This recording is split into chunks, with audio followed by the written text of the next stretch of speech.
If we could get everyone to their seats, we're about to get started, please. It is 7:30. Time for some happy days.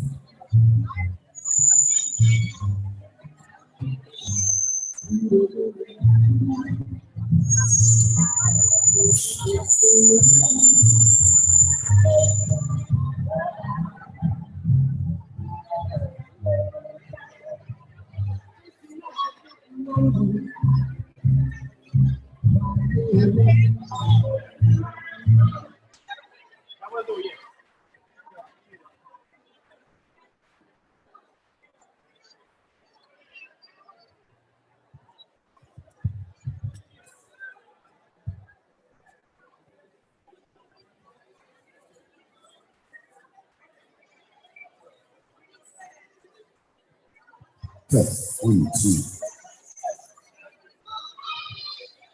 1, 2. I take 1, 2.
Thank you, HSP. Thank you. All right, now, one more time. I want everybody standing up. I know it's a spirit competition, but everybody standing up and saying, Alice, play that last part, the very last part.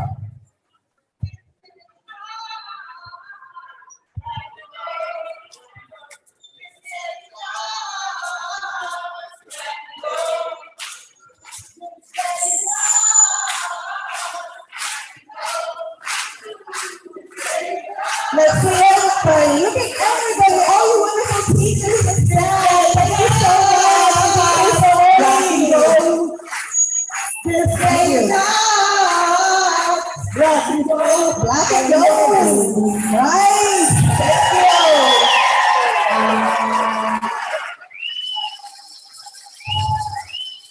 Thank you, thank you. Thank you to all our students who are here. Check them out all over again.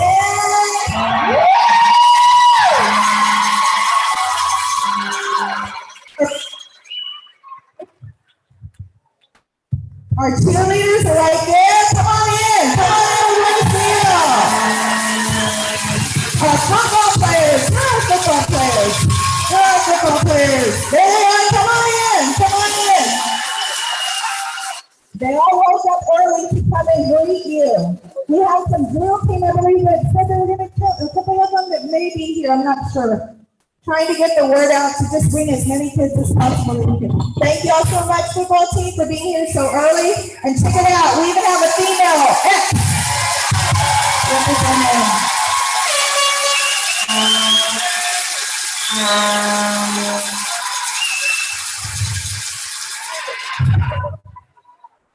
All right, you can go ahead and get seated. We're going to go ahead and get started. We have a tight schedule.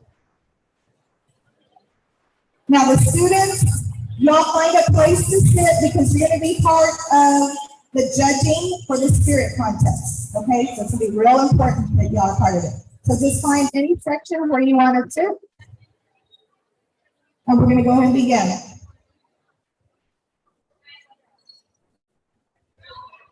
Yeah, we got, I think food services might be sitting there when they're finished with breakfast, I'm not sure, but you can see how many. And then our football team, Coach Jay, where would you like them? Okay, anywhere over there too? Oh. Okay, well, welcome to Happy Days. We're gonna go back to the 1950s before COVID, before tragedies, before anything. So that's why we're doing a Happy Days theme. You're gonna notice that we're gonna use a lot of the words from the 1950s and some pictures. We'll let everybody sit. Thank you.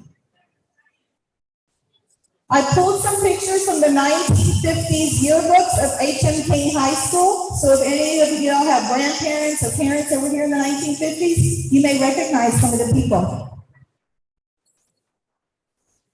At this time, we're going to go ahead and begin with the Toya and the United States Pledge and the Texas Pledge, followed by the national anthem by the Mighty Brahma Band. Okay, so we'll go ahead and begin. If y'all would please rise. I pledge allegiance to the flag of the United States of America and to the republic for which it stands, one nation, under God, indivisible, with liberty and justice for all. Honor the Texas flag. I pledge allegiance to thee, Texas, one state under God, one and indivisible. Now from the Mighty Brahma Band, our national anthem.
I'd like to welcome Reverend Battle for the invitation.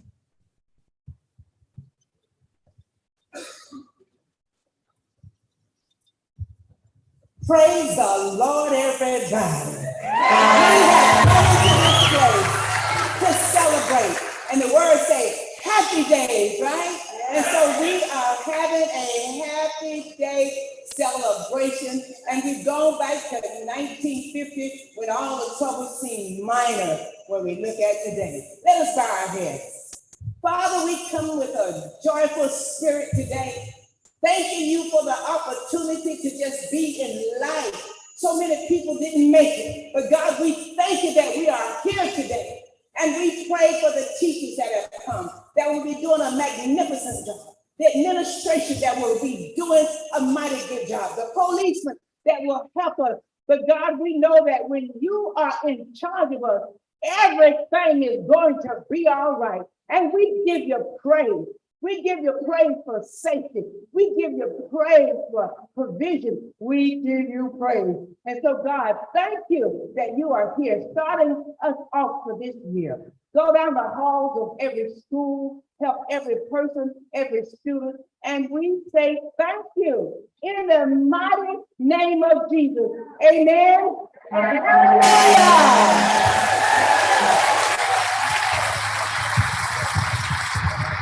Thank you. Before I call up our board president, I want to welcome all our special guests. Y'all go ahead and have a seat.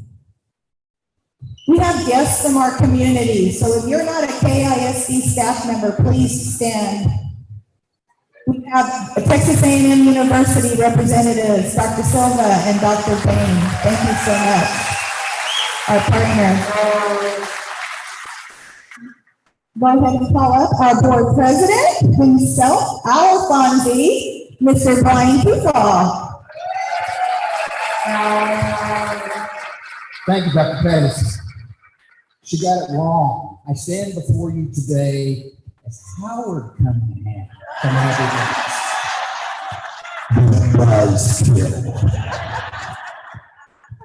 Actually, I was born in the 1950s, but the entire time of my life that was spent in the 50s was in diapers. So the only thing I knew from the 1950s was a diaper, and that just didn't seem appropriate. So, but y'all look great. The energy in this room is fantastic. It's my honor and privilege to stand before you today and welcome you to the 2022-2023 school year. And I welcome you on behalf of the board for what appears to be a very exciting and pivotal year in the Bremen Nation. The board's working very hard right now to update and review our district goals, our board goals, but our major goals remain the same. And they're stated in our mission statement: to provide a safe and challenging academic environment, collaboration with our community partners to empower our students to achieve futures of excellence. In terms of academic excellence, to see where we are, we got to look back a bit and see where we were. Many of you will remember 4 or 5 years ago, I stood on this stage just a day or two after we were assessed an F. And that's the last grade that this school district has officially gotten, and that grade remains in effect today. I told you then that we had to accept it, but I didn't believe it, and it wouldn't define us, and it has. Our students are not failures, our faculties are not failure. Our community deserves better, and y'all have given it to them. We had some systems that were broken and ineffective and needed to be fixed, and they have been. And if you look back over the last 4 to 5 years, specifically the last 2 years, from the boardroom to the classroom, from the cafeterias to the athletic fields, you guys have been pushed. You've been pushed very, very hard, both internally through the revision of some curriculums and systems, and externally in forces outside of COVID, weather events, different things along those lines. In turn, you've pushed your students, and our students needed to be pushed because we all achieve excellence when we're pushed a bit. We have seen very promising progress. It's not where we need to be, but there has been promising progress both through the benchmarks and the preliminary results that we've seen. Every category, every key category, every campus, your hard work, your dedication has paid off. And we believe that in about 10 days, even the TEA is going to acknowledge that. It's a very complicated formula that they go through, but based on what we're seeing, we see great things happening in this district. And it's because of you. It's because of us. It's because of the team that has been developed. I continue to contend, and we continue to prove to this community that Bremers are not failures. Our faculty, our staff are not failures. We're strong, we work hard, and we're resilient. You know, it's kind of appropriate that we're entering into strange financial times. And in the financial markets, there are bear markets and there are bull markets. A bull market is when things are low and expected to rise. And how appropriate that our mascot is the bull.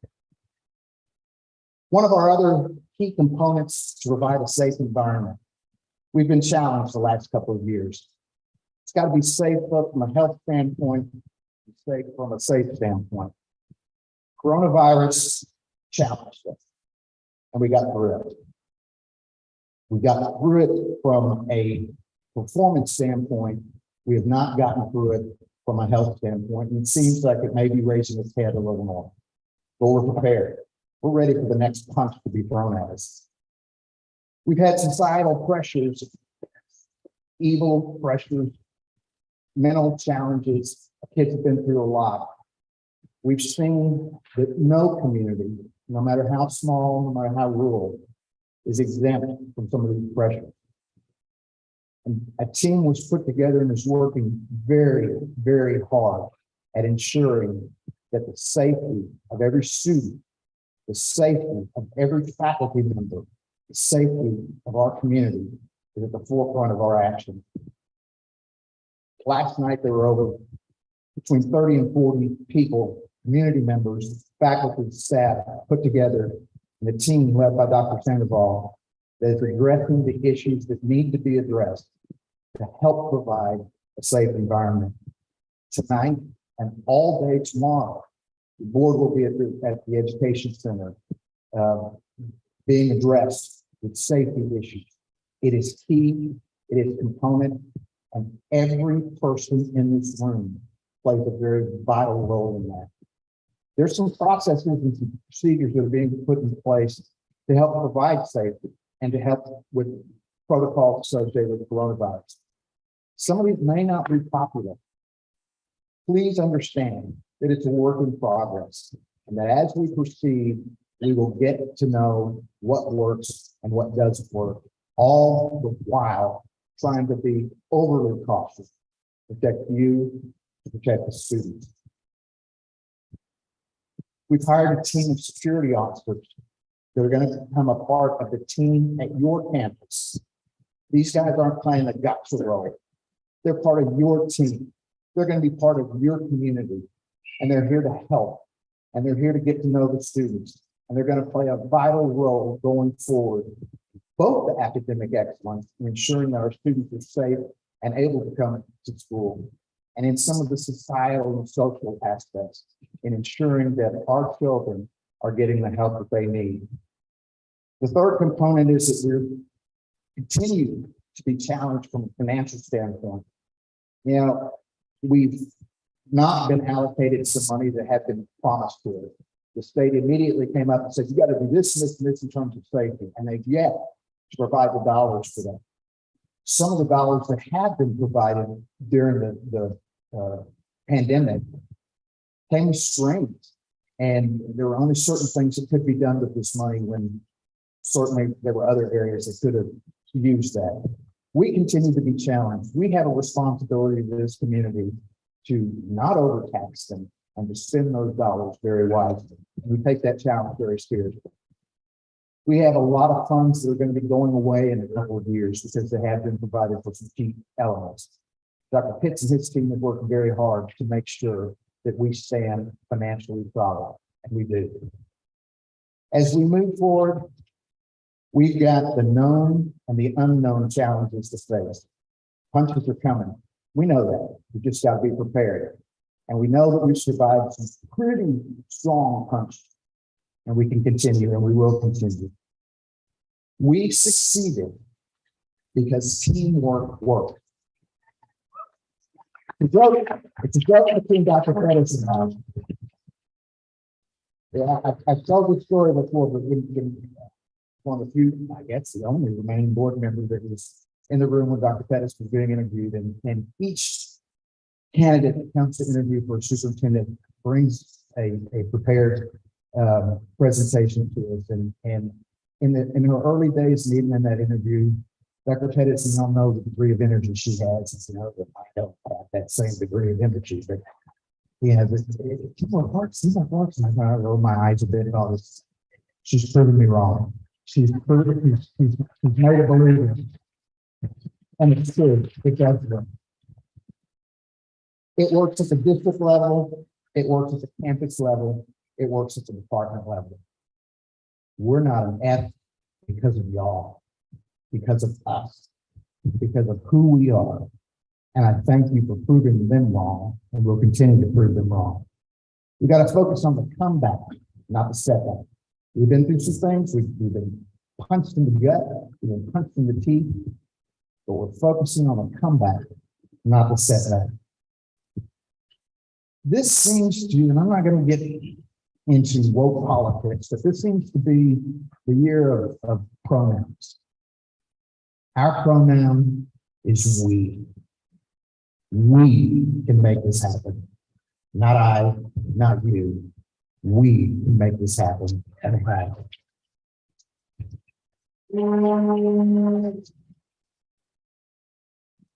We have detractors. Y'all know that. Occasionally you'll see someone out there and it gets passed around and very quickly spreads the negativity.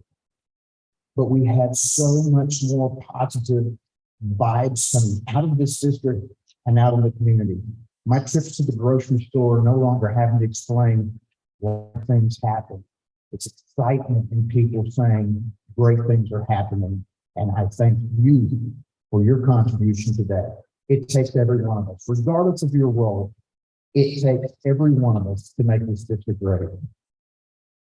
It's time to pump up the volume, turn down the noise, and we will achieve the great things that we're capable of. I thank y'all.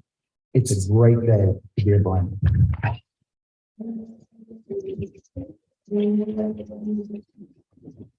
Thank you, Mr. Freestyle. He's been here for years, so he knows what he's talking about. All right. And that's a good thing. That's a very good thing. All right. I'd like to welcome our KISD Education Foundation President, Evanita Ramos, and the board to come up here. They have some special presentation.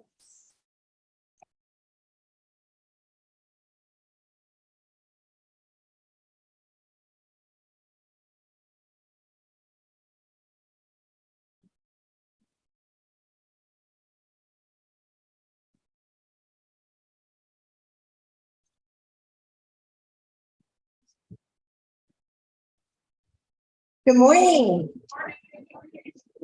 On behalf of the KISD Education Foundation, I would like to welcome you back to an exciting new school year. The mission of the foundation is to partner with community to provide KISD educators with the resources to enrich teaching and inspire learning. This morning, we have some very special partners that will help us accomplish our mission. But first, let me take a moment to introduce some of the most dedicated members I have ever had the pleasure of working with. Kingsville ISD Education Foundation board members.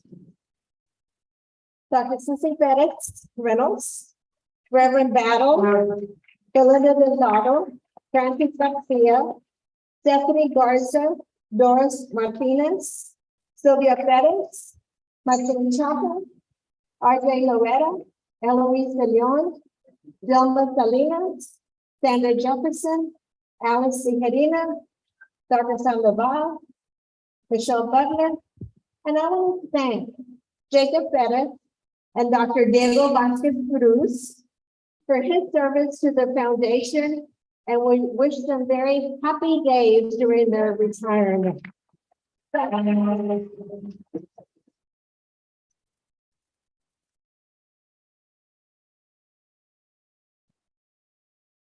We have a representative of the Oasis Electric Charity that would like to make a presentation.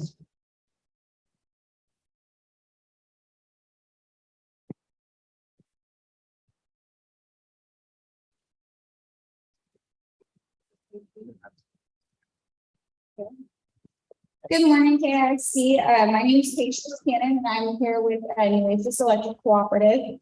And today I am proud to award a grant from Oasis Electric Charities in the amount of $3,000 to the continued education in your science department. Just a little bit about Oasis Electric Charities.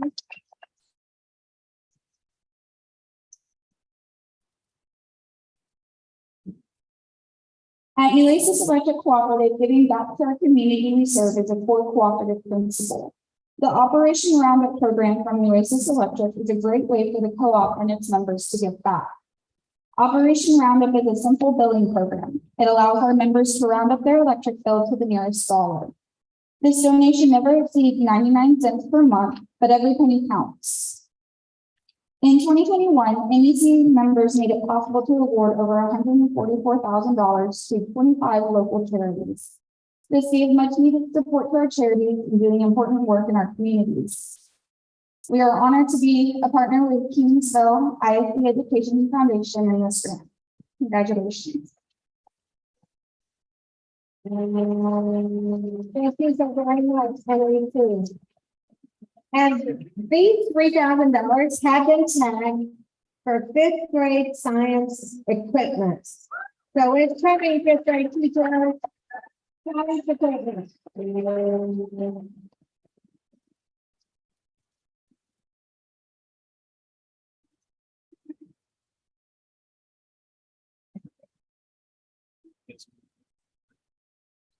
Thank you so very much. Oasis Electric Charity.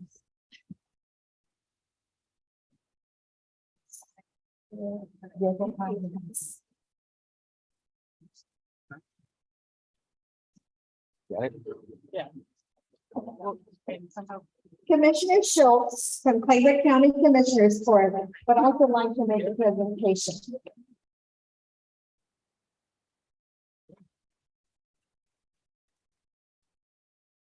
Thank you for having me here today, and thank you for making this day after me. I mean, the 50s. Class of 69. I don't know if we got anybody here that old or not, but there she is. There she is. Okay, on behalf of Clayburgh County Commissioners Court, we'd like to present a check for $10,000.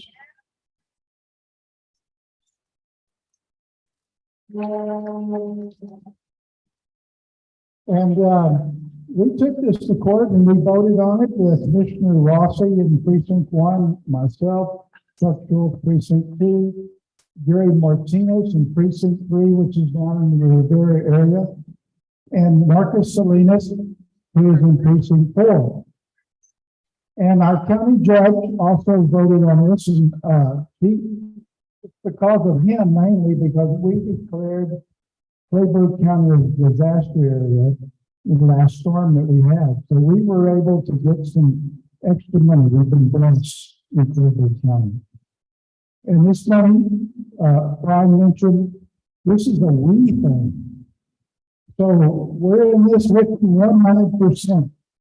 And the judge wanted me to be sure and tell you that we would be here today to welcome all of y'all and to thank you for what you do. And we're more than welcome and happy to be able to give this $2,000 to you. But he got called out on last minute to out of town, so he wasn't here today. But I'm very sorry for that.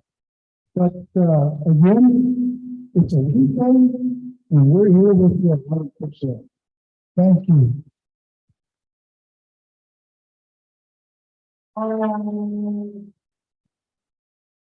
Commissioner Schultz, please extend our deepest appreciation to Commissioner David Rossi, Jerry Martinez, Marcus Salinas, and of course, Judge LaGrill.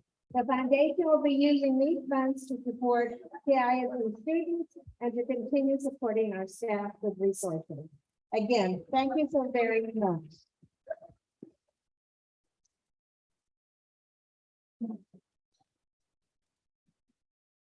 The foundation would also like to announce the winners of the Supply Teacher Mini Awards.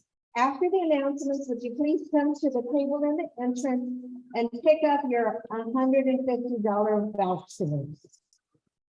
Alex and Dora, would you please announce the winners? Okay, first one is Edna Aguilar. Next, we have Angela Alanis.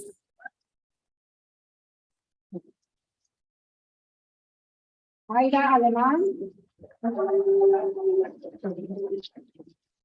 Roberta Bliss. Amy Carvajal. Diana Chavana. Sean Cooper.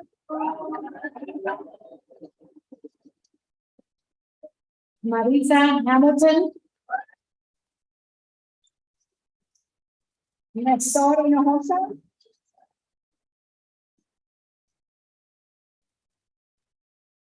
Anjanette Lopez Rota.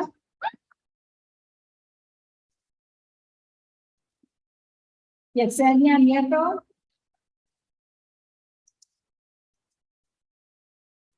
Melissa Perez Estrada. Rebecca Perkins. Kristen Salival. Yolanda Sanchez. Wendy Sanfilippo.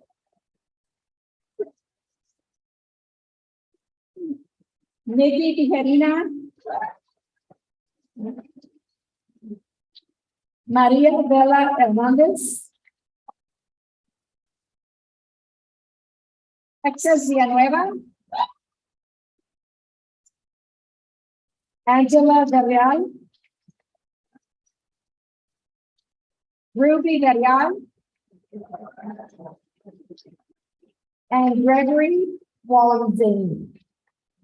Okay, just a reminder, you will pick up the vouchers after the convocation is over. Okay. Thank you all. Congratulations. I did want to say we had 22 applications and we awarded, the foundation awarded 22 awards for the $150. So please get in your application. Thank you so very much for all that you do for KISD kids. And have only happy days this school year. God bless you all. Thank you.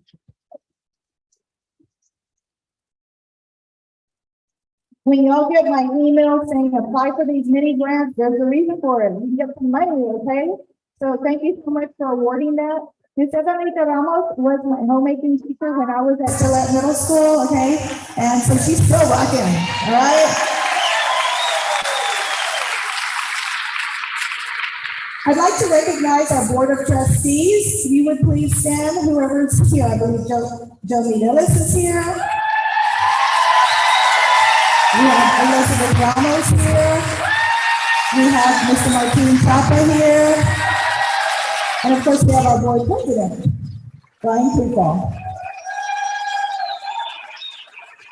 I would like our superintendent's leadership team to stand, please. I have all their names up there, but you all know who they are. I need them to stand up so you can recognize their faces. Where is everybody? Let's see. Okay, everybody's working. Okay, we've got people out here. So I want to thank them so much for their leadership. When I say teamwork works, I mean it. A goal of mine always is to surround myself with good people, people who really care about kids, people who are knowledgeable and have the experience to do the things that we expect you all to do, okay? So thank you so much for their leadership. I could not do it without this team. Thank you so much. Also, we have, I believe Elvis is in the house. Where's Elvis? There. Okay, so let's think about this. Who makes you happy? Who makes you happy? Please take out your cell phone real quick and text a person who makes you happy.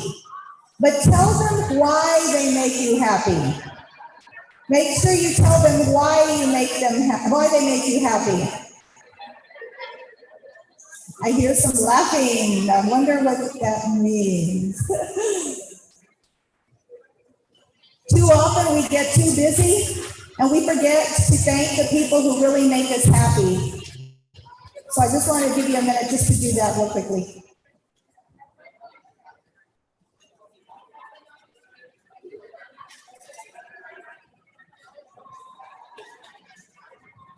All right, here's our agenda for today. We're gonna try to keep it to the exact time, so we're gonna go through things kind of quickly, but I want it to be meaningful to you. Our goal is to finish this part by 8:45. It probably will be about 9 o'clock, okay? And then we're gonna start with our guest speaker, Mr. George Cruz, and we'll tell you more about him a little bit. And then we're gonna have a school safety presentation by Police Chief Torres. Our goal is to get you out of here by 12 so you can have lunch for 90 minutes. You're gonna be able to go enjoy your lunch. If we get out of here at 12:15, don't worry, you'll have till 1:45, all right? We'll give you those extra 15 minutes. And sometimes it's better to get out a little bit later because everybody's getting to the restaurants at 12, okay? So if that works out that way, that's okay. And then you'll go back to your campuses. That's where you'll clock in at 1:30. But all of our secretaries of our departments and campuses should check you all in, okay? Okay, so let me tell you about this. I really, really believe that KISD is better because of you, every single one of you. And so we talked about vouchers a while ago. We talked about vouchers, we gave out some through the foundation. And I was talking to Dr. Pitts, our Elvis, and he is our money man. And I was talking to him and I said, Dr. Pitts, I want to give something to everyone, you know, at Convocation. And he's like, Dr. Pettis, you are not Oprah.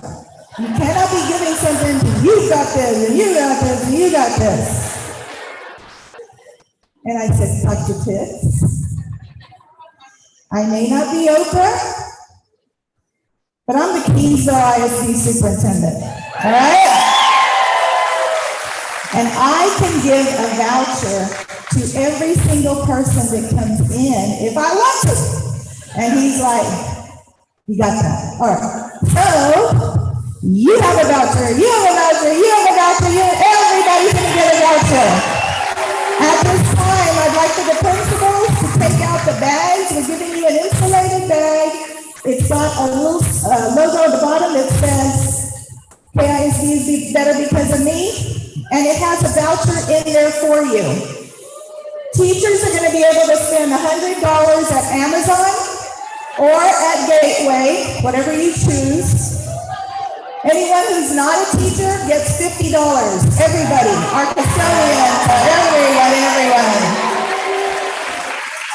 Now, when you spend the money at Amazon, I know there's many things you can buy. And we want to buy many things to make us happy. But some things we cannot buy that make us happy, okay, with these vouchers, okay? So please make sure that there's something that make you happy for your classroom or for your office, all righty? Okay. Can I get a thank you?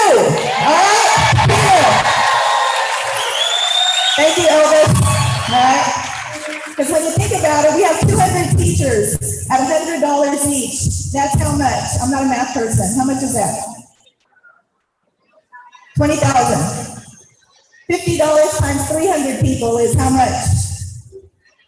Math teachers. Okay. So it's a good chunk of money, but it's worth it. You are worth it because you make KISD better. All right? All right. Now let's have some fun. All right. So we're going to have a Spirit Stick Award at the end of Convocation by 9 o'clock. And we're going to award it before the end of the program. Judges will be throughout the dome. So who are the judges? The kids, because we're here for the kids, right? All right? So they're going to be able to tell us who is the most spirited department or campus at the end of this program before 9 o'clock, all right? And they're watching you throughout the program. So it's not just about when we call out your campus or department, okay? Also, most spirited costume. So I would like to, we'll take some nominations of who we think should be some of the most spirited costumes and bring them on up here, okay? And we'll give a little something for that too. This morning after I got dressed, I asked my husband, so who do you think I look like? I thought he was gonna tell me Olivia Newton-John, you know, Sandy D. And he gets up, you know, he's like, you look like the principal from Greece. All right, I guess I just need those little bells so we can make announcements. Okay, so let's introduce them to campus, district, and staff. Now, right now is not when we're doing the spirit stick. We're going to do it at the end of the convocation, but I just want to recognize the fact that all of y'all are here. And we're going to start from the bottom up. Central office is here. We just announced them. So central office, stand up. Let's give them an applause. We've got our cares and code staff. Here's our cares and code staff. Stand on up. All right. Thank you. We've got Carroll Elementary. Where are they? Yeah. We've got Carney Elementary. And last but not least, we've got Candace Elementary. We've got Gillette Middle School. Where are you?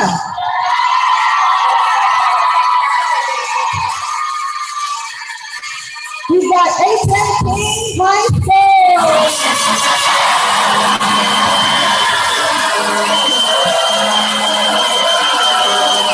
All right. We've got the nurse and campus staff. Where are nurses? Where are nurses? They keep us healthy. Thank you so much, and our campus staff. Our secretaries at our campuses. Man, thank you all so much for helping us. My secretary, where is she? Sylvia. Oh my God, she is the one beneath my wings. Here she is. She's my pink lady right there. Food services. They fed us this morning, so they're probably figure out. Thank you all so much. We've got our maintenance department. Where are they? Maintenance, stand on up. Stand on up. Thank you so much. They're so proud. They have been working so hard with all the work orders to try to harden the schools because of school safety. So thank you from the bottom of my heart. Our custodial staff, who are our custodians? Thank you, thank you, thank you, thank you. Thank you so much. You know, last year our salutatorian, when they had to choose an educator to thank, our salutatorian thanked our custodian from H.M. King High School for giving her a smile every single day. You are so important. And our transportation department, we're our drivers. Stand on up. Yes. We may have Elvis in the house, and we also have a Beach Boy. Look at his hat. There you go. He's got a Beach Boy right there.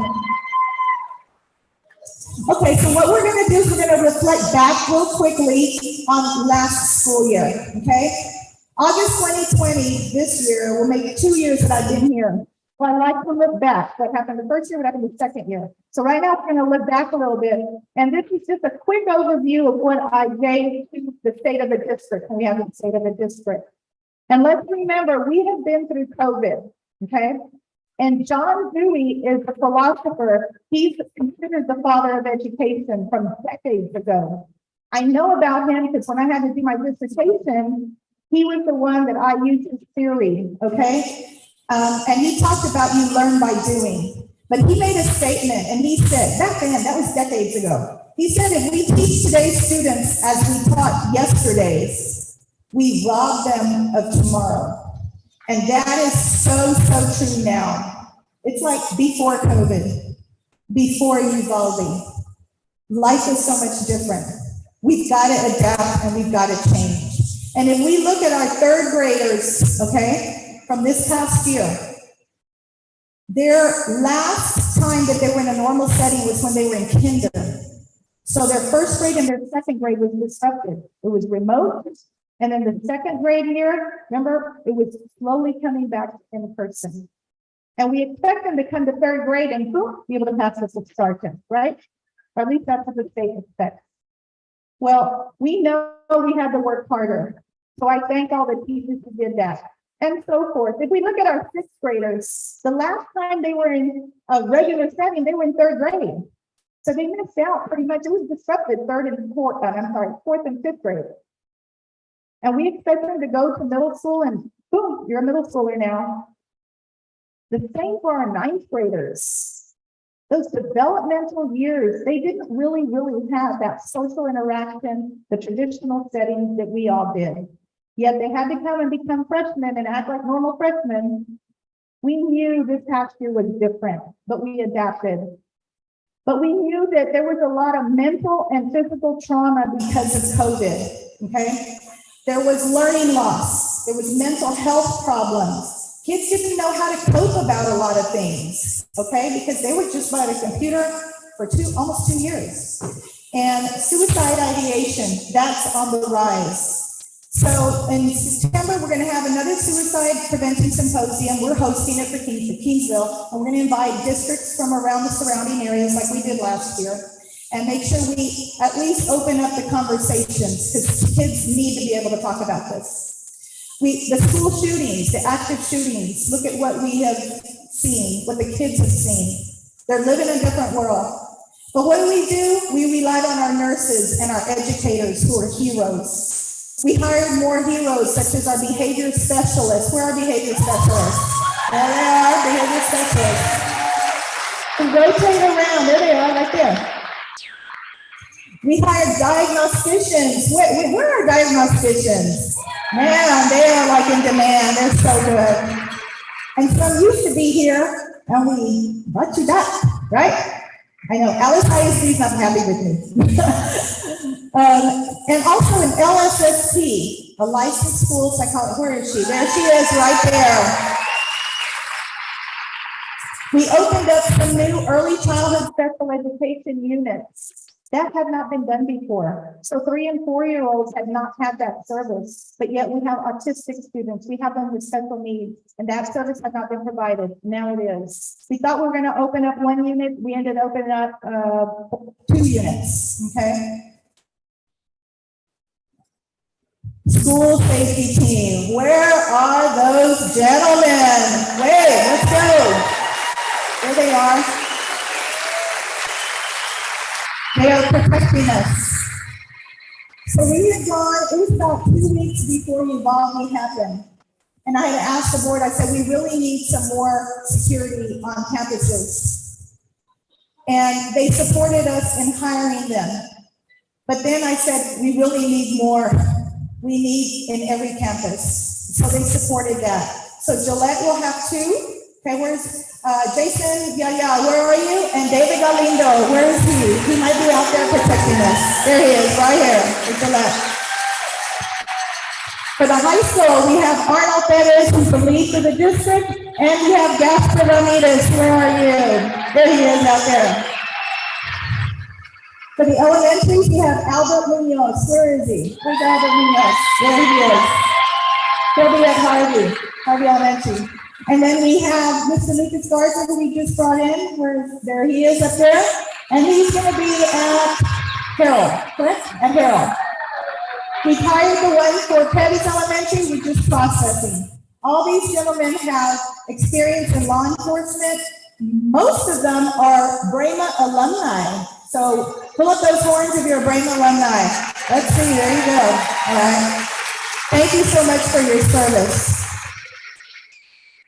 So we also got some new tools because we applied for grants, okay? Who applied for grants? When I say we, I mean Dr. Vasquez Cruz, I mean Nat Vera, I mean the tech department, I mean our finance department, and pretty much I meet with them, but they do most of the legwork, so I gotta give them kudos. We're getting, 27 brand new student laptops we got in May, so every kid got to go home with a laptop, brand new.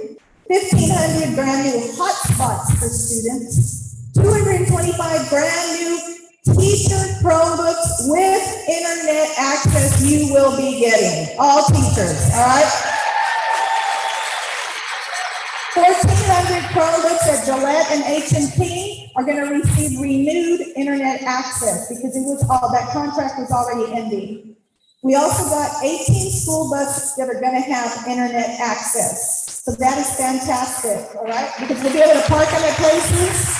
But when our athletes or our band or anyone, when y'all are traveling, yes, y'all be able to use the internet. You take your laptop. So teachers, there's no excuse now. They got internet in the buses, all right? Remember that. And we got 3 new buses.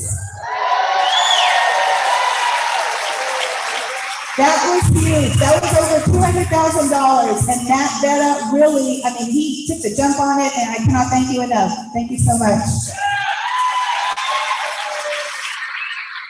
Finance. When I got here my first year, we were in a $4.5 million budget deficit. This past year, what did we do? We exceeded getting out of the red. We got into the black, but we got into the black over by $2.7 million. So we have a very healthy fund balance, okay? So I want to thank finance for helping us. Of course, now we're using it all for safety stuff, but oh well, at least we have it. So how do we do that? Well, we refinanced a lot of the bonds. We consolidated some campuses. Remember, we went through that the first year. We reduced staff, but not because of layoffs. We did it through attrition. So if people were retiring or resigning, since we had fewer campuses, we didn't have to hire as many. That saved quite a bit of money. We reallocated some federal grants, and then of course we leased Memorial to the Boys and Girls Club, and then we leased part of Clayburg to Head Start. Head Start has the 0 to 4-year-olds that they are working with. So any of our students who have dropped out, we're bringing them back. And if they have a child between 0 to 4 years old, they can put them in the Head Start. They're all there at Clayburg. Let me see what else have we done. We also pay them pretty much the most out of the region, because I've asked the other superintendents. We pay $5,748 towards employees' health insurance. And if you ask around, ask them, how much does your district pay for your health insurance? Ask them that. You're not going to see it that high at all. It'll be maybe $4,000 or $3,000. We also, let me see, negotiated $50,000 worth of life insurance to full-time employees, all of them, because we know that means a lot to your family and you. And we got additional insurance of $50,000, additional $100,000. So life insurance coverage is wonderful. I want to thank all of our people, New York Life, and everybody else who has helped us with the life insurance. Reduced prescription costs, and we added an employee assistance program where all of our employees can have confidential sessions with a counselor for free. No questions asked. You get that for free. Because I know this is a very, very tough job we do. We increased the salaries by a minimum of 4% for all employees. Now, I'll tell you, that is the largest increase KISD has gotten in decades. So I want to thank the finance department for working with me. We also increased our teacher salary to a minimum of $50,000. I saw in the newspaper 2 days ago that Flower Bluff increased their teacher salary as well. So of course I'm very competitive. I wanted to see how much theirs was. Theirs is the same thing as ours, $50,000, all right? But we pay more in health insurance. We gave a $500 stipend in November. We hope to be able to do that again to everyone. And then we did the retention stipend. So those of you returning are going to get that $500 check on the 15th. We increased our tutoring pay to $35 an hour. And our during the day tutors who have come to help us, we increased that as well. Our athletic stipends and academic stipends were also increased. So when I say teamwork works, I really, really mean it. In fact, Dr. Sandoval asked me last night, because I said something about, well, teamwork works, because he asked me about something. And he goes, you know, you really do live that. And I said, yes, I do live it, because you cannot do things alone. So look at all the wonderful things that our teams have been doing. And if we look back in the 1950s, there's a photo right there of the 1950s. They were having fun. They were happy. We had some happy times too, but people don't always hear about them. So I want to make sure that you all see some of the photos of all these wonderful things that really, really happened throughout the year. There were some great times, happy times. UIL academics. If you're a UIL academics coach, please stand. Please stand. Come on, don't be shy. Academic coaches, science fair sponsors, chess club sponsors, all right? When we had the chess tournament at the boardroom, it was packed, literally packed. I have pictures, we posted them. But it was so cool to see all the kids playing chess. And I want to go challenge them because I love to play chess as well. But our challenge team also, we sponsored the challenge team. This is the first time they made it, to the round that they did. So I want to thank them so much as well. We just had a lot of great things happening. Our kids were winning medals. They were winning blue ribbons. And everybody needs to know that. College readiness. In the fall of 2021, 79 students took a total of 91 college courses with 82% passing. That's fantastic. In 2022, 70 students took 81 courses with an 81% passing, but at Tamu K, it was 100% passing. So thank you, Tamu K, for being there for our kids too. We also had one of our students graduate with an associate's degree. All right, we all know Mackenzie, okay? She's already making her mark at College Station, I heard. Now, that's one student, and we're going to remember this because in a few years, you're going to see this is going to be growing, our number of graduates. Now, how do I know that? Last year, look, I couldn't even fit all the pictures on this slide, but Gillette had been producing, I guess you could say, the 8th grade cohort. The next cohort coming in, they would be going to the early college program. The average had always been 28 to 30 students every year going in, making that commitment. I mean, they knew it all that this is what they had to commit to. This past year, we had 61 students commit to the early college program. That was definitely due to the counselors at Gillette. Where are our counselors at Gillette? Where are they? Okay. They work closely with Ms. Martha Ramirez. Where's Martha? All right. And the counselors at the high school. Where are the counselors at the high school? Thank you all so much. Let's hear it for the elementary counselors too. Where are y'all? Thank you. We have some great partners with A&M Kingsville, with Clemson College, with Education to Employment, with Del Mar. We have great programs coming on. One of the ones we have is called Grow Your Own. And it's for people who are maybe teacher aides, who are interested in becoming a teacher. And we have how many, Dr. Seiler? Was it 6? We have 5. If you're here, please stand. Please stand. Come on. These are our future teachers. All right? Over here. And that was made possible because of the program from Dr. Bain. Come on, stand up, Dr. Bain. You and Ms. Lucy Yaya. Come on, stand up, Ms. Lucy Yaya. Look, she's in her poodle skirt too. They're huge partners with this, and we appreciate it. We are hoping to find out about a jet mechanics program for the Navy base, and the Chamber of Commerce should be letting us know that real soon. I really hope that happens. If you believe in prayer, pray, okay? Please. Welding program as well. So let's look at career and tech, our CTE program. We have automotive tech, ag, welding, health science, okay, where there can be a CNA, they have EKG, they can do that. EKG, you're at the hospital, they can check your heart.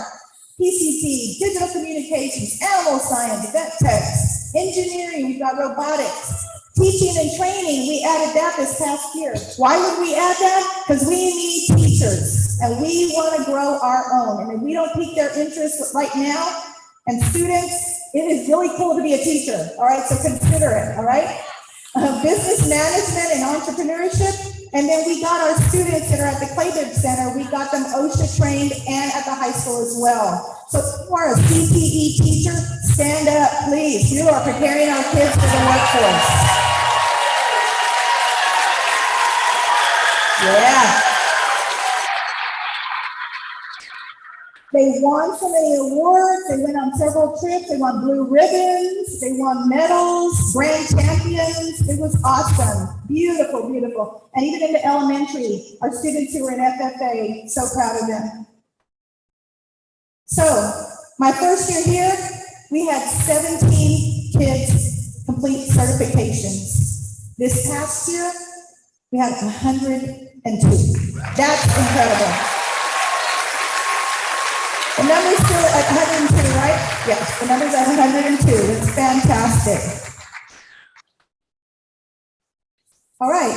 Our business partners, Whataburger, Chick-fil-A, Lowe's, they all also came to support us. Officer Hack, I know Harvey and Pettis are like so appreciative of Officer Hack. He is so helpful. So I want to thank all the community members, and that's what I did at the state of the district. I thanked them for us.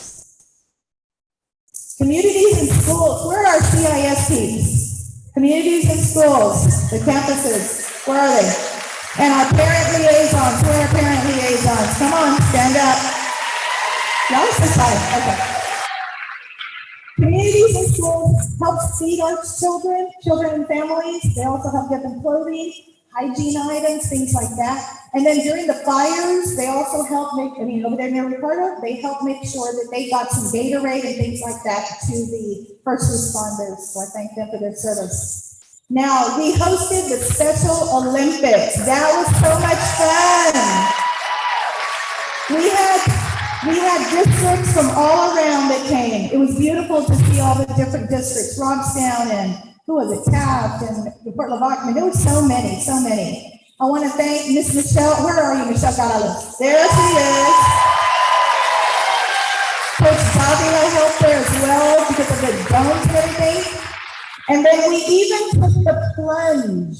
It is a dare that you take in cold ocean water, and you raise money for Special Olympics. And when I say we, I actually mean Dr. Pitts. Dr. Pitts took the plunge, all right?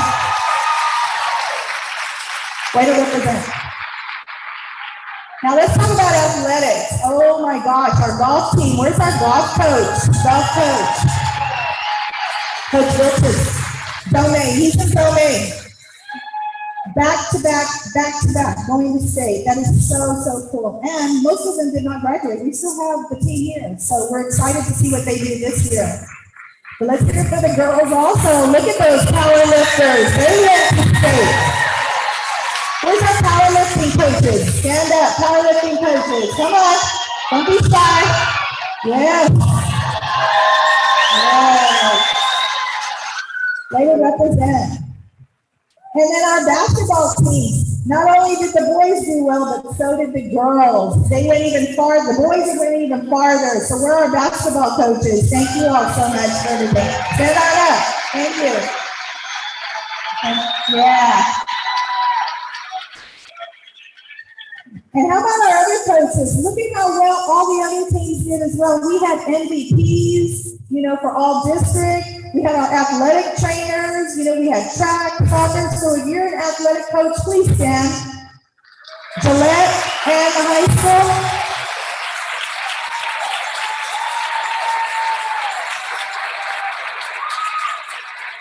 Now, Coach Jefferson shared something with me.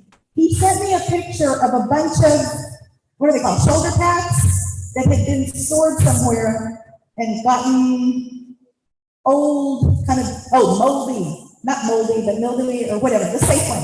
Okay, but they were still very dirty, okay? They were very dirty. And he said, the Gillette Middle School coaches, he goes, we've got to give them props because they took their time and they cleaned them all by hand, scrubbed them, make sure there was no way a kid was going to put one of those on. So the Gillette Middle School coaches who did that, please stand up. We want to thank you. Thank you, thank you, thank you. Now let's hear it for the arts, okay? We also had all our artists excelling as well. So our band and choir are superior ladies. Yeah.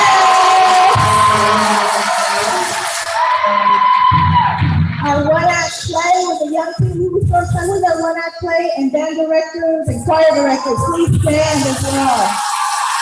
Thank you. All these students take so much time, and we thank you for your time. So we brought back fine arts to the elementaries. For decades, there hasn't been any elementary fine arts, and that to me was a travesty. I still remember sitting at Harvey Elementary and going to my music class, learning 5 lines, 4 spaces on the staff. I still remember that. It was Miss Wright was the teacher.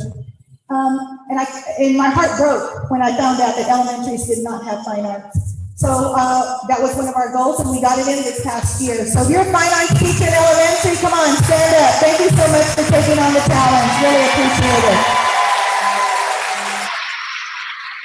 Also, Santa Barata, she went to Harvey Elementary, and she went through Gillette and through the high school, and she's a well-renowned artist. I mean, she sells her paintings for like $40,000, okay? And she's gonna come and do some workshops for us, because she wants to give back to our city and to our students, so I'm so happy for her.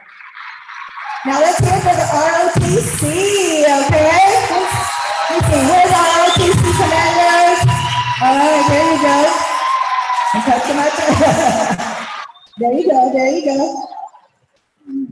Well, our girl Danielle, she went to Annapolis, Maryland, to the U.S. Naval Academy. How incredible is that? Abramo was over there this summer representing H.M. King High School. But they've given back so much as well. They adopted a highway. They participate in all of the parades, etc. They do STEM camp, cybersecurity. They're just learning so much. So we're very proud of our ROTC. Our Braves also pay it forward. Look at all the things we caught our students doing. They donated to Swan Hospital, for the Cancer Society, I believe it was for breast cancer awareness. They go to the nursing homes. They take, blankets and groceries to the nursing homes. Carroll Elementary, Miss Pettis, where are you? She has her kids cleaning up the campus. They're taking ownership of their campus. So proud of all of these kiddos. And we went back to in-person learning, in-person lunches. And so our parents, look at how happy they are to be back with us. Unfortunately, COVID has taken an uptick again. I cannot stand COVID. So we might have to, we are having to go backwards, but we hope to come back to in-person because we know what a magical moment that is to have our parents right there with us. Nevertheless, they were supportive and we appreciate our parents. And we use Brahma time as some competitions. I have to thank all of my Brahma alumni who donated Domino's Pizza for the contest or Starbucks gift cards. And what else did they donate? Gosh, all sorts of Amazon gift cards to the teachers that I gave those to. Those were all donated by Brahma alumni from all the different classes of Brahma alumni. But yes, class of 82 also donated, okay, as well. Just saying.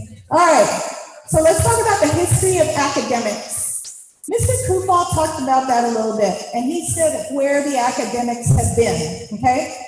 But why was it? It was a revolving door of superintendents, first of all. In 10 years, y'all had like 14 superintendents. There was a lack of consistent systems. So when you lose a leader, then everything changes again, everything changes again, everything changes again. So that's an anomaly. That was crazy that happened. But also we had the COVID slide that everybody else had.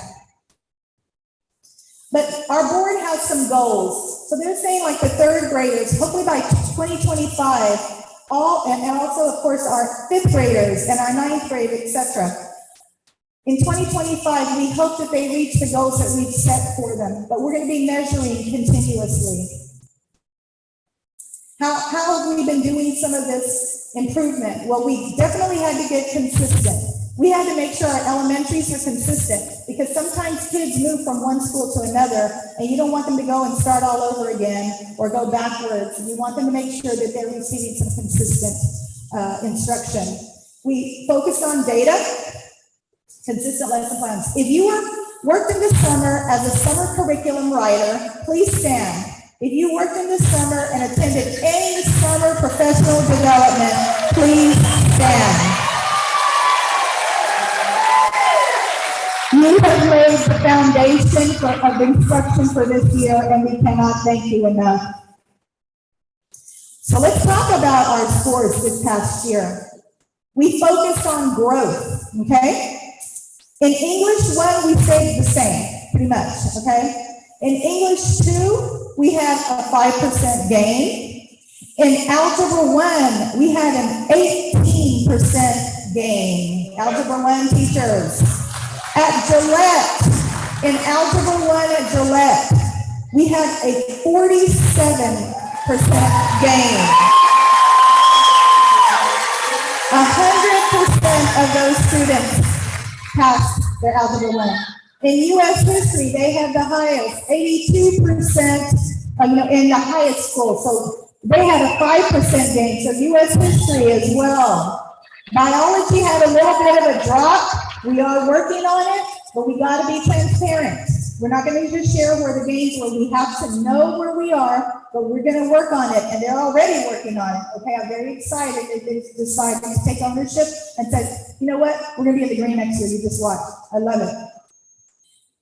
Third grade reading across the district, 11% gains. Fourth grade had an 8% gain. Look at fifth grade. Fifth grade had a 26% gain. That was a double digit. Now, remember that fifth grade, this is the first time they're at elementary in a long, long time. They stayed at elementary, and it looks like it paid off. Sixth grade was 10% gain. Seventh grade was 9% gain, and check out eighth grade, 27% gain. Star math, third grade was 2% gain, fourth grade stayed the same pretty much across the district. Fifth grade again, 19% gain. That tells us that fifth grade, it did them good to stay at elementary. They were not ready for middle school. Sixth grade had a 10% gain, seventh grade had an 8% gain, and eighth grade had a 38% gain as well. Our fifth grade science was at 19% gain, our eighth grade science was at a 7% gain, and our eighth grade social studies was at, it stayed the same, okay? So kudos to our, to those as well. Okay. I know we're running over just a little bit, but like I said, maybe about 15 minutes over, but we're gonna be okay. At this time, what I would like to do is, this past summer, I met with some groups of teachers. And I would like for the third grade Herald team to come up here on stage. Come on, quickly. The Harvey and Pettis teachers that I met with, please come up. The eighth grade Gillette team that I met with, please come up. Come on, come on, come on. Y'all are younger than me. Come on. The H&K AP teacher and the EOC teachers that I met with in the high school. Come on up. There we go. Come on up. Come on up. They represent the classes that had double-digit increases in their data. It was incredible. Anybody else who had double-digit increases, please stand. We want to acknowledge you. Thank you so much. Thank you so much. Thank you so much. Thank you so much. So we were able to get a hold of several groups of teachers, and what I asked them was, and it was different groups at different times, but I asked them, I said, all I want to know right now is, can you let me know just give me a couple of adjectives as to what do you contribute your success to? And I figured it would give us a recipe for success. And the things they said were, we gave the kids a fresh start. We were persistent. And I'm talking about the patterns. I'm not giving you every single one, but I'm giving you what the patterns that kept resonating. We were determined. We individualized. Did a lot of one-on-one with our kids. We scaffolded.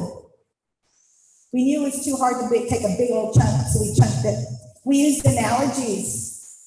We did conversations versus dictation. That was huge. We believed in them. We used incentives. We bought little crop widgets and things like that we knew they loved. We were flexible. We collaborated as a team. We were a team. We relied on each other. The team. We built rapport from day one. Sometimes we realized the kids just needed 2 minutes. They just needed 2 minutes to decompress. I know that. I know how that feels as an adult. Our brain time, we really got to know our children during brain time. We adapted and adjusted. We smiled and showed that we cared right at the beginning of the day when they were coming in. We had a commitment to the kids. We weren't going to let them give up. We had consistent procedures. We didn't do rules one way one day and then change them all. There was synergy in our team. We became a family. I love my kids, and they knew I loved them. We love our kids, and they knew we loved them. We had connections with the teachers. We had high expectations, but we supported them through it. We were very purposeful. We promoted growth, but we owned it. The kids owned their growth. They kept those data folders, and they knew where they were. A fly swatter. Who says a fly swatter? Who said something about a fly swatter? Why did I write that down?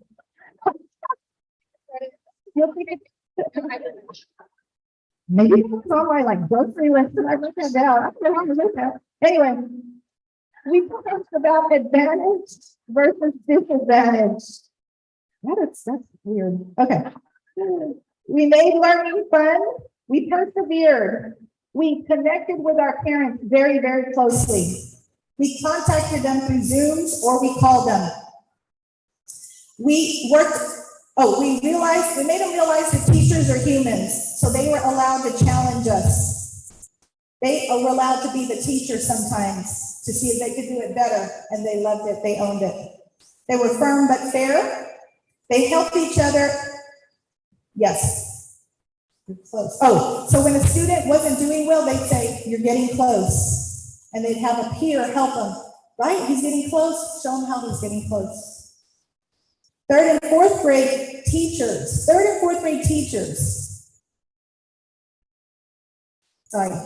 kinder teachers came to help the third and fourth grade teachers because some of the kids in their third and fourth grade classes were reading at a kinder level.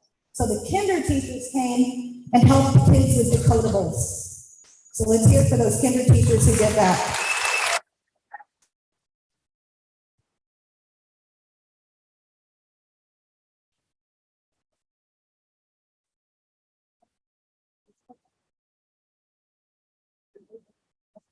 Okay, so I'm going to tell you about two students, okay? First of all, and they were extremely, extremely shy because I met with, well, one of them with his parent. But one student is in his daughter's class. He is an ESL student, and we know what ESL means. It's more challenging for those students. And he kept saying, I'm at a disadvantage, I'm at a disadvantage, I'm not going to be able to pass this STAR test, I'm not going to be able to pass, I'm at a disadvantage. And what Ms. Nadia did was she told the student, you're actually at an advantage. And he said, how? And she told him, because you take the time to read every single word and think about the meaning of every single word. When others take it for granted and they rush through. So I bet there's some kids you're going to beat. Then his whole outlook changed. He passed that STAR test and he's great. His score was like up there, right? So we're very, very proud of him. What is his name again? Francisco Javier. She's so fun. Aguilar Estrada. Got four names. All right. So Francisco, so you see him, congratulate him. Okay. Let me make sure that they can see the screen. Okay, right there. Just so you can see the screen. So I'm going to tell you about this student. This is Abel. And hopefully I can get through it without choking up. Abel is an 8th grader. He was put into an Algebra 1 class, okay, by mistake. Remember last year was a little chaotic, okay? He was put into an Algebra 1 class by mistake. And he and his mother said I could share this story, so that's why I'm out loud to share it. The year before, his STAR score was the lowest we could get, the lowest. He'd been in trouble, etc. So he ends up in this Algebra 1 class, which is a high school credit class in 8th grade. Not everybody can take that class. And Ms. Cortez, who came short like in October, it was like in October, she noticed that he was struggling. But she also noticed some of the girls were kind of being mean girls to him. You know, like, oh, you're slowing us down, or, you know, they kind of teased him. And she got on him, of course. But she contacted the parent, she talked to Abel, and she said, I can move you to 8th grade math. Do you want to go to 8th grade math? And the parent told Ms. Lopez, if you can work with him, because she said, I'll work with him. And I think I can get him there if he will come after school to tutoring. And I'll work with him one-on-one in class. If he'll do it, I'll do it, and if you support me. She said, yes, please don't give up on my child. So he stuck to it. He stuck to it. He stuck to it. At the end of the year, the girls, and I hadn't asked for their permission, so that's why I blanked out their faces. They were doing some practice for STAR, like 2 weeks before the test. Miss Lopez noticed, she looked back and she said, what are y'all holding up? Because she kept seeing them hold up some things. The papers they were holding up were saying, go Abel, we know you can do it. I mean, they were totally supporting him. So if you look at all the signs, you got this, you got this. What do they call it? Yeah. You got this, go Abel. They were totally supportive of him. He takes the STAR test. He got masters. Masters. Masters on the algebra 1 test. This test is given to high school students. Some high school students haven't passed it, but this student did. He never gave up. He never gave up. His parents didn't give up, and his teachers did not give up. So I met with, and he beat some of those girls. So when some of the girls heard about it, because they were all talking about it, oh my God, I can't believe it, So you just never know what other Abels are out there. This was an accident that happened. How many other Abels? So I asked her, I said, can you please invite Abel and his mom to come over here? I want to meet with them. See if they'll come. She goes, he is extremely shy. Extremely shy. Look, he didn't want to look at the camera. Such a doll. But they came over and they sat across from me at my desk, and I could tell Abel's eyes were really, really like red and watery, but I didn't want to keep looking at him, and I was talking to his mom, and I looked at him, I said, are you okay? Tears just ran down. He said, I can't believe I'm here. And his mother started crying and said, nobody gave up on him. I cannot believe one of my kids is here in the superintendent's office being asked to be highlighted at y'all's convocation. That meant so much to me. And I told him, I said, Abel, you are doing more for me than we probably did for you. I know our teacher did so much, but you also did so much for us, because this is why we are in this. And we asked them to come if they weren't going to be too shy, but I did tell them they were going to come on the stage. And so they said, if we don't come, we're just, it's very different for them, But if you see Abel, all right, he's now going to be in 9th grade, and he has a high school credit under his belt, okay? Make sure you let him know, all right? I asked the mom if there was anything she wanted to say if she wasn't able to come. And she just said, I want to thank the teachers who did not give up on my child. So let's always remember that. Thank you all. Thank you all so much.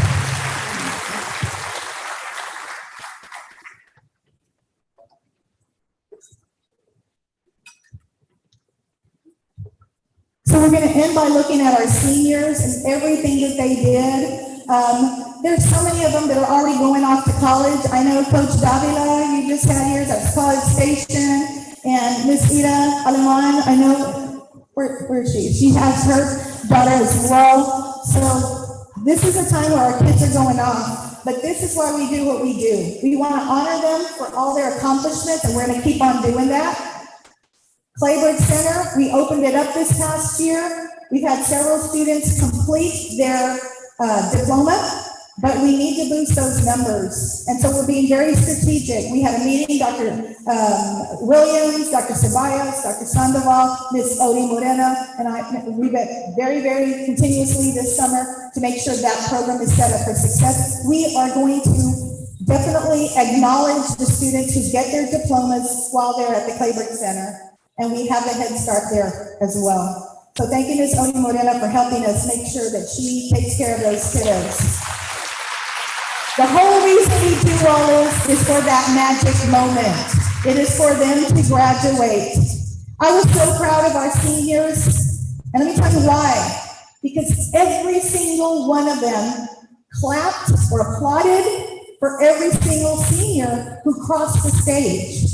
And usually it kind of starts dying down after a while, but our kids were so supportive of each other. So we have instilled that in them, and that means a lot. That goes a long, long way. So this is why we do what we do, and let's not forget that. I know it's hard sometimes because people want to try to bring us down, but what I've been doing during this time, I've used words and photos to explain what happened last year. They are powerful.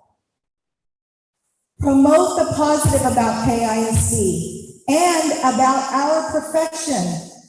People don't want to go into teaching because they're afraid, because they hear the negative. Tell them about these magic moments, these happy moments that make it worth going into teaching. And social media, they are so ready to bring us down with lies. And we're not allowed to go on there and say, liar, liar, hands on fire. We're not allowed to do that as much as I want to. So we just have to have faith that the truth will prevail. And thankfully, God has been watching over us, and it has. He's also sent me so many angels. So let's please follow the golden rule. Always promote the positive, because there's so many positive things happening, and our kids deserve it. Our teachers and staff deserve it. Thank you for everything you've done. I really appreciate you. I appreciate y'all listening and watching and so forth. We are going to now do the spirit bit, all right? So here we go. So when I call out your department or your campus, we want to see the spirit and the kids. Ben, are y'all there? Want some drum roll? Drum roll. We need some drum roll. All right? So let's start. All right. Nice. All right, let's stand up. With all the students. Okay. We will start off with HMK High School. Let's start off with HMK. 1, 2, 3.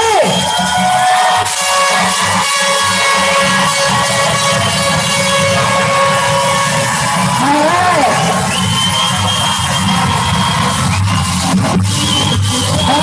Thank you. Let's start up now. Let's go to Gillette Middle School.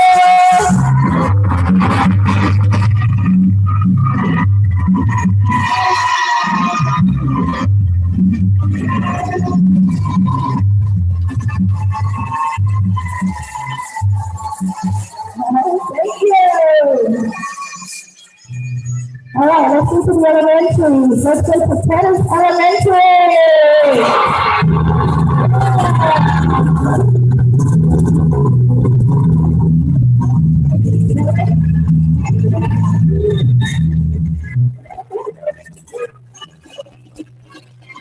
All right, now let's go to the Harvey Elementary. Yeah.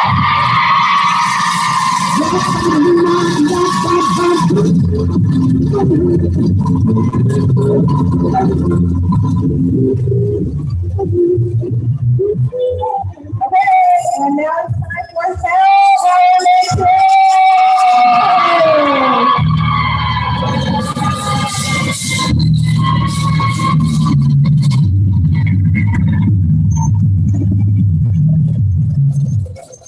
All right, let's see. Let's hear it for the maintenance department.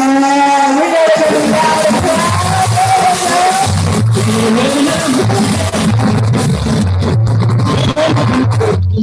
How about transportation department?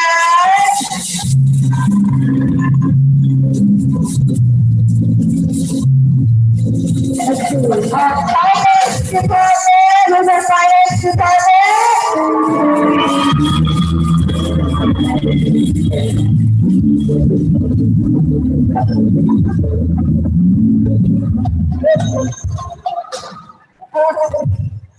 Our special ed department. Let's hear it, our special ed department.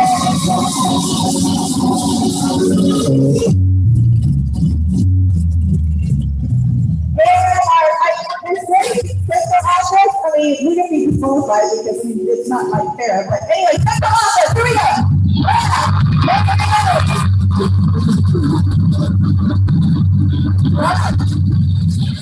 Okay, students, I'm gonna go.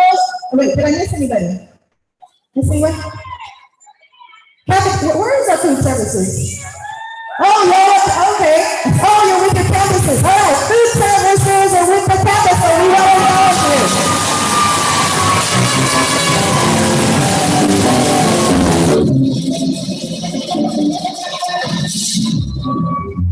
How about our custodial staff? Custodial staff.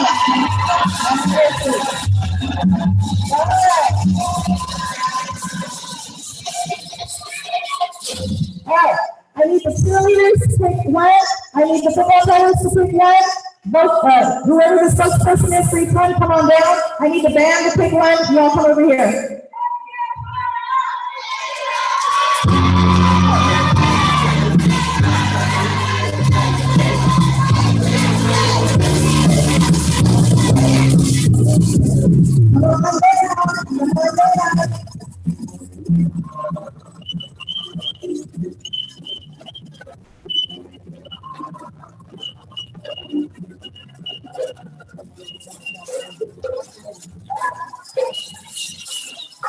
Cheerleaders, I need one of you to come down.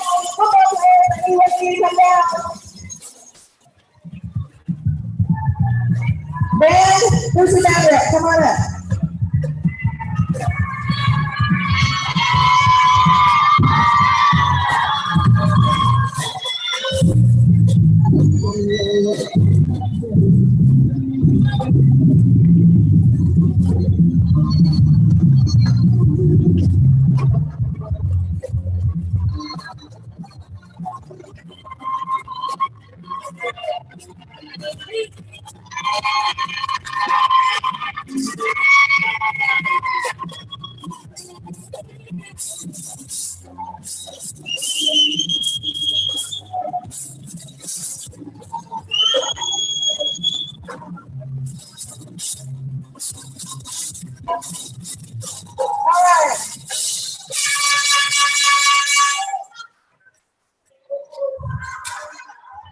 Cheerleaders said, Pettis Elementary.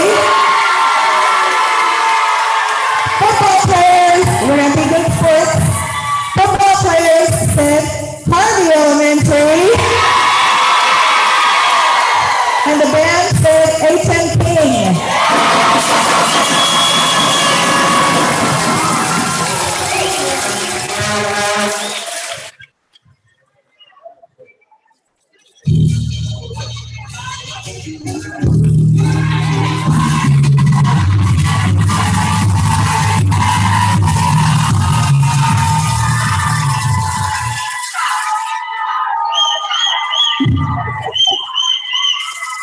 All right, this year,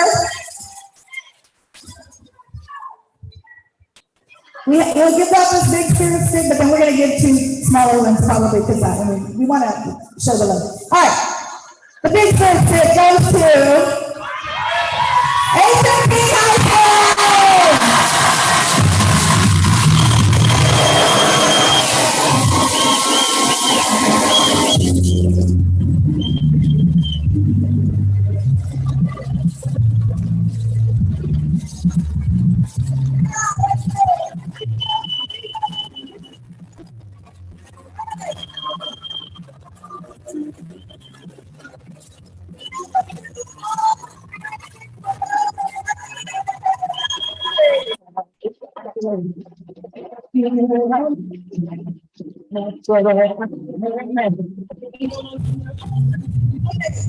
Everybody who has a costume, you can stand up here because we appreciate the fact that you are, and we're going to take a group picture as we transition.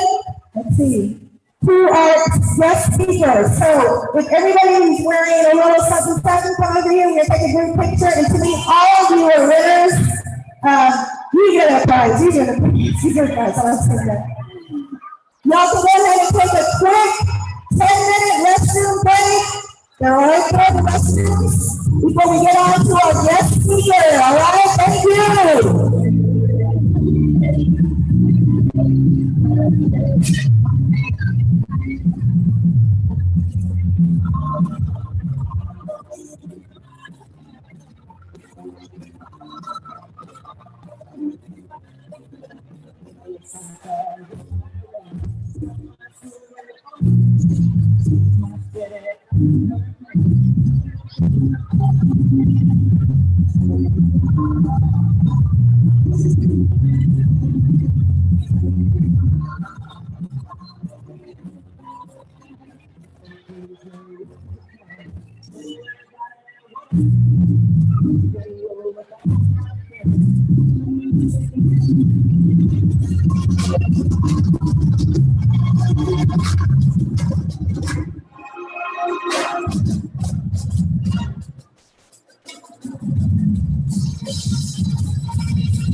Okay,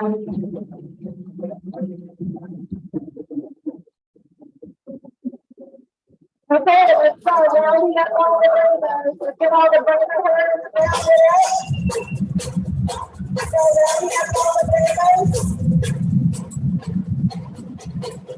I believe there's still restrooms. So all of you need to go to the restroom still. And let's start rounding up all the rainbows. We're gonna play great balls and great balls, and let's give them some time to come back in, okay? George Torres is so excited that our band is still here. Thank you so much to our Mighty Bringer band. Thank you, Mr. Dorothy Mendez. Thank you.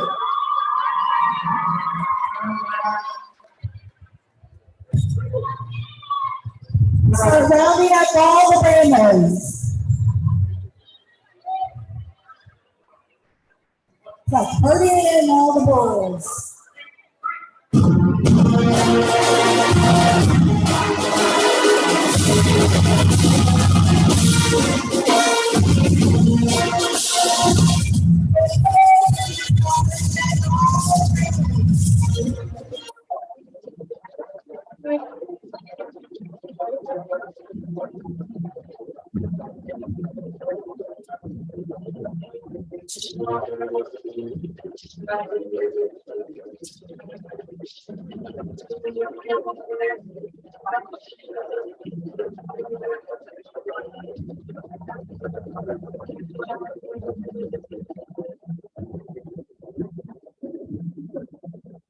Yeah.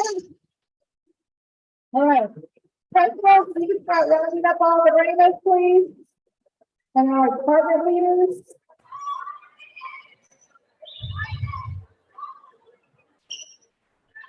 Let's play Brave Bulls one more time, Mr. Mendez. Mr. Mendez, one more time, Brave Bulls.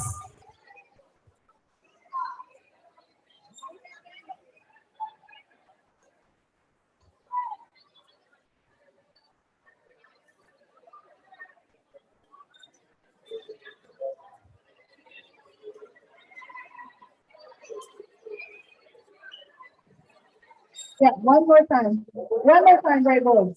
Well, we're hurting in all the rainbows. Come on, rainbows, let's all come back in.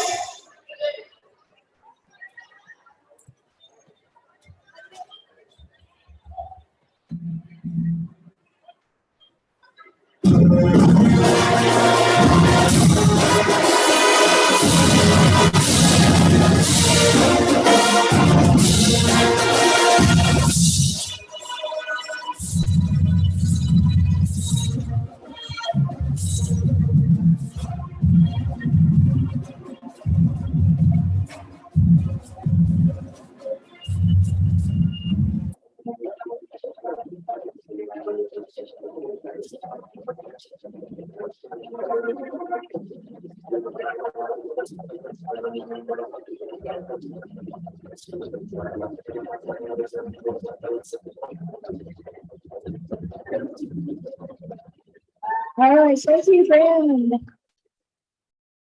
Before we introduce our speaker, there's been a question about the non-contracted workers. Do you all get a 90-minute lunch today too? Yes, yes, yes, yes. You'll clock in after you return back. And after we're done, I'll let y'all know what time you need to return back to the campuses. Band is staying, right? Band is staying because Mr. Torres wants y'all here. He's so excited that y'all are still here, right? And he travels to many school districts, and he is very impressed with Kingsville ISD, he's told me, so. I guess they're going to the restroom? Yes, okay. Taking their restroom break. Thank you. Okay, Mr. George Torres. I've heard him speak at a couple of different conferences that we've attended and have been very inspired, very moved by him.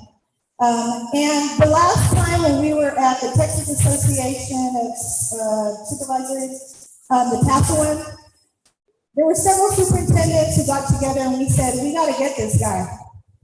And so what we did was we teamed up. So Taft ISD had him yesterday. Odom ISD had him in the afternoon or morning, one of them. Robstown has this afternoon, and Kingsville has him this morning. So we want to show him, I mean, like, who's the best district in the South Texas area, all right? So without further ado, let me welcome Mr. George Poulos. He is from Canada. Hey, good morning. Good morning, everyone. Thank you so much for being here. I know you probably didn't have much of a choice, but I still appreciate it. So it is incredible to be here. And as Sissy mentioned, I'm actually from Canada, so I am dying right now. It is so hot. Like, it is horrible. I don't know how you live here. It is so hot. And it's like, and you waving the fans is making me hotter. It's like, I'm like, oh, they're hot. They're hot. They live here. It's crazy. So it is such an amazing opportunity to be with you all. And as Sissy mentioned, I'm actually from Canada, but we don't have anything like this you actually don't have anything like this anywhere other than Texas, right? And so I came in here, I'm like, what is going on here today? This is not a first day. This is crazy. And so it is just so cool to see you all, to see the excitement, to see the kids are here, and just the energy that is in this room. And as I mentioned, I am from Canada, but we just recently moved to Florida like 2 weeks ago. So I'm not American yet, but I'm getting there. So it is kind of cool. And truly, we actually just moved to Florida, but when actually at TASA, we were kind of thinking about, hey, I think it's time for us to move to the US. And so we decided between two states, like the rest of North America, Florida or Texas. And so we actually went to Florida because I didn't really spend much time there, just to kind of get a feel for it and just kind of see. And it was like just amazing weather. It was just like we met some really nice people and we started really liking it. And then I told my wife, who's never been to Texas, I'm like, we still got to go to Texas because I want you to see what it's like there. And I said, Texas, and I don't, by the way, I'm not saying this because this is like a speaker thing. I only say this in Texas. Texas are like the nicest people ever. They're like, they're doing a fishing. And I got a horn out of that one. Okay, so that's cool. And so I told her, I said they're the nicest people. The weather in Texas is great. And so we decided we're going to spend a little time in Dallas. And she said, hey, is it ever cold in Dallas? I said, no, it's never been cold in Texas ever. So I have never been cold. It's like, well, I'm looking at the temperature right now and it says it's cold. I'm like, you're getting Fahrenheit and Celsius mixed up. You don't, they measure stuff weird there. So it's wrong. Whatever is going on is weird. Okay. So we get there, it was the coldest day in Texas all year. And I'm like, oh, no, please, Texas, why are you doing this right now? And so it was freezing. And I was like, is this what we want? We are moving from snow. We don't want to go to kind of snow. And so, and so we were there. It was just horrible. We were there for a week. And she was like, you know, the weather here is really bad this week, but the people in Texas are the nicest. Like I was walking with the kids today, and these strangers just came up and started talking to me, and they were like, oh, bless your heart. I'm like, oh, that's also a mean thing. It depends on who said it, right? So they said the nice bless your heart, but they also say it. Sometimes they don't like you, and they're saying it in a different way. So you got the nice one. So we did actually end up moving, and okay, this woman right here, what is her name? No, sorry, you, yeah. Alice. Okay, so Alice, I was sitting here, I'm like, this is kind of crazy what's going on here. And Alice like grabbed this mic and oh my God, can you sing? And like, it was amazing, right? Like, and I will tell you this straight up. I'll tell you this straight up, Alice. When I was watching you, my daughter is 5 and she loves to sing. And I'm like, if I could have someone who teaches my daughter, like you, who sings with such passion, and like that mic was as close to your mouth as possible. Like, you were, I'm going to be honest, the guys are like this, you were here. You were like, right? And so you're amazing. So can I give you a stick out? Can I give you a breath? Because I saw you, and I'll tell you, if I could have passionate teachers like you in front of my children, it is everything to me. So I just saw that and I was like, amazing. The Reverend spoke, and I became religious all of a sudden, and it was just I was like, wow, hallelujah! Like, what? I guess that was incredible, and so I feel really blessed to be here, and honestly, I will tell you, I feel blessed to speak to a room full of educators because I did not want to be a teacher. I went to university because my parents forced me to go. And then I was 22 years old, had a degree that I thought was totally useless to me. And then I saw a movie and it changed my life. It was Billy Madison. I'm like, that's what I'm going to do. So I was just kidding. I'm actually a trained kindergarten teacher because of the movie. Kindergarten is the only grade I've never taught. I taught grade 1 to 12, then I was a vice principal, then I was a principal, and then I worked in central office for 8 years, which was amazing because that allowed me to travel and speak on the road. I worked in central office, we don't really do anything, so that was nice control. Okay, no, I am kidding. Everyone knows I'm kidding. We do have 3-hour lunches every day. Those are awesome, and so yeah, so to be here is pretty amazing. And just kind of feeling the energy in the room, it really reminds me to slide out. So there's notion the smartest person in the room is the room. And so I feel really blessed to be able to talk to you, but also to learn from you, to feel this.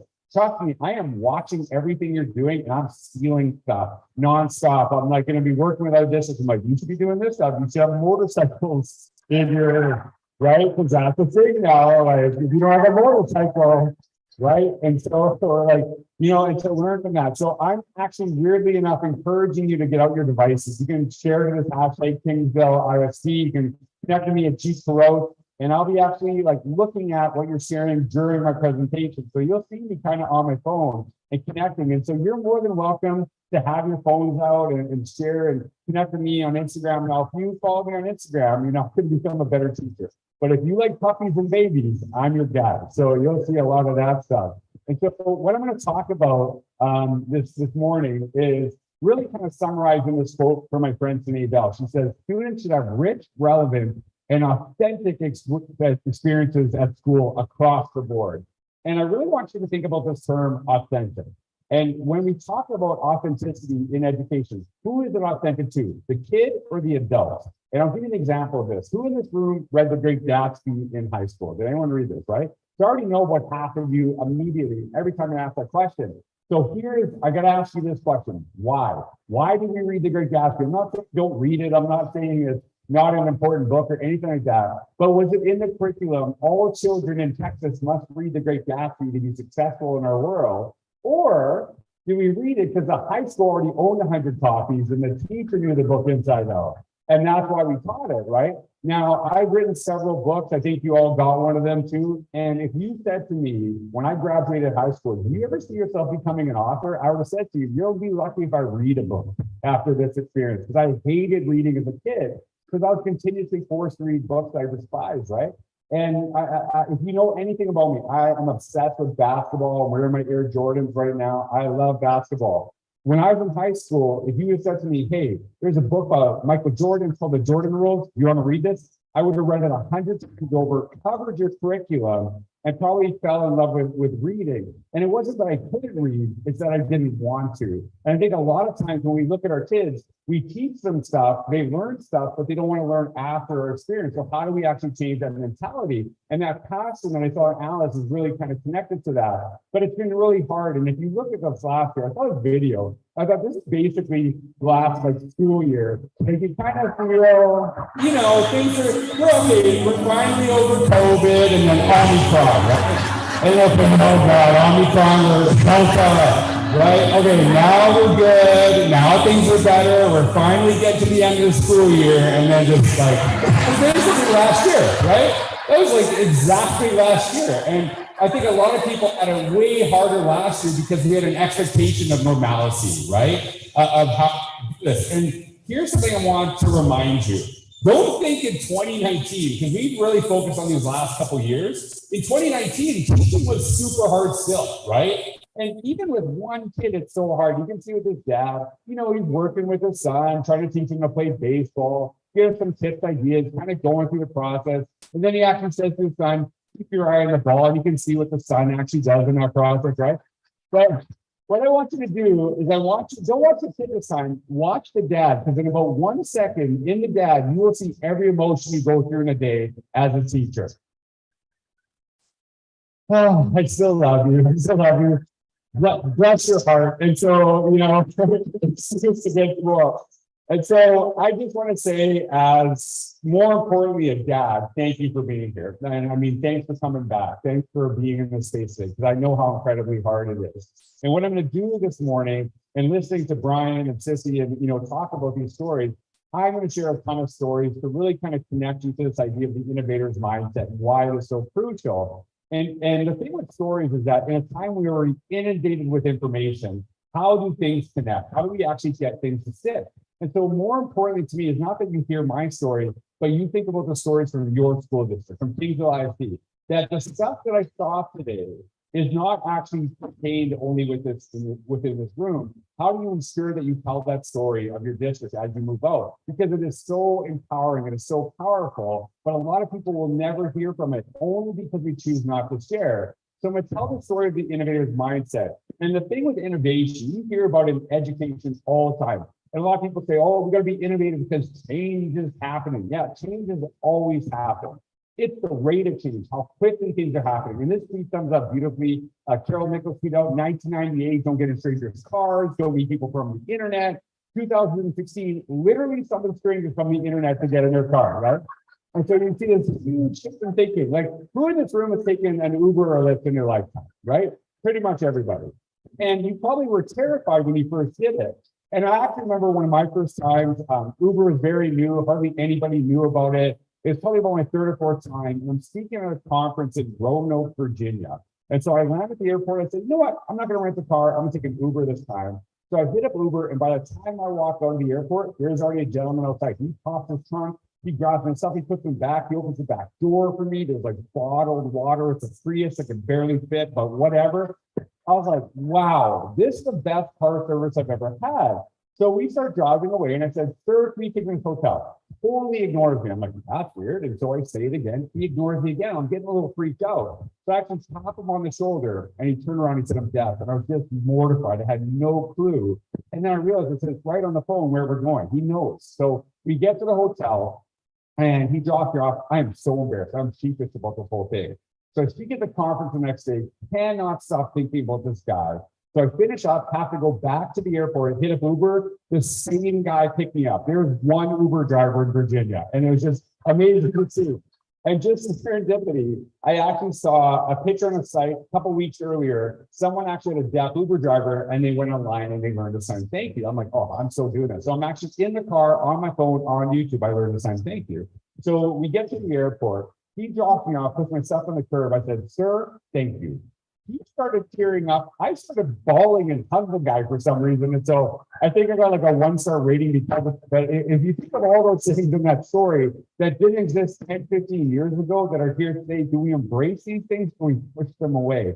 This is not only important to me as an educator, but more importantly as a dad. And these are my beautiful daughters, Talia and Georgia. And now you're going, and I can't look at you. I can't look at the picture because I'm starting to cry. Honestly, when my wife got pregnant with Talia, I got all the hormones through the process. Like I've been crying for 6 years. I have no idea what's happening in my body right now. I've been like a mess for 6 years. It's horrible. And we're actually expecting our third child in September. So we are so excited. Thank you.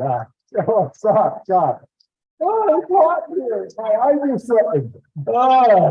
Anyway, so I hate saying this in front of a group of teachers. It's like horribly guilty. The last 2 years have probably been the best 2 years of my life. And I feel horrible for saying this, but you all understand why. Georgia was actually born in June of 2020. And I feel so blessed. And just like everyone else, in March of 2020, my world had totally changed. And what I was doing at the time, I was traveling and speaking, and all of a sudden that's done, right? I'm home. But it took me a few months to figure out I'm home, but I'm not present, I'm not here. And what I really hope for you this morning is you're here. Like when you're here, you're here. But when you go home tonight, you're not here anymore. Because a lot of times that's what we do. We are so present at work, and then we go home and we're so present at work, right? And you got to kind of figure out that balance. And I learned that too. And I really started thinking about like, how am I recalibrating? How am I really rethinking how I look at my own life?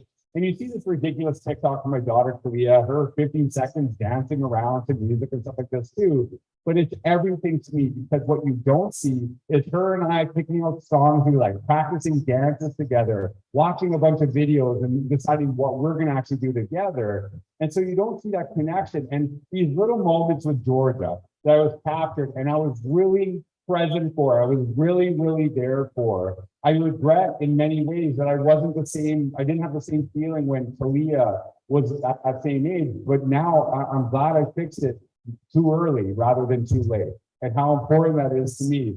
And I really hope that we start opening up the doors for kids that didn't exist for us when we were children. Now, I'm a huge basketball fan, I already told you that. Kalia, more than anything, wants to be a YouTuber. And so her and I will watch, these videos. I'll get a new pair of basketball shoes and we'll do these unboxing videos. And are we actually forcing kids into the same job, the same opportunities that our parents wanted for us? Or are we starting to see new openings? Are we starting to see new opportunities for our kids? And are we actually laughing at our kids for not actually doing those things that our parents want us to do? And so when I think about my own children, especially Kalia as she's entering school, and what the experience is, I want a certain experience for my kids, as I want for every single child who enters whatever school they go to. So what are my hopes? And the first one is that learners will feel welcome and valued in schools and the classroom. As soon as I got here, you welcomed me right here. Sissy welcomed me right away. A bunch of you came up to me and started talking to me and connected with me, and just watching you sing, watching you hug each other meant everything to me. But here's what I'm going to challenge you with. When you go into your classroom, you go back on that first day, look at everything like it's your very first day, even if you've been there 30 years, because the kids who are walking in your classrooms, they look at it the exact same way. And I remember when I first became a principal, I walk into the school that's new to me. It's like 75, 80 years old, but it's my first day. So I'm noticing everything. And I walk in, I notice to my right, there's an office. It's glass, it's going to be mine. I'm so excited because I can see everybody coming into the school. But then I notice to my left, there's a gymnasium. And above the gymnasium doors is a picture of every single principal who had ever served in that school. And I would watch kids walk into that school every day and never thought I could go, that's the principal in 1972? Amazing. Nobody cares, right? And what I find fascinating is like, we say this as adults, oh, these kids are so narcissistic, posting selfies on Instagram. I'm like, we used to post portraits of ourselves on the walls, right? That's narcissism, right? So I'm new to the school. I don't say anything because I'm trying to understand the culture. So about 2 months in, my secretary comes up to me and she said, hey, George, when are you getting your portrait for the wall? I'm like, I'm not going up on the wall. She's like, you have to, you're the principal. I'm like, I'm the principal, I can do what I want. That's the beauty of my job. I am not going up on that wall. So I talked to staff and I said, hey, I feel really uncomfortable with principal pictures. Like the thing I've noticed about you, you say this all the time, we're all about kids, we're all about kids, we're all about kids. But when you walk in, it's about like one almighty adult, right? It's like about one, it's not even us as a team, it's like one, those gotta go, they gotta go. I could not believe it. My staff were like, oh, no, you can't take those pictures down. That is tradition. And one of my favorite quotes ever is tradition is peer pressure from dead people. And so, listen,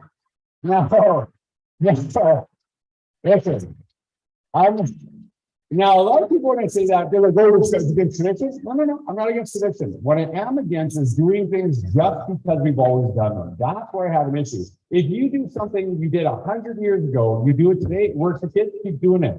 I'm telling stories. It's really the oldest teaching practice there is.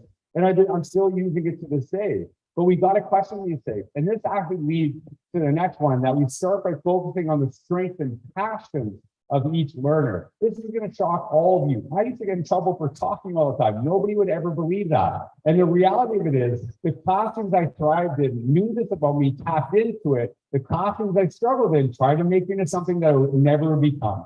And I fought them the entire time. And we do this with our kids all the time. We'll do multi-tier support systems, response intervention, all this other stuff. And what do we often do? Oh, this kid sucks at this. Here's how we're going to fix them. And I want you to think, and notice the language. I don't say students, I say learners. Because I'm talking about all of us. If I was your boss and that was my approach, you would hate me. But we do it to kids all the time. And what I really think we need to focus on, what gets them up in the morning? What are they really excited about? What are they passionate about? How to utilize that? And it's not about ignoring weaknesses. It's just about starting with strength.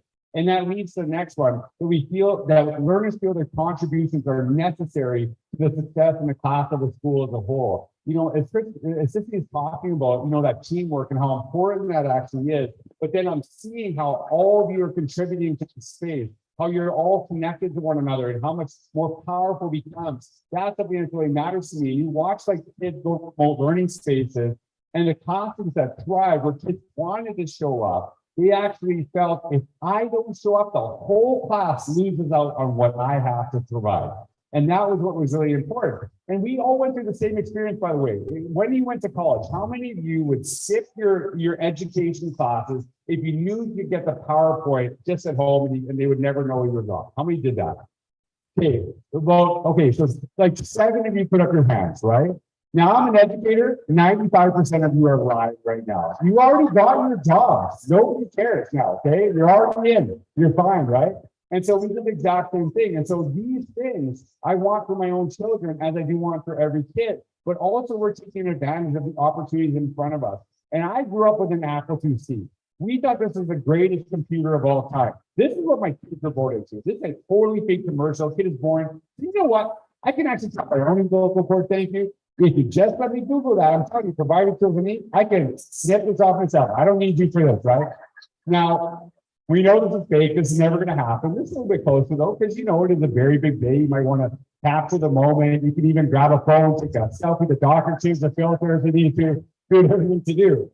So understand this, that my kids look at things like iPhones and YouTube the way we look at cars and electricity. It just is. They don't know anything else. And really thinking about how do we look at education today. And I love this quote from Thomas Friedman. He says, the world only cares about pays off when you can do it what you know, and it doesn't care how you learn it. In a time where we have access to not only all the information in the world, but we have access to one another. What are we doing with the knowledge that we're obtaining? How are we actually creating something different? And I think the biggest change for me in my, education career, I started teaching in 1999, is all the access that we have to one another, how powerful this is. And I remember my first year teaching, my biggest dilemma is this, is I want to get on the internet, but my mom's doing an important phone call. So if you remember this time, it wasn't internet on your phone, it was internet or phone. You had to decide, right? 2000, the greatest invention in my mind had just come out. I don't know if any of you remember this. It was called internet call waiting. So instead of picking offline and somebody calls you, a message will pop up, hey, do you want to accept this call? You're going to continue downloading Chumbawamba on Napster, right? Because that's what we were all doing at that time. And what I have no idea what I'm talking about right now. And so you got to think about what I realized, and I didn't really understand at the time, the only constant we could count on year after year after year is change. And how do we deal with this? And actually, how do we take advantage of it? And as I mentioned, June of 2020, Georgia was born. I actually could not go to the hospital because of COVID precautions. And so because I couldn't go to the hospital, what I did is I actually took my phone with my daughter, Kalia, and we welcomed Georgia to the world. And then I took that video and I emailed it to Georgia. And I have for both of my daughters and I will for my son, I have email accounts for them. And what I do is I email them their lives through my eyes, but they will not have access until they're at least 18 years old. I send them little videos and messages. This is the video that inspired the idea.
So how many of you right now wish you could done this with your own kids? Anybody in this room, right? I'm gonna be honest with you, when I first saw this, I didn't have kids, and I saw it, I'm like, I am so having kids, right? Did you see that? the power of this and how amazing it is. And a lot of times when we actually talk about this idea of regret, right? We talk about things that we did in our past that we deeply regret. But honestly, regret a lot of times the things that we didn't take advantage of, that we didn't try to do. And if I didn't do this, I would regret this my entire life, especially every time I see this video. And like, why do I even think the way that I do? And I can credit it to my biggest influence in education, my mom and dad, who look like the Greek Canadian version of the Sopranos, and just amazing people. Now, it's very hard to talk about my father. He passed away about 10 years ago, and his impact on me is so profound. But the two people you are looking at, who are both immigrants to Canada from Greece, are two of the best learners I've ever met in my life. Yet my mom had a grade 6 education, my dad had a grade 2 education. But nothing seemed to faze them that no matter what came their way, they would always figure it out. And my mom proves this, how incredible of a learner she is to this day. In her 70s, my mom learned to read and write English through the use of Facebook and email. And every time my mom emails me through this day, her English gets better. I'll type back to her. I'll put in a folder. It's like my mom's learning portfolio to see her development over time. It's incredible to actually see. And she debunks this myth that a lot of adults have said, about kids and ourselves. Oh, these kids are so much better in technology than we are. I'm like, no, they're not than me. The only difference in the kids and the adults is the kids are still willing to push buttons to see what happens. And if we're being honest, a lot of adults have lost that willingness. And my mom proves how valuable this is. She went from a point in her 70s, she could not read and write English, to now in her 80s, she can make me feel guilty solely through the use of emoticons. So text me, why don't you ever call me phone broken heart tears? And it's like the worst emoticons you get from your mom ever. And so this learning piece, my parents really instilled in me, and I'll talk more about in a second, but the relationship piece really was what they, impacted me with. And I noticed that how my parents ran their restaurant was very similar to how I ran my school. And I understood that when my dad passed away, how much I took for them, and I didn't even know. So if you came to my school when I was in Canada, when I was vice principal, every single morning, first person to see was me. I'd be outside greeting kids. You got minus 40 days, doesn't matter, I'm out there. You know that kid that really struggles in your classroom? I'm going to find them to make sure they're smiling by the time they get to you. Your life will be so much easier for the rest of the day if I can do that. This is my mom. If you came to a restaurant, the first person to see is my mom. You get the front, she welcomes you, she talks to you, she asks for your family, asks you about how you're doing. Because this is not just about food, it's the experience. What is the experience your kids have every single day in your buildings, in your classrooms? And as a principal, I'm so proud I can say this. Every single day I was in the building, I walked into every classroom, saw every teacher, every staff member, every student, every single day. Even for 3 seconds, I would walk in and say, it is so good to see you all today. You have no idea how much you mean to me. Thank you. For sometimes I'm going to teach the classroom, I get the kids super jacked up and excited, just leave them to the teacher, right? Because teachers love that. And why would I do that? Because school should be a joyous place. And I know you know this, but I'm just reminding you, for some of your kids, and honestly, some of your adults, school is the most joyous place they go to in a day. Don't ever take that for granted. My dad would do the same thing. He would cook in the back, he'd come out, he'd check in on you, see how your food was, see how you're doing. Because my parents understood this. Without the customer, there is no restaurant. Without the kids, there's no school. Who serves who? We forget this all the time. And this relationship piece, a lot of people say, oh, that's like all fluff, right? That's not what schools are about. But it's actually backed up by research. In Innovating Inside the Box, I talked about this study from Ohio State that said simply greeting kids in the hallways in the morning is shown to improve math and reading scores. Now, scores are not the end all be all for me, by the way. But if you said to me, we started greeting kids in the hallways first thing in the morning and they started doing better, yeah, of course they did. So you're telling me first thing in the morning, kids felt valued. Of course they're going to do better, as with any human being, and how important that actually is. And here's the thing, the kids are coming back too. And I guarantee you that first week, the majority, if not all of you, will be greeting those kids outside your hallway and they'll feel so good. But what about the second week? What about the next week? What about the last week? Because that's the thing we should be doing all year. The feeling you have today is something you got to permeate throughout the school year, and how important this is. And it's not just our teaching staff, it's all of us. I saw this story and it was really powerful. This custodian works nights at the school, never sees kids. So what does he do? Vacuums artwork into the carpet for the kids. So every morning they're rushing in to see what he's done from the night before. And I love the quote from the article. It drives home the point. There are so many people that come here after dawn and they work so hard to make a safe, comfortable, and happy place for you to learn. Whatever your role is in this room, your number one job is to serve kids. Everything else is secondary to that. And one of the things I've been really thank you. And one of the things I've been really talking about for years is this idea of school teacher versus classroom teacher. And as someone who would hire, I'm telling you straight up, I would never hire a classroom teacher ever. And I'll explain to you what I mean by that. Classroom teacher, they could be great with their kids. They might know their content. They walk out of the room. You're not my problem. Go to the office, right? Where are the principals in this room? Where are your principals? Looking for you, okay? I don't need you to agree with me, or I don't need you to say anything because I already know them, right? But about 90% of the kids who are sent to your office are usually by about 10% of your teachers, right? Those are your classroom teachers. Now, school teachers, on their hand, they're great for kids. They know their content. They walk out of the room. Every child in school is their child. They know if one of us struggles, we all struggle. They look at things like supervision as a way to connect with kids they don't teach that year. That's who I would look for. Those are the people that I hire. And I had an exact moment where I came up with these terms because I was getting really frustrated. Teachers were just dumping kids to the office over and over again. And I had a breaking point moment. There's a kid in grade 2, literally the nicest child I've ever met in my life. He's about 8 years old and he is bawling in my office. I said to the secretary, why is he here? She said, so-and-so sent him, and so-and-so sent everybody, by the way. So I talked to the kid and I said, hey, why are you here? I said, kid on the playground. I'm like, what? I said, shit. And you know what I said? Oh, don't say shit anymore. See you later.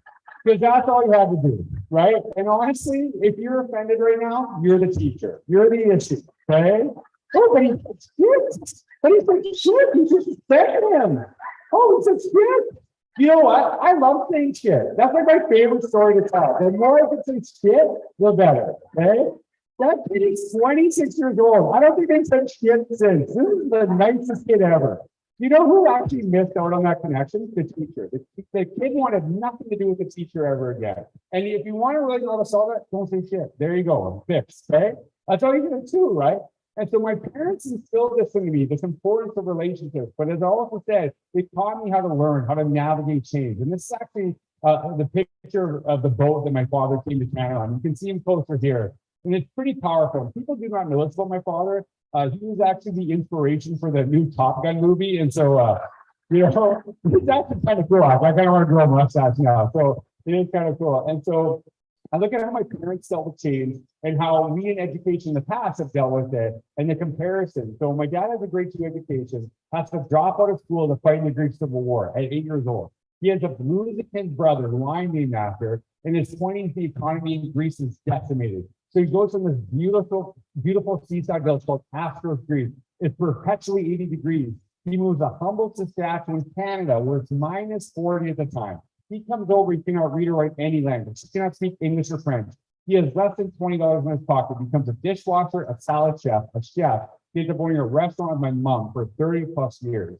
And for my parents, they thought change is an opportunity to do something amazing. They embraced the obstacles in front of them. I'll be honest with you, I've watched people in the past freak out because they're moved from Word to Google Docs. And that was the worst thing that's ever happened to anybody ever, right? And I remember one of my staff members was like, George, we just got Word down. I want to Google stuff. I'm like, yeah, learning is your job. Like, it is literally your job, right? And sometimes we embody the exact opposite of what we expect from our kids. And I'm so grateful, not only because of the mindset my parents instilled in me, but because of the mindset they had and the artifacts that I have to show because of it. When I was about 6 years old, my dad came home. He was we were featured on a local newspaper, first family in town, get this crazy technology nobody had heard of at the time. It was called a VCR. My dad spent $4,000 on it. He was a visionary. He went VHS, not beta. Some of you have no idea what I'm talking about right now. And I'll tell you, to see myself through my father's eyes, there is no price you can put on this. This is valuable. Now, I am the youngest of my family. I am quite spoiled. And you can see here, as I open this present, my brother, and I realize it's chocolates, not toys. And I'm like, next present. Like, why would you even wrap up? And so when you see this, I'll tell you, sometimes when I miss my dad, I go watch him on YouTube. Because if you think a picture's worth 1,000 words, what do you think a video is worth? And how grateful I am that I have this stuff. But I do want to point out, do you know how hard it was to get this video into this presentation? Like, how complicated? I'm not just talking about taking like a VHS tape and moving it to a digital medium. I'm talking that my dad used to carry a 50-pound camera that had to be plugged into like a 2-piece VCR. Yeah, I don't know if you remember this, because there was like one piece you put the tape in, and the second was so you could set the timer because you don't want to miss Dallas on Thursdays. And so you got that whole thing going. And now in my hand, in my pocket, I have actually something that takes way better content. And it's not just what I take of my kids. More importantly, it's what I take with my kids, what I create together with them. And when I look at this video and I see this of my own children, my hope one day, honest to God, more than anything, is that my kids one day will talk about me the same way I talk about my parents. That I was willing to try different things. That I was willing to open up doors to them that didn't exist. And that means you got to think different. And this is a little bit embarrassing, but he is Canadian. I'm a pretty big Justin Bieber fan. I know it's super weird to say. Just so you know, when he lived in Canada, he was normal. He came here and went crazy. So I don't know. I don't know if give me a month to see the same thing happen to me, but I saw him on concert and I took this picture. And I took this picture and I looked at it after. I was like, wow, look at the power in the hands of these kids, the ability to create content and share with anyone in the world. What an incredible time we live in. But I guarantee you, some people, even in this room, will look at the same picture and go, oh, why do these kids have to be on their phones all the time? Like, appreciate the moment. And for being honest, it's because some adults don't know what they're doing. They don't want to use their stuff, so they think it's like horrible. It's the worst thing that's ever happened to humanity. But I don't remember anybody complaining about this. You know what's on the train today? Everybody's just reading. To this day, we celebrate this. If you went in a classroom tomorrow, kids' noses were in books, just like this, we'd be so pumped. The complaints I hear in one are very similar to another. Oh, these kids are not socializing. Well, neither are they. Oh, these kids are not exercising. Well, neither are they. But we become so comfortable with one because it's all we've ever known. The other one freaks so many people out. And you got to think about the kids coming to your class and how different they look than when I first entered school. This is my niece, Bia. She's 4 years old, never been to school at this point in her life.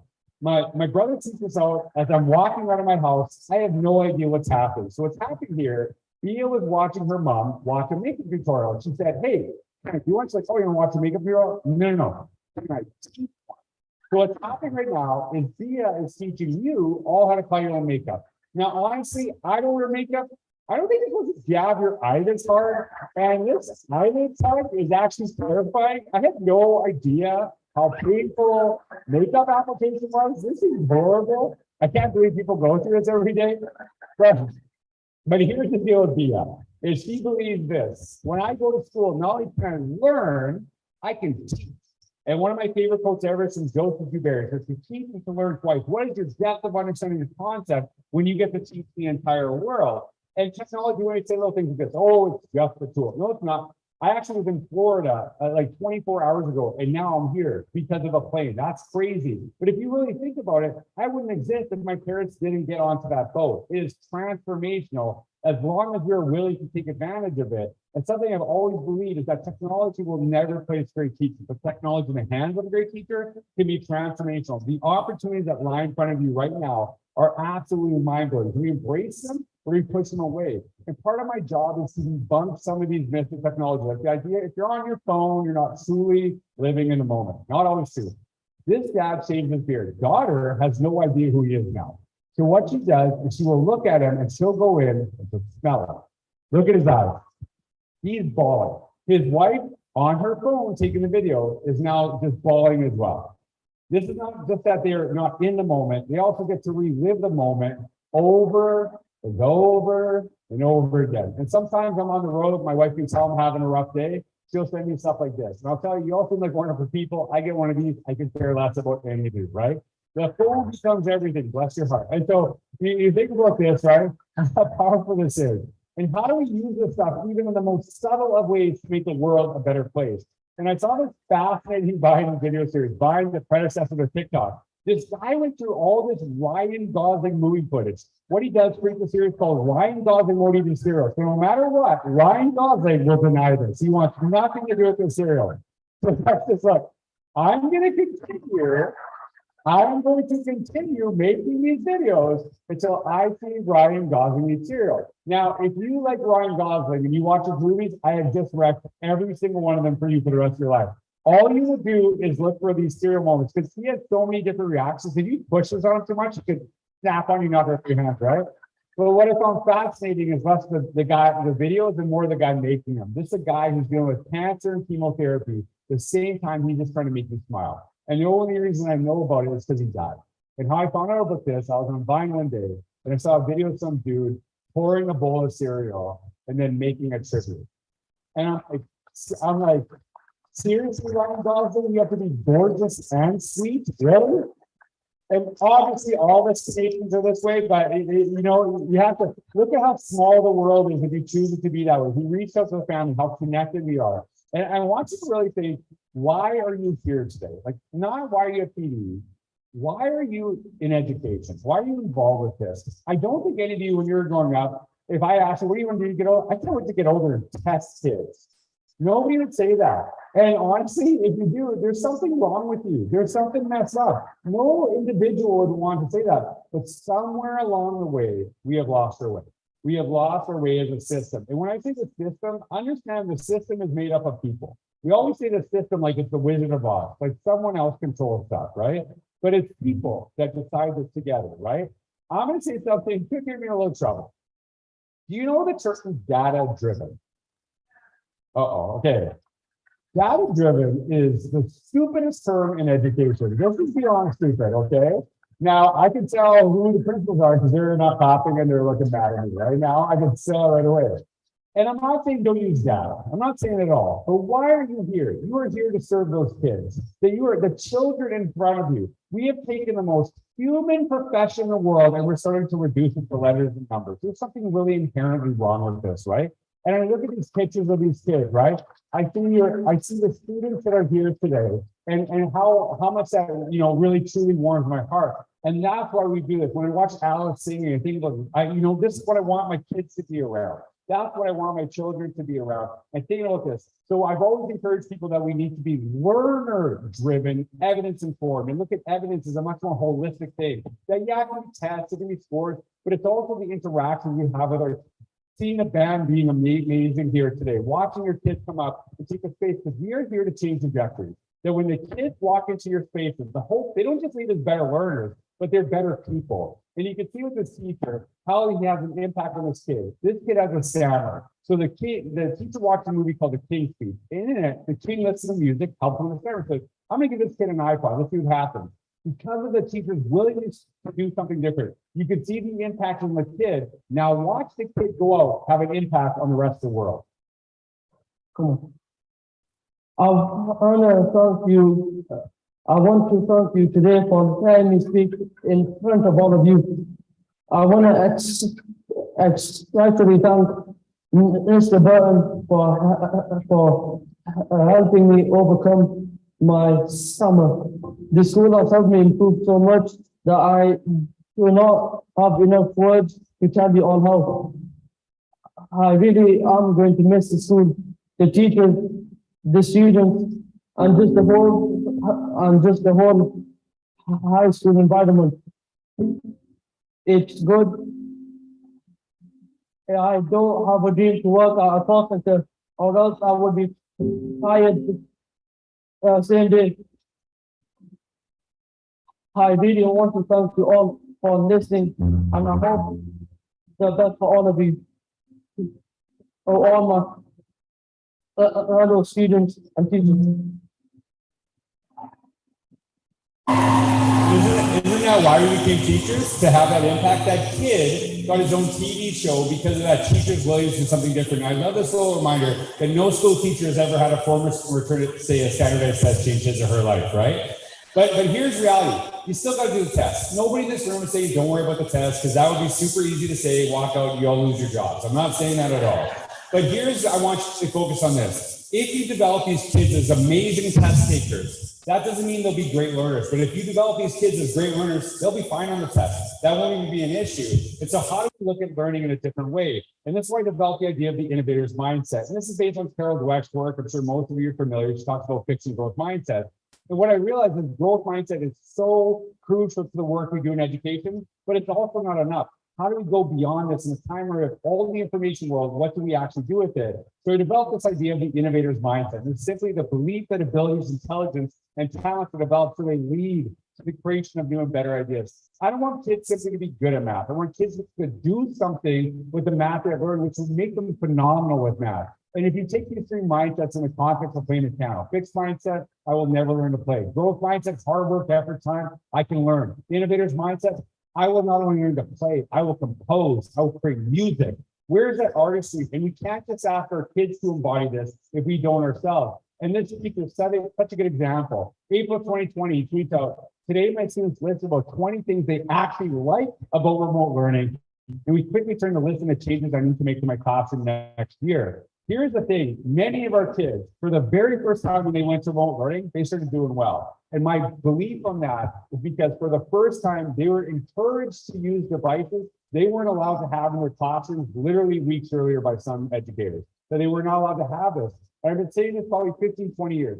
If you have a child who thrives with paper and pencil and you take that away from them, I'd be just as bothered if you did the opposite. Whatever the kid needs to see is what we need to, where we need to begin and how important that is. And so I'm going to talk about these characteristics, why they're so important. And what I'll do is I'll talk about them two at a time, simply for the sake of time. And I'll start with empathetic and problem finders and solvers. And a question I've been asking educators forever is, would you want to spend a whole day learning in your own classroom? Would you want to be subjected to 6 hours of you a day? Now, some of you in this room are like, yes. How dare you ask that question? It's not a yes, no question. It is an everyday question. And I will tell you this, as an educator, I've had terrible days, and I'll be the first one to admit it. And I've said this, has anyone else said this to a group of students? The bell didn't dismiss you, I dismiss you. Because honestly, if you said that, you sucked that day. Not a good day for you, right? Kids are bolting for the door. Get me out of the space as soon as possible. It's a day we create that they don't even notice the time. That's what we're trying to do. But we can't constantly ask, our staff, like, oh, you need to create these really compelling learning days, when a lot of them feel like this. If I die, I'll be sitting at staff meeting because the transition to death will be so subtle, right? Is the most appealing thing about your staff day is you get Chick-fil-A, right? Is that like the big thing, right? And so what I've learned is that if someone is open to change, how quickly it can make an impact on our kids. There's a teacher I work with, her name is Lisa Jones. And I talked to Lisa and she said, look, I'm struggling this year. I'm really having a hard time. I said, what's going on? Well, I'm teaching grade 10 science and we're talking about mitosis. And honestly, I'm using over projector and transparency. Before you say anything, I already know this is boring. I don't know what else to do. So I said, why don't you go on Twitter? Why don't you see what science is doing? She's like, why would I go on Twitter? So I showed her a video called Twitter in 60 Seconds, which actually explained how Twitter, educators use Twitter, but a 60-second time constraint. Within 1 week, she had her students creating mitosis in 60-second videos, went from totally teacher-centered to learner-centered. And here's what I love about this. Lisa had no clue how to make the video, but she said to the kids, could you figure this out? And they're like, no problem. And too often what we do, we hold our kids back based on what we don't know, as opposed to letting them explore, figure some of the stuff out. And you with McIntosh pushed me in this idea called problem finders. He said, currently the world's education systems are crazy about problem-based learning, but they're obsessed with the wrong bit of it. While everyone looks how we can help young people become better problem solvers, we're not thinking of creating generations of problem finders. Do we encourage the kids to challenge the things they see in the world and then pose solutions, or do we ask kids to solve problems they don't even care about? And they can do this with or without you, and I always prefer the with. This is a young lady named Manasa Mendu. I met her, and she's telling the story. She's from Columbus, Ohio, and at 13 years old, she went to visit some extended family in India. And what she had noticed is that some people that lived in that area that she went to visit didn't have access to things we take for granted: clean water, electricity. So at 13 years old, what did she do? She invents a $5 clean energy device anyone in the world could actually access. And so now that she's done this, she's already on the Forbes 30 under 30 list. She's made such an impact. And this debunks the narrative we've been saying about kids forever. Oh, we're developing the leaders of tomorrow. What we subtly say to our kids is, you can't make an impact until you leave here. How do you get these kids to say you can have a tremendous impact in our world right now? And it doesn't have to be complicated, it's something simple. This student concerned about cyberbullying said, look, you can use things like Facebook and Twitter to be horrible. Why can't you use it to be awesome? Why can't you use it to make the lives of others better? So what does he do? Starts Facebook, Twitter, Instagram accounts to compliment kids in the school to talk about how incredible they are. Not only does he change the culture of his school, kids all over the world see this idea, adopt it from their own. This valedictorian creates an anonymous Instagram account, goes through every single senior in his class, posts a picture of them, says why they're awesome. And nobody knows who's doing it. He actually revealed himself in his valedictorian speech. And one of the young ladies in his class said, look, he didn't just make my day better. He saved my life because I was thinking about suicide. He showed me things I didn't see in myself. And one of the things I always say to students is always err on the side of positive. You can have a tremendous impact on the life of someone else. Make sure it is a good one. And when you hear this term innovation, a lot of people think, oh, if I use technology, I'm innovative. No, I can debunk that in 1 second. Does anyone know what a scantron is? Right? Woo-hoo. Yeah, you're not gonna like this part of it. A scantron is often accelerated that practice. That's what it really is. And I'll be the first one to admit, I use it for terrible practice. When I was a high school teacher, the second we got a scantron in school, boom, every single test was multiple choice. Not because it has anything to do with the kids learning, but how can my life become easier? And I'm not saying if you use a scantron, you hate children and you're not a good teacher or anything like that. But do you actually really focus on the deep learning or what's easiest, right? And this is why it leads to the next one, this idea of resilience and risk takers. If you can get a kid passionate about what they're doing, their resiliency will go up exponentially.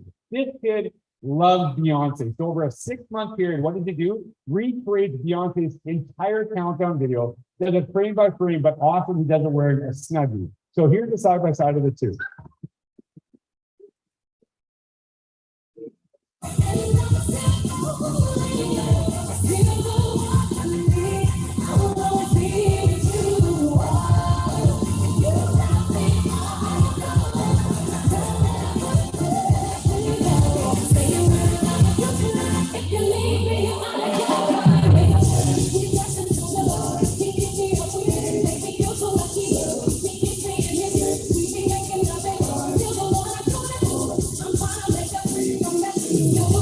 Every single frame, including facial expressions, he goes through meticulously.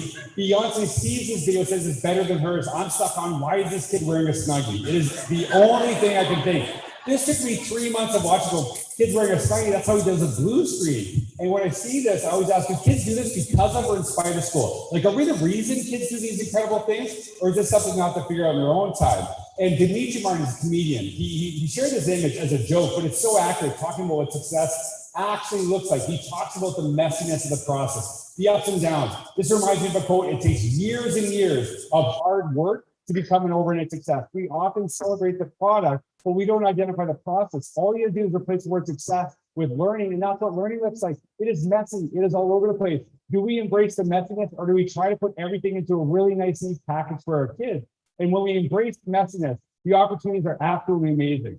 This student, this teacher actually started this day called Innovation Week. This is adopted from a teacher in Chicago named Josh Steppenborg, who did a thing called Innovation Day. So in our school, we said, it's a great idea, give these kids time to solve problems that are meaningful to them, but a day is not enough, give them a week. These kids, grade 8 public school, they decide we want to build hovercraft. They start developing hovercraft in the school out of things you can find just laying around. What they couldn't do is figure out how to steer it. So what they did, they stole their parents' leaf blower and they actually used it as a steering device. And what's amazing, once one school in our district started doing this, other schools started jumping in because these kids see themselves as inventors, as innovators, solving problems that are meaningful to them. This young lady, her parents travel. What she does, she wants to lessen what they carry. What did she do? Invent a toothbrush with a toothpaste, one piece, press the tube, comes right out through the bristle. 12 years old, that's because of school. And I love this little quote, the person who says it cannot be done should not interrupt the person who is doing it. Are you the obstacle for the kids or are you the pathway, right? Let's be that pathway. The next thing I'll talk about is this idea of creative and effective. And I'll be honest with you, if I questioned you when you were younger, when I was younger, you were gonna get the best mixtape of your life. I was gonna spend hours of my time recording songs on the radio, praying the DJ wouldn't speak at the end. I don't know if anyone remembers that process. But I love this narrative. We made mixtapes, they remixed music. We watched TV, they made TV. But this shouldn't be a generational thing. We have access to all the same tools our kids have. And how do we create something together? How do we go through that process? And I know that these kids were super excited to make this TikTok with their teachers.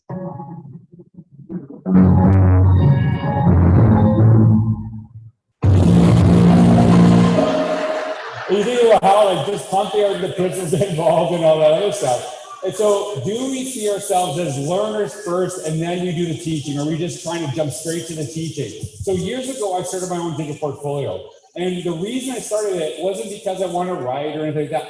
I just want to understand how can we actually understand the space to actually go from a viewpoint of a learner to teach our kids. And even though I started like 12, 13 years ago, I still update it 2 to 3 times a week to this day. Because not only has it pushed my learning, but it's opened up doors for me that I didn't even know existed as a candidate student. And this is a great example. This young lady named Beverly Pham, 17 years old at the time, was a high school junior, English class, said, hey, we want you to create an about.me page. It's like an internet cover letter. Tell us who you are, tell us what you're interested in learning, but you need to list all of your social networks as well. I want you to think about the students in Pageville just last year that graduated. Do you even believe 50% of them could give their social networks to an employer or college and benefit? Or most of them lose opportunity, most of them lose, jobs, right? And this teacher said, we know people are looking at this, let's use it to our advantage. And what's fascinating, Beverly applied to USC, which is her dream school. She didn't get in, her grades are not good enough. So she contacted USC and she said, Google me. They do it, said, we'd love to have you. We have been saying this forever, grades not tell the story of a child. So what are we offering is an alternative in a time when there's so many opportunities. What we did for years is that kindergarten, grade 12, no matter class, teacher, subject, grade, school, a district of 10,000 kids that spread over 100-mile geographical area. Every kid had one digital portfolio that they made their entire time because digital allows you to do this in a way you could have never done with paper. You can watch these kids grow up. You can see them develop over time. And not only do you see the product of learning, but more importantly, the process of thinking. This one art teacher said, I want to see your final picture in this project. I need you to explain how you got to that point. You can adapt it for anything you teach in this room today. Subject for this wooden bridge. I first took a picture looking straight at the bridge to try and capture the length of the bridge. This picture, however, had too many distractions and didn't capture what I wanted. This is when I found more angles that kept the feeling of depth, but looked more interesting. So I sat down on the bridge and took a shot against the post. This picture looked much better and eliminated a lot of the distractions and added better lighting. So if you listen to this kid, they said, here's where things went wrong. Here's how I redirected it to make it right. And if you remember when we were kids, Google was a planet. Some information changes over time. The ability to learn is forever, and that's what the teacher is emphasizing. And so the last two I'll talk about is the idea of networks and observance. And Will Richardson, he's a brilliant educational mind, said by the time our kids graduate from our schools, you should be able to Google them and find good stuff. And honestly, I know we have this concern, kids do inappropriate things online. Honestly, sometimes adults provoke them. Tell me all about what you know. Go. Crap, sugar, butthead, butthole, and butt crack, butt nose, butt face, butt head, butt ear, butt nose, butt teeth, butt head, and shit. See? I told you shit's a good word.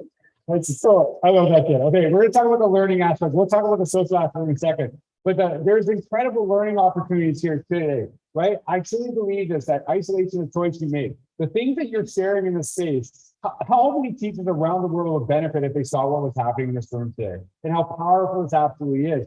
And my brother, Dr. Alex Rose, he's a professor of educational technology, created this thing called the network teacher. He showed all these technologies that exist today that weren't here when I first started teaching. But 20 years from now, something new will replace them, something will be better. What will never go away are those arrows. They will always go back and forth. Every single person in this room can make you a better teacher. Where's your stuff? Where's the stuff I can learn from you? I got a ton of stuff you can learn from me. How do we elevate the profession from sharing? And I do want to talk about the social aspect too. And I'm going to give you a little heads up. There's some language coming up and it's not good, but I want to show you sometimes things go wrong. How do we get out of it? And this is a professional learning day. There's 50% students and 50% teachers. I love when students are here because I want them to hear what I'm saying to you. Because if they're going to say, are you doing that stuff that guy from Canada talked about? You're just going to ignore him, right? I think there's a power of this. And the reality of this is on this day, we were talking about not just digital citizenship, but digital leadership. How do we use technology to make the world better around us, to make our lives better? And on this day, there's a gentleman fighting me all day. And he'd say things like this. Look, kids don't need this stuff. I didn't need it as a kid. Look at me. I turn out perfectly fine. Why do our students need this? And at the end of the day, one of the students said, sir, social media is like water now. It is everywhere. You can either let us drown or you can teach us to swim.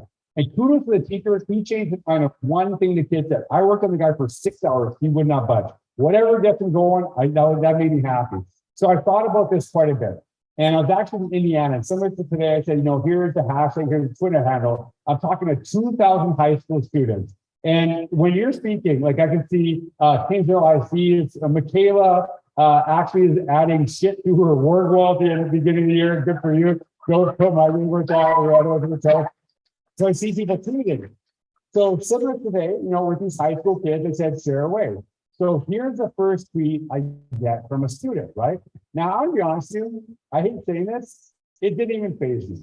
And there's two reasons. The first reason is I try to speak to high school students all the time. Some kid tweets something inappropriate anonymously, they'll say something like this. The second reason is more important. When I was in high school, if you gave me a Twitter account, pretty good chance this would be me, okay? I would love to tell you I was an awesome kid. No, I was horrible and I showed up every single day, okay? So this didn't even faze me. I actually forgot about it. So I kept speaking, showed a video, and I looked at Twitter. Here's the next one I get, and it's horrible. This one's pretty bad. Now, if you can't see it, I apologize because I will not read it to you. I would have never said anything like this. And now I'm a sweating human being, and I am pouring right now. And all I'm thinking is, please don't get worse. Please don't get worse. Please don't get worse. And you can see this gets worse. And you can see how bad this actually is. So I got to tell you this because it's really important. I'm watching 2,000 high school kids who have said, get on your phone, get on Twitter. And I'm watching them all go like this. Oh my God. And I'm watching the teacher in the room go do this stuff because the kids like, wow, kids seem really engaged. Oh yeah, they're engaged, right? They're watching everything I'm doing. The teachers have no idea what's happening. So the only person who knows what's going on is the person who has no connection with these kids. And I got to tell you this because it's important to hear from me. The first thing I thought when this happened, shut it down. They have blown this. And then I thought about it for a second. I'm like, am I really shutting this down because of 3 kids out of 2,000, which schools do all the time, by the way. Kids do something stupid online, block everything. Kids break some of our playgrounds, get rid of playgrounds, right? I guarantee you, you're all paying today for something someone did stupid 25 years ago on some policy, and that person doesn't even work here anymore, right? This is something we do in education. Now, I'm not this person, but I worked in education for a long time, and I taught high school. And if I start going, who did that? Who did that? I could have 2,000 kids turn on it. I got to figure out a way out of this. So they said, when I was a teacher and you were my student, you could have a tremendous impact on me. Do you know how I measured that? If I saw you outside of school, would I literally cross the street to come talk to you? Would I actually go out of my way to have a conversation with you? If I did that, that showed me something. I prayed I'd become that teacher who'd cross the street to come talk to you. Hopefully we can be that for each other today. This kid tweets this. I like the way you present your message. It's really entertaining and informative. I stopped everything and said, where is Mr. Stock? Kid way in the back stands up. I said, what's your name, sir? Vita. Vita, you have no idea the impact it's having on me. Thank you. I started tearing up. I was terrified. He didn't just have an impact on me, he had an impact on all these kids now bombarding this hashtag with anything nice they could say about me, like love your sweater. And so anything they could find positive, they're sharing. And what I love about this is not what you can no longer see, what you can see. The teachers went on that day and they're like, wow, those kids loved you. I'm like, not everybody. And so at the end of the day, Dita gets these kids together and they do a cup song to thank me for my time. And what I learned from these students, because I allowed them to teach me, is we need to make the positives so loud that the negatives are almost impossible to hear, right? And Sissy was talking about that. And I get pushback. Oh, that's like toxic positivity. It's toxic positivity, right? Which is like a new big thing in education right now. And I'm not saying that that doesn't actually exist, but a lot of times all we do is complain about every single solution. I've been in education long enough. I guarantee you that somebody in this room, no matter what solution you come up with, has always got a problem. If everybody's looking at you right now, it's probably not a good sign, right? But the reality of it is, it's not about ignoring problems. It's about finding a way forward.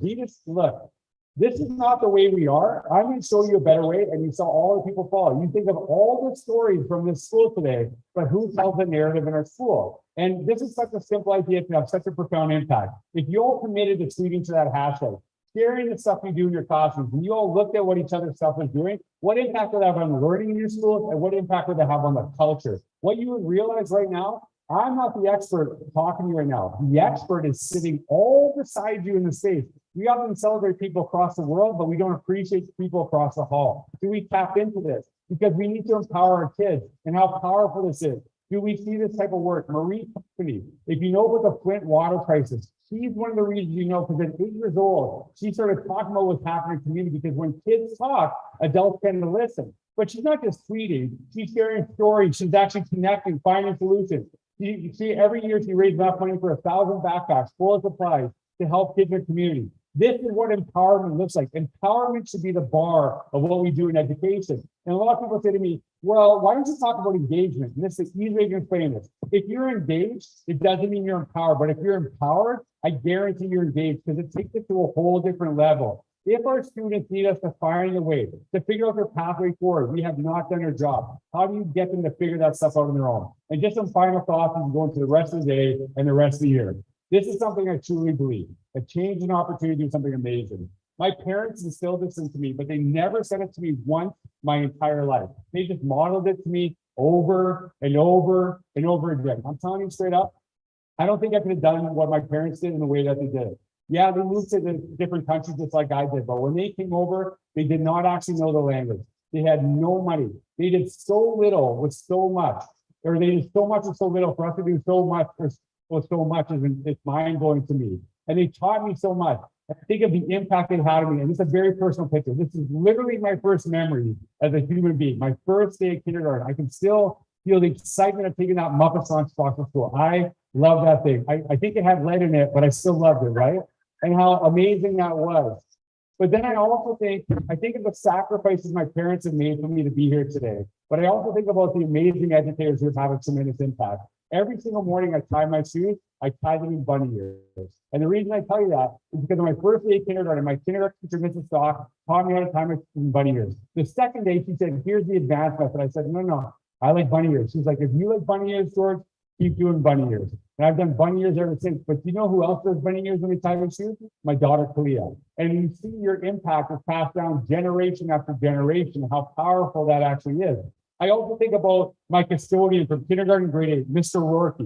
Every single day, he was my favorite person. I would talk to him every single day, and it's so powerful. I say he was a custodian, but honestly, I never saw him cleaning the school once in my entire life, which is amazing. But you know what's really cool? The school is immaculate because nobody messes with school because we all love Mr. Rourke. And you see how powerful this is. I'm so glad that you said you have the elementary arts program back here and how powerful it is. My ability to speak, stand on the stage with confidence is by my grade 3 music teacher. Cindy, she wrote in my grade 8 report card, you will be on a stage one day. Now, I think she thought I was going to sing, but then I hit puberty, so this is what I do.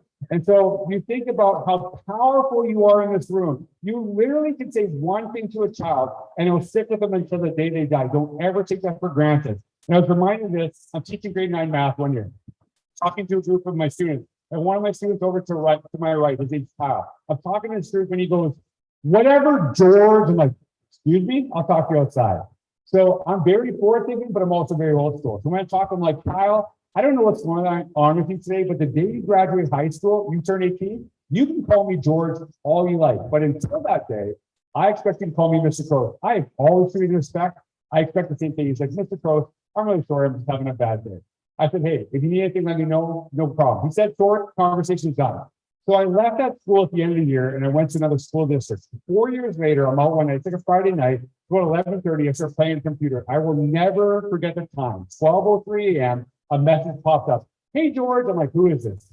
Hey, George. I don't know if you remember me, George. My name's Kyle, George.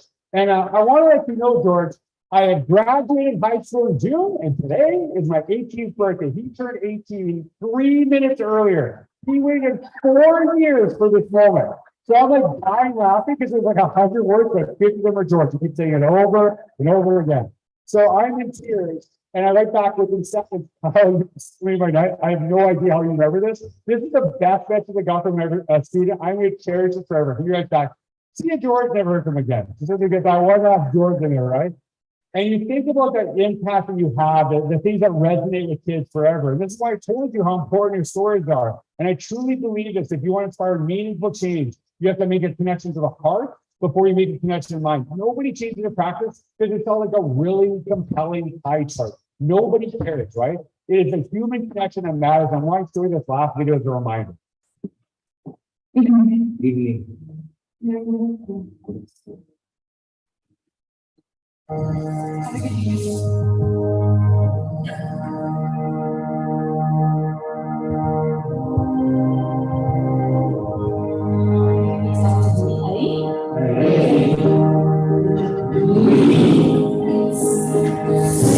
Ready?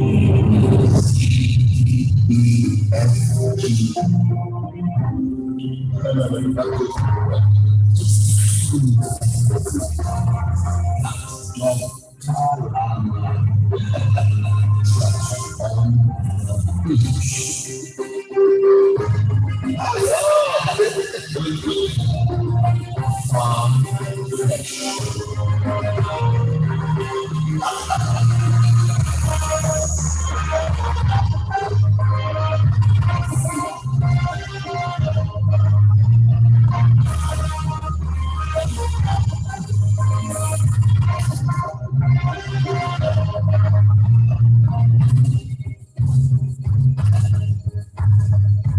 son, I move the dress.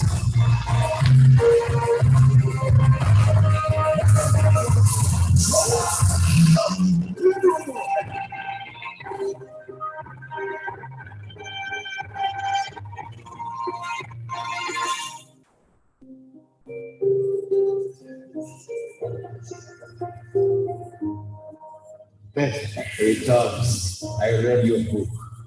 You read my book? I'm actually looking around the room at some of you. I know some of you are crying over here. I know you're starting to tear up. I just want to let you know right now, some of you are actually crying over a Scotch commercial. So they're like, oh my God. Why do I need to drink so bad? Oh, the kids aren't even here yet. A Scotch would be amazing for some reason. If you would cry over a Scotch commercial, what impact do the stories of your schools have? The incredible things that I got to see here today. The incredible things, I hate to tell you this, you take for granted. It is just your normal, but it would blow everyone else away. And the only reason people don't know is you choose not to share. You need to share those stories. Who better to change the narrative of education than the people in the space here today? But there's another reason I share this video, and very personal to me. This reminds my mom. My mom, an immigrant to Canada from Greece, could not read until her 70s. And I'll tell you this straight up. My mom has read my books more than any other human being in the world. This is not even close. What my parents taught me over and over again is when you have a compelling reason, you can learn anything. And I hope I help remind you of that compelling reason why you are here today. I hope I help remind the administrators not to spoil that compelling reason. Because we always tell teachers, remember your why, but a lot of times we do everything to get in the way of it. That we have to ensure that we empower our teachers to do incredible things and empower the staff that we have. But most importantly, how do you help the kids find their own compelling reason? That every kid in your care finds a pathway to success that is meaningful to them. That's what I want for my kids. It's what I want for all kids. It's what I want for all of you. I hope you have an amazing year. Thanks for all you do. Take care. And thank you. Thank you. Thank you. Thank you.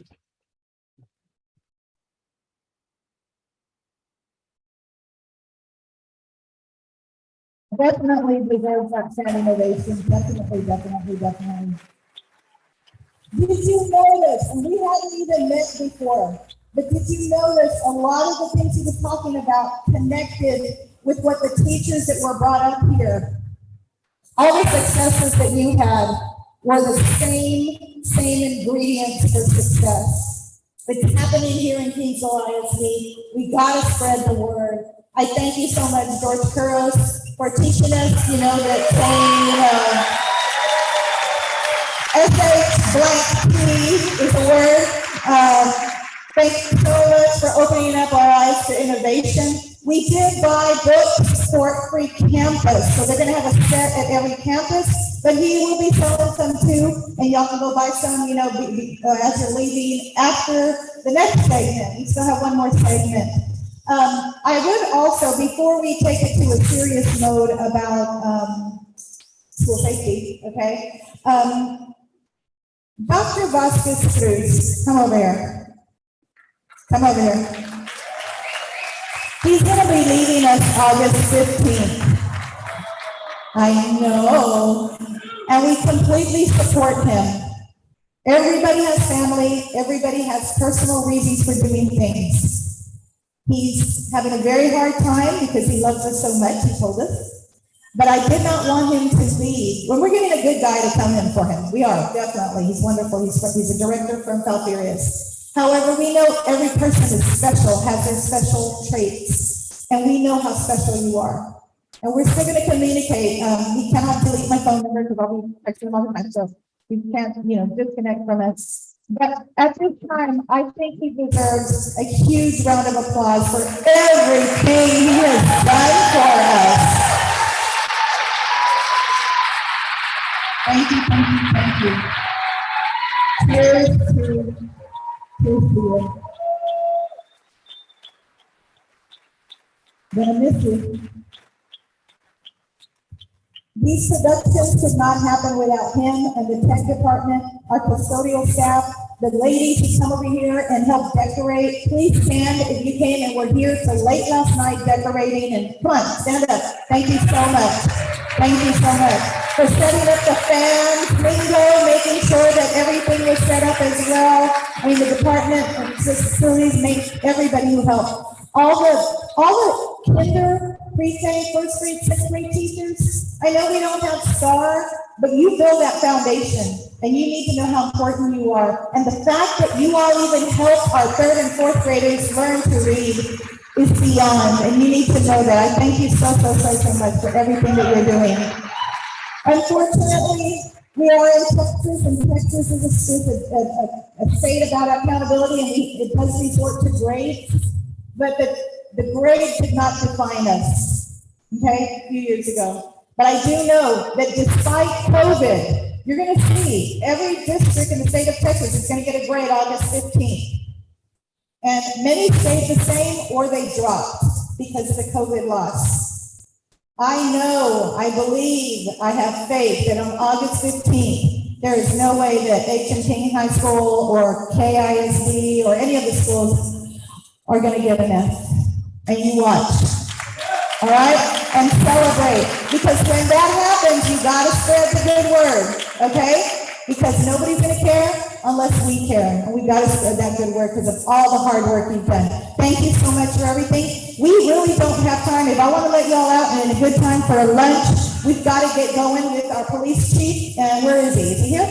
Police Chief Torres, thank you so much for coming over here.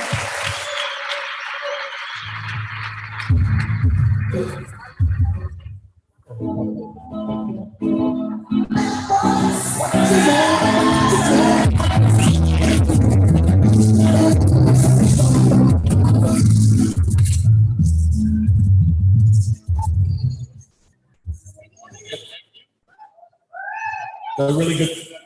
Enjoyed that. Just to let you know, you're actually a speaker.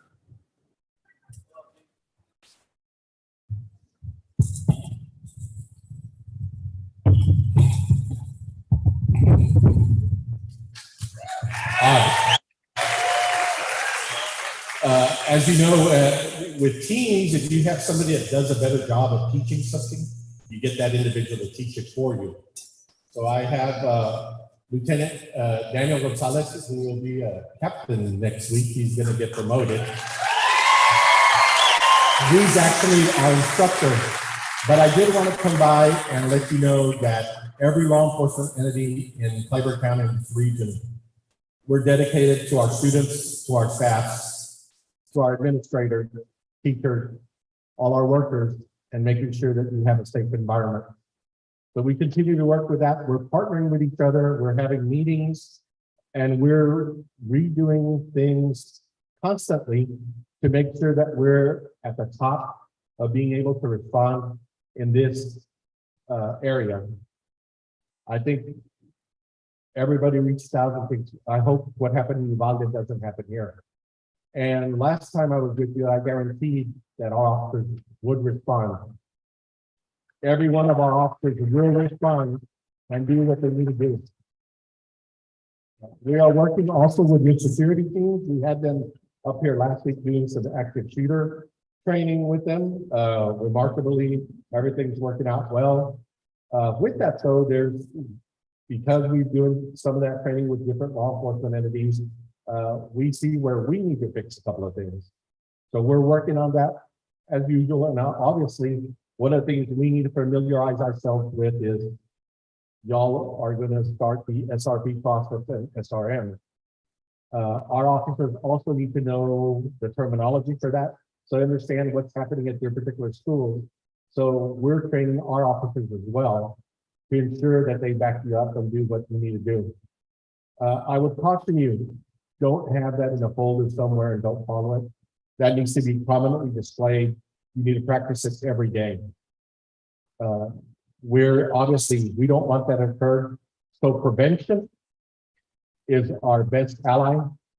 Doing a threat assessment, if you have an individual, say something, that's gonna keep that from happening. If we have students that we think may become a shooter, you need to let somebody know so that we can take action and keep that from occurring. So I would thank you for doing that. I know it's difficult a lot of times, but that's what we need to do. So without further ado, I'm going to turn it over to Lieutenant Daniel Gonzalez.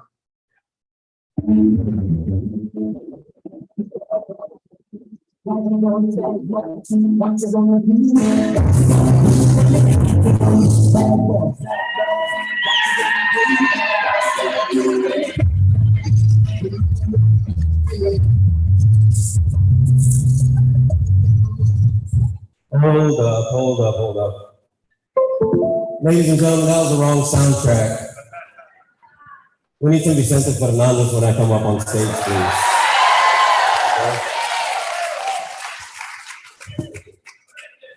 All right. What time is it? Good morning, everyone. Oh my God, it's like teaching a bunch of cops. All these cops that I teach, they look at me and say, good morning, guys. And they look.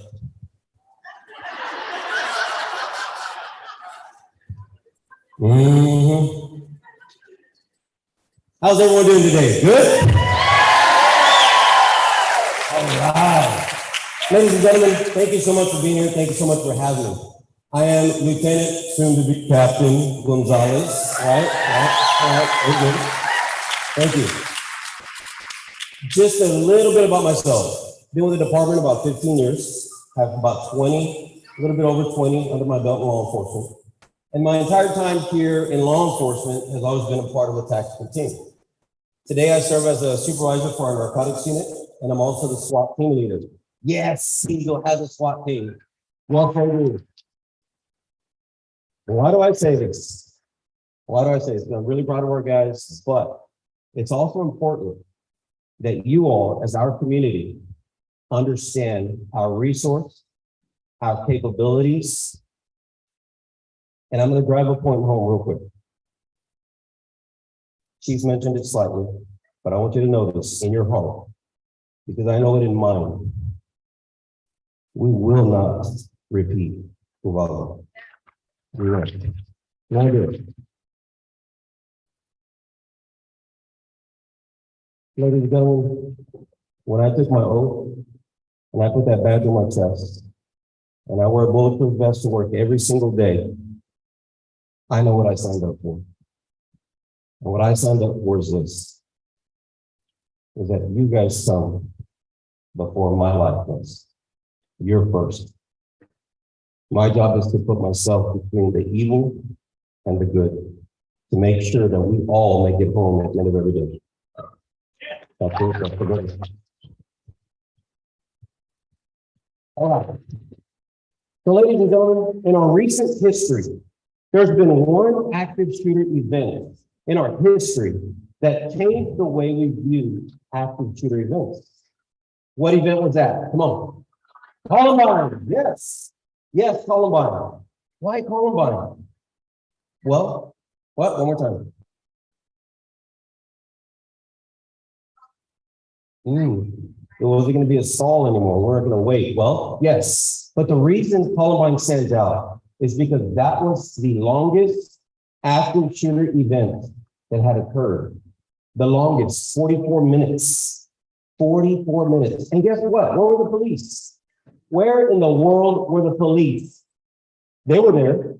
Absolutely, they were there. Body armor, shotguns, guns, but they were outside, hiding behind their cars. But I want you to understand something. You see, back in the 90s during Columbine, there was a big shift in law enforcement. with SWAT teams. And I'm telling you, I'm responsible for our SWAT team, so I know this. I'm in charge of a whole bunch of divas, let me tell you. All right. So as a SWAT team's created, they're getting specialized training. They have all these awesome tools. And then shots fired at a school. Well, the regular police, well, I can't go in there. I'm not SWAT. Call SWAT. Well, guess what? Yeah, call SWAT, call SWAT, call SWAT. 44 minutes later, SWAT's arriving on scene. There's not always a SWAT team on duty. These guys get called out to show up. So then that's why it lasted so long. It lasted so long enough for every media outlet to show up and televise Columbine. That's why it stands out in our minds. So, group of people, San Marcos Police Department, Hays County Sheriff's Office, Texas State University. They create a training. They get together and said, guys, that response from police was junk. We need to stop that. We need to change it. Sure enough, they create a plan, and now they're teaching that one police officer. We've all seen him. That one basic police officer who sits in his patrol unit, ready to eat. Don't you say it. We don't need donuts in here, ladies and gentlemen. We're in South Texas, we eat tacos, right? Yes.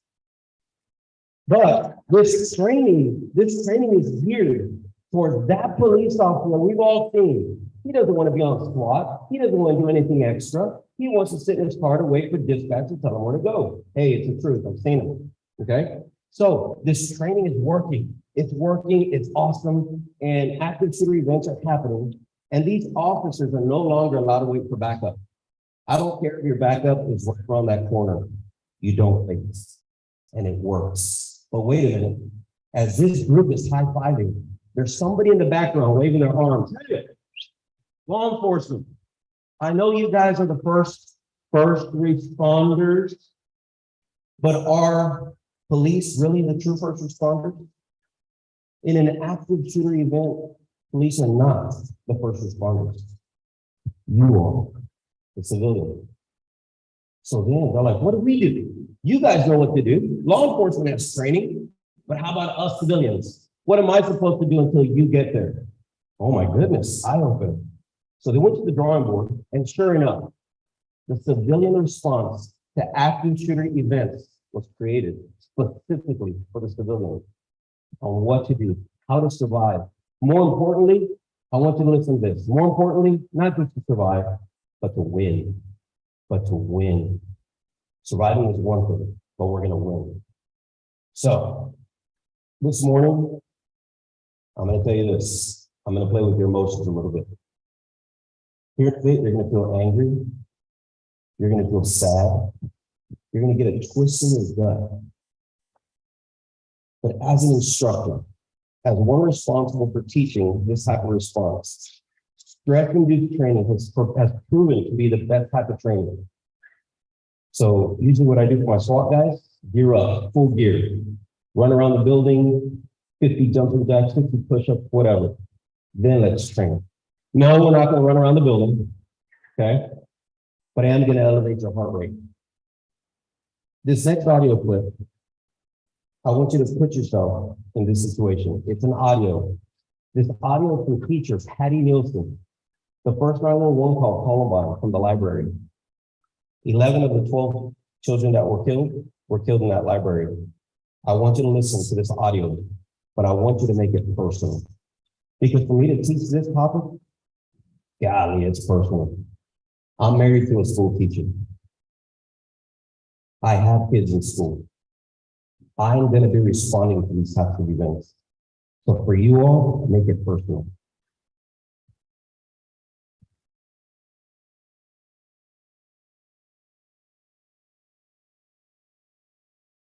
Go ahead and click on play. Just click the screen.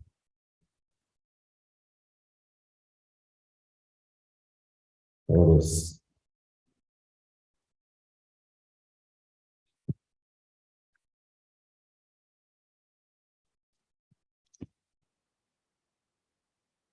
Now it's over. Got it.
What's going on? Okay.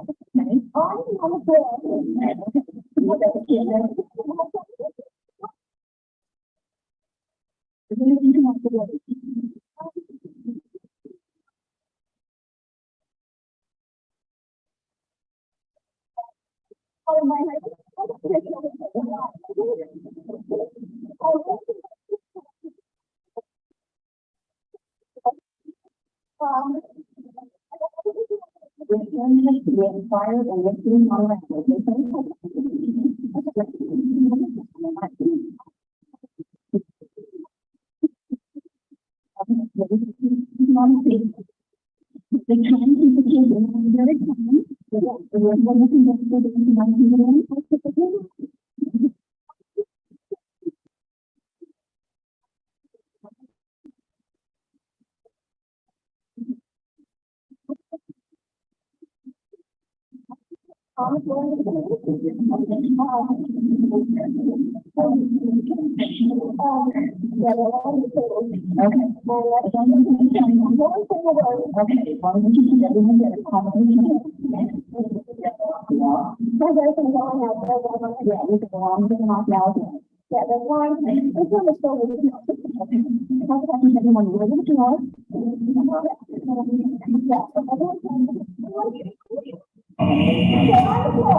Breathe. Relax your mind and breathe. How many of you out there really understand what she was saying? Now, raise your hand if you could not understand. It's very difficult to understand. That's a high level of stress. That's Miss Patty Nielsen. She's in the library.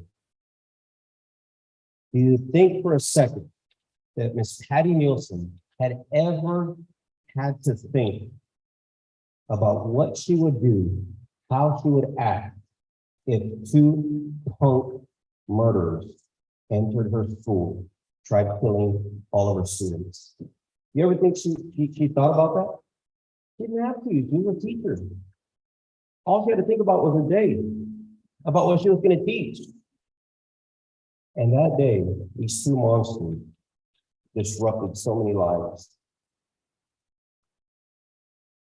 At one point, dispatch even asked her, "Can you lock the door?" And she was so nervous, so hyped up. She was like, "No, he's outside. He just locked the door." "Nope, I'm afraid. I have 3 kids. I'm not going to do it." Do you think if Miss Patty Nielsen had any type of training like this, you think maybe she would have locked the door? Possibly, she would have made more of an effort. But you see, these videos are not to criticize. We do not criticize these videos. We learn from it. And that's why we're here today. We're here to learn from other people's situations. If she would have locked the door, things could have been different, possibly. So that's what we're going to train ourselves to do. Train ourselves to push forward, to think under stress, to know what to do. Now, this next video, I want you to know this next video is going to be graphic. It is not the real thing. This is not the real thing. In Columbine, they had cameras, they had video, they have exactly what went on, just like Uvalde, they had all that, but they didn't release it. With all due respect to the victims and those affected by Columbine, that video was not released. But for training purposes, to be able to show you, to give you an understanding of the horrors that occurred during an active shooter event, this video is a reenactment of Boyd's Close. Again, you're going to watch this video, a short amount of this video. I want you to make it personal. Find that connection. Put yourself in that classroom. Put one of your loved ones in that classroom. You need to make it personal. And if you get mad, don't throw anything at me.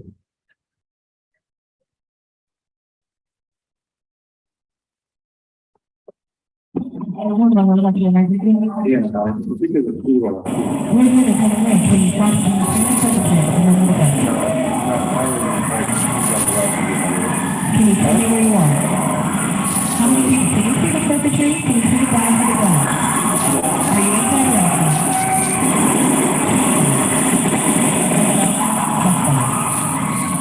Hello? Hello? Hello? Can you pick up? Hello? Can you tell me where you are? Hello? Can you tell me where you are? We're shooting in the scope, right? Help me! Perpetrator has the phone. Did you see her fall? Hey, good, good. You're living nothing else. We're gonna die. Two people. No. There's two people, man. Yeah. Hello, can you pick up? Hey, little buddy. How you doing, little buddy? Come on, hold on. You got a phone call here. Hold on, your last words? Come on. I'm what?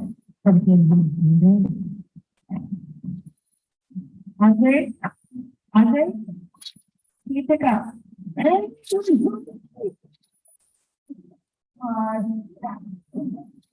Any people in the room? There's no problem.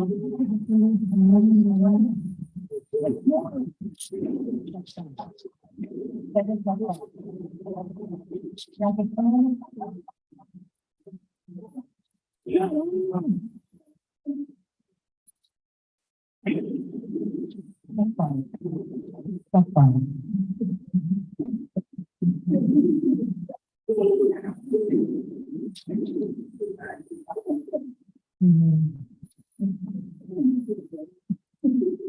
Can you hear me? Andre? Andre, can you pick up? All right.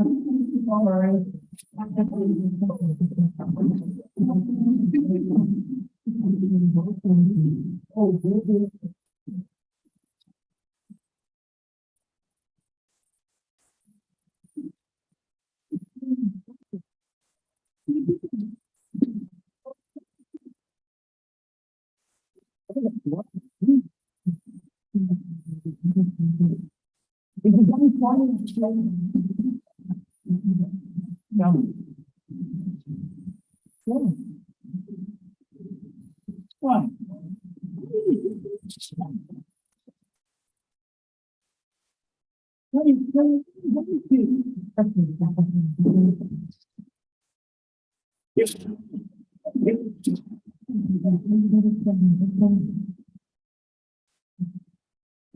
Andre, come on.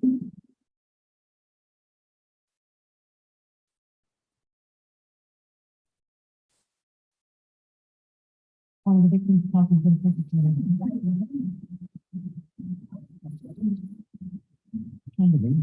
What?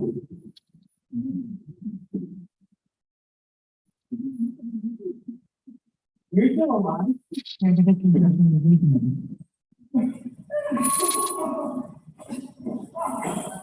Stop. You want me to stop? Breathe. Calm your mind. Breathe.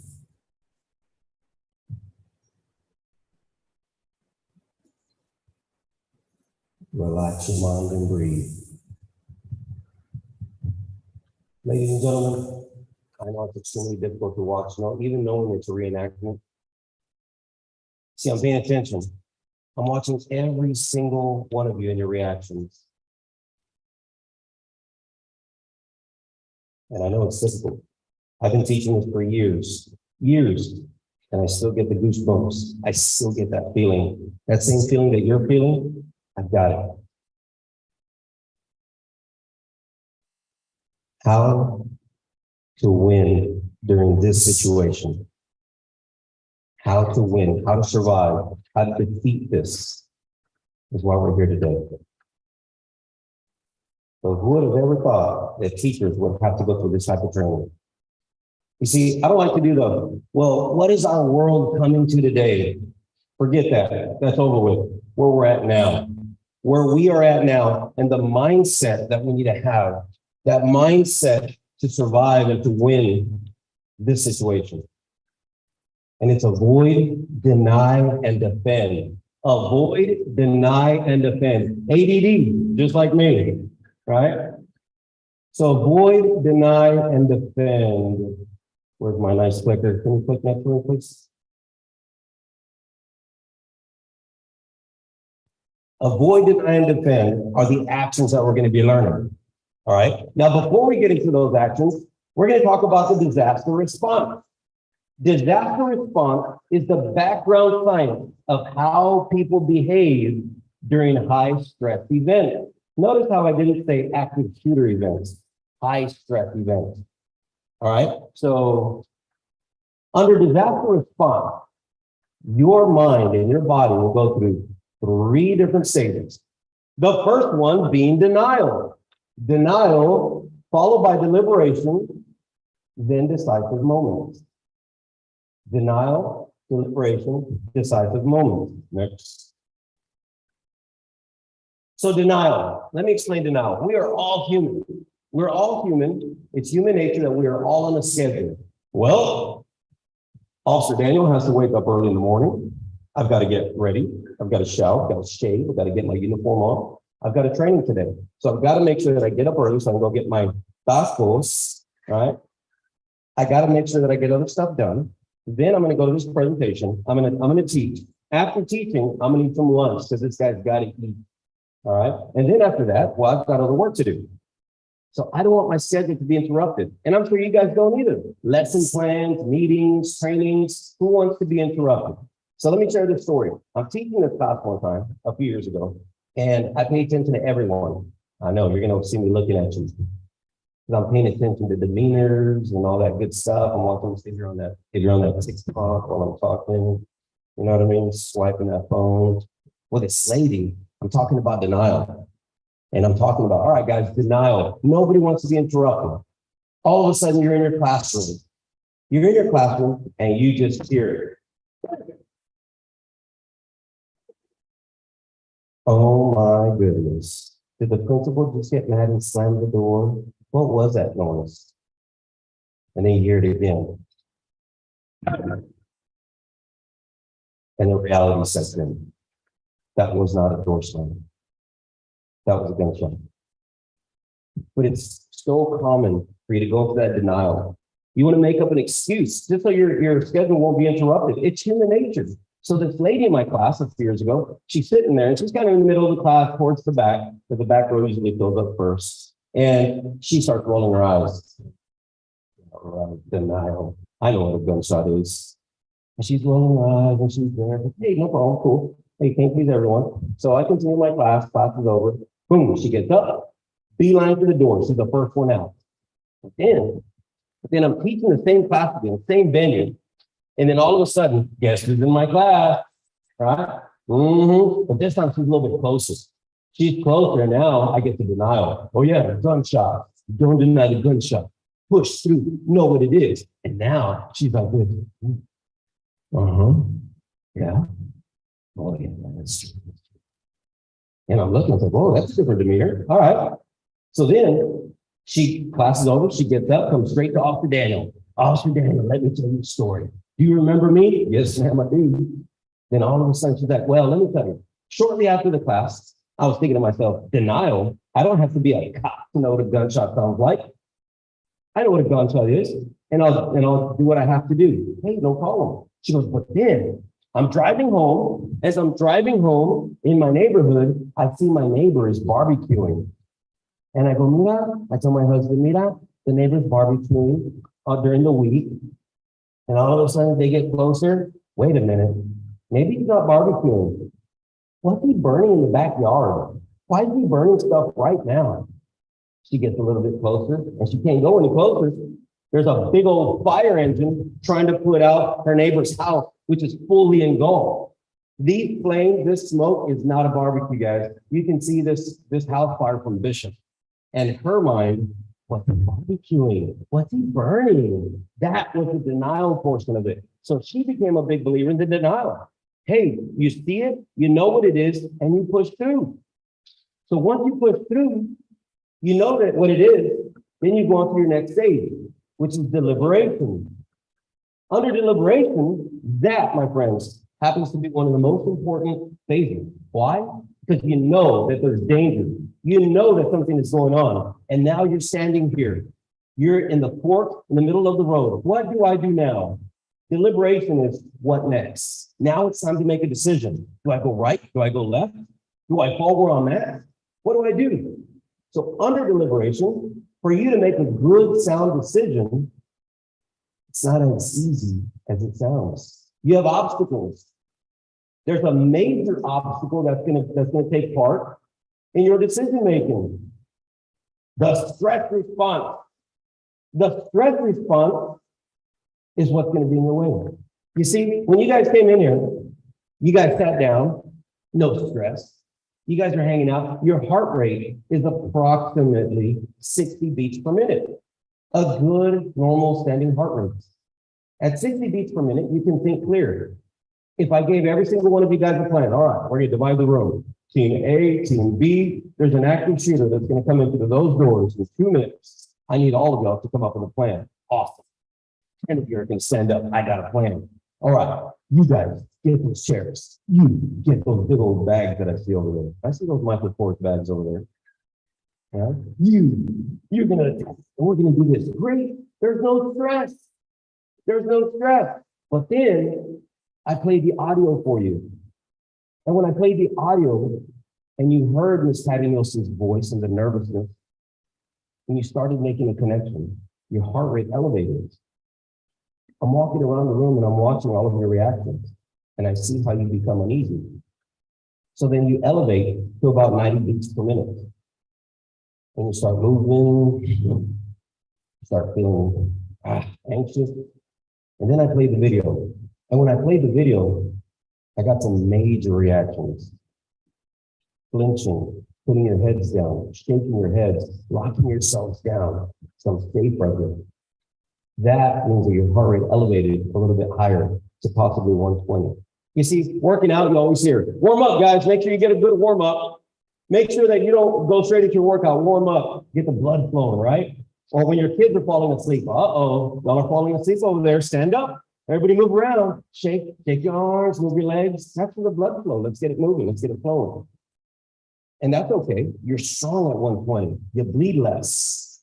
But if you go from 60 to 120, if you go from 60 to 175, watch out. You start losing things. And the first thing that you lose is your fine motor skills, the ability to manipulate small items. How many of y'all have that one key ring, okay? They all had for like 5 years with the same 6 keys. And oh my God, it's stress right now. You're so stressed out with something. You get those keys, you're fumbling. That one gold key becomes the hardest one to get. And now you got it, you win. But now I've got to put it in that little keyhole. Remember feeling that kind of nervousness? That's your fine motor skills are gone. But as your heart rate elevates, you lose something else. vision. You go from being able to see everything. Awesome. Right now, everyone has a great peripheral vision. You can see everything side to side. But when stress hits and you go up, your heart rate elevates, your vision shrinks down. Your vision shrinks down, like you're just focused on that one item that is stressing you out. It's like your eyes are squinting and you can't really focus, can't really see on what's happening. That's tunnel vision. As a police officer, I've experienced that a whole bunch of times. I've had to fight through that. So then, wait a minute, you lose something else. As you get stressed out, as your stress elevates, you lose now your hearing. Now you can't hear. You can't get small things. You can't see correctly, and now I can't hear. Yep. How many times have you seen that person? No, don't do it, don't do it. And there they go, they're doing it. They're doing it. No, stop. And they go and do it. They bump themselves. Why didn't you tell me? We did, you didn't hear us. They're so nervous that it's auditory exclusion. It's normal. So you lose those three items. You guys are kind of looking at me kind of like, I don't know what he's talking about. I've never had that before. Yes, you have. Ready for this? Ready for this? This is you. And those of you that have attended my class, don't give this away. All right? You are driving in your vehicle. You're on Highway 77. I have to use this one, guys. You're looking at me like, I know what you're going to say. You're driving on Highway 77. In my scenario, you're not speeding. Okay? You're not speeding in my scenario. What you do on your own time, that's different. But you're in your vehicle. You've got one hand on the steering wheel. You've got your radio on, right? I've got Vicente put it on display, right? And all of a sudden, you're on 77 coming from Bishop into Kingsville. You're going to Walmart, right? All of a sudden, you make it to Embadike overpass. That overpass in the middle of nowhere. Y'all know what I'm talking about? All right, you're there, you're calm. Hey, no problem. You're driving. As you're driving, you're singing, right? All of a sudden, you make it to the top of Embadike overpass. And once you reach the top of the overpass, your eyes open and you look down. And oh my God, there's a black and white unit running radar, right? All of a sudden, here comes the reaction time. All of a sudden, you go from here, right? Like I'll kick back. All of a sudden, grab that steering wheel, both hands. You grab your leg, you shove it on that brake. I don't know why y'all brake. You're not speeding.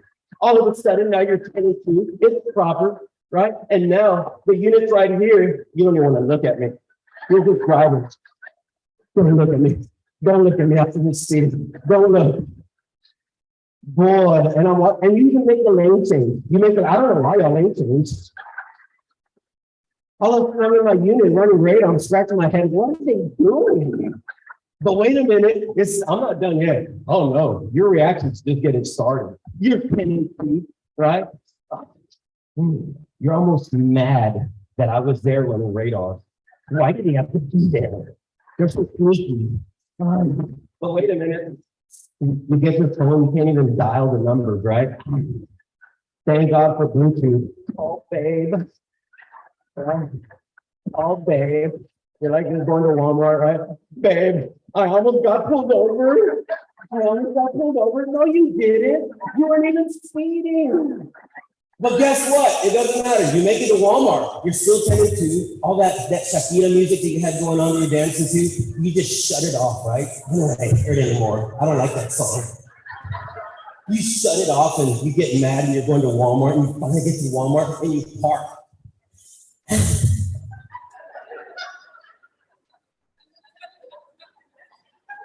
You have to calm yourself down just to go back into Walmart. You're mad at everybody now, right? Ladies and gentlemen, you're laughing. You're laughing because it happened to you. Guys, I have my spot where I run radar, and when I'm on my day off, gosh darn it, is there not a trooper taking my spot? You're not supposed to be there, that's my spot. Hey, I feel it too. But check this out. Ready? Ready for this? Stress response. Your body reacted. Your body reacted. You got so nervous, you got that for what? What was the consequence? Don't say jail because we're talking about speeding, okay? What was the worst case scenario if that police officer would go after you and pull you over? A ticket. The worst case scenario, a ticket. A ticket that you can pay off in payments, that you can contest. Something that you're going to be able to go home to. But what if? What if you're in your classroom? What if you're in your classroom and when you open your eyes and you look down your hallway, it's not a police officer running right in. It's a murderer trying to take your life. How is your body, how is your mind going to react to that? You gave me such a strong reaction over a ticket, for real? When you see a police officer, you feel safe, but yet you reacted so much? How about when the consequence is now life or death? How are you going to react? Are you ready? Are you ready, mentally prepared for that? You see, one of my hats that I wear at the PD, I'm an instructor. I teach. I teach for the PD. I teach for the Alert Center. I teach different topics. I also teach Gracie Jiu-Jitsu to our law enforcement. Yeah, I teach all kinds of cool stuff. You know, how to stand here, kick people, right? How to karate chop. I'll teach every single one of you. But when that stress hits and you're paralyzed by fear, what good is any of that stuff going to do for you? Oh, I need a gun. When you're paralyzed in fear, what good is that gun going to do for you? You see, we've got to get this right first. We've got to get our mind right first to be able to push through that type of stress, to be able to overcome that type of stress that we're faced right now. And we're actually going to teach you how to do this, all right? How to overcome this stress. Because right now, without any stress, everyone is thinking with their human brain. Yep, human brain. 2 + 2 is 4, absolutely. What color is the sky? It is blue. But wait a minute, let me add some stress. Let me add some stress. And all of a sudden, we are no longer thinking with our human brain. Our lizard brain comes out. Why lizard brain? Because under that stress, how much information are you really going to retain? How much information are you really going to hold up here? Hey, you felt stressed. Oh my God, I didn't know what to do. Oh my God, I forgot. I didn't know. I was approached by a young man who attended my training recently.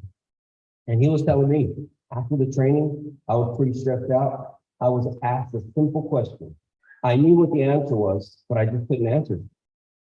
I was like mentally drained, man. It was a tough training. And that's part of the stress response and how to overcome that. So lizard brain, you go to your lowest level of training. So this is your lowest level of training. Hopefully that you guys will revert back to this to be able to win, to be able to survive the attack. Because under the lizard brain, you're going to do one of 3 things: fight, flight, or freeze. And I'm here to tell you this. This is an order coming from the highest level. Okay? Captain Daniel. You are no longer allowed to freeze. You, as a people, are not allowed to freeze. You get this? You've got to understand this. You've got to believe it. I don't care what situation you are confronted with. I don't care what is in front of you. You will not freeze. You'll fight or flight. You see, in Las Vegas, y'all remember that shooting in Las Vegas? Mandalay Bay, you've got a gunman up top. All of a sudden, the concert goers are down here with no cover. It's open. What was the first thing that we saw them do in the video? Run. They took off. They were like Kingsville people. See you later, alligator. I'm not sticking around. That's the flight. The flight. They flew out of there. But then you saw another group of people. And this group of people, they froze. They froze exactly where they were at. They dropped to a fetal position on the ground with no cover as bullets are just flying on top of them. They couldn't help themselves. They froze. But then part of that group that left, that ran, some of them stopped. They stopped, they turned around, and they went back. They went back to help those that couldn't help themselves. They helped those people get off of that ground and help them to safety. When he took them to safety, those people experienced the fight. When I say fight, I don't mean just hand-to-hand stuff. I mean the fight within. The fight within, the fight to win, the fight to help others live. That's the fight that I speak of. So from this point forward, You've got to believe it in your heart that you will not freeze. If you freeze, I'm not here to sugarcoat. If you freeze, you die. Period. If you freeze, you die. You've got to be able to do something because you've got to do it for yourself and those that love you. And let me tell you, your students love you. So fight, flight, or freeze. You will not freeze. Just snap up here. Can y'all see the map over on this side? Good. If you can't see the map, I want you to see the map. This is going to be important. Group effort. Ready? So this map here is from the Station nightclub, which occurred in Rhode Island. All right, the Station nightclub is in Rhode Island. It's a club that brought in, I don't remember, it was White Snake. It was a 1980s rock band, right? They went in, Great White, right? Great White was so nice. Cool, Great White. So this band was there. They're jamming out. They're playing, but before they started, they're like, we want to bring in pyrotechnics. So see the ceiling up here? That ceiling is just about 20 feet lower. And they want to bring in this fire stuff, right, for their show. Fire marshal said, absolutely not. You cannot have this against fire code. They didn't listen. I'm going to show you a video here in just a bit, but no more killings, no more shootings. Okay, so you're going to watch the video here in just a bit. But here's the group effort. Ready? Eyes on me. Everyone, eyes on me. Ready? I want everyone right now, everyone, and no cheating, guys. Everyone, point to your nearest exit. Go. Point, point, point, point. Oh my goodness, we got some Wizard of Oz going on. What is this? Well, they're pointing that way, so let me see. Let me point. The nearest exit. All right. And some of y'all went like this. Y'all went like that, and all of a sudden I started looking at you and started stretching. No, I wasn't pointing that way. Right? Situational awareness. Situational awareness. Guys, this is your playground. You guys work here.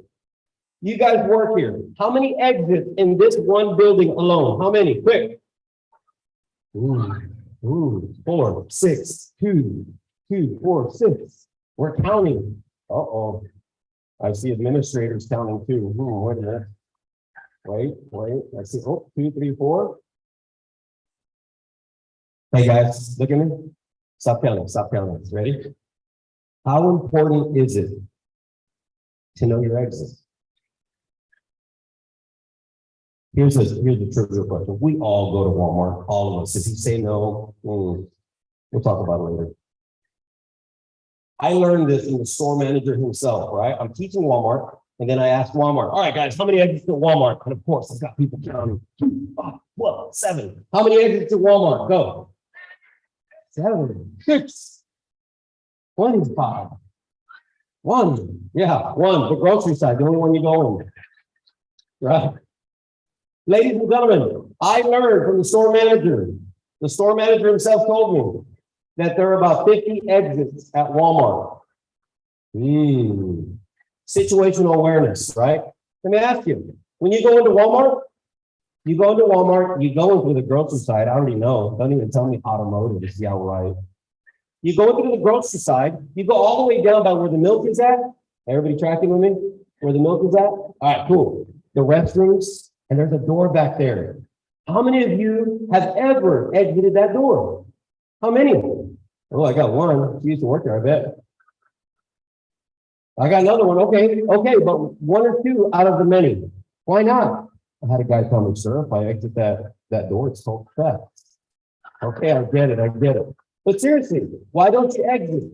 Because it's an emergency exit, right? Oh, I've also heard employees only, right? There's also a sticker that says alarm will sound. I can't go back there.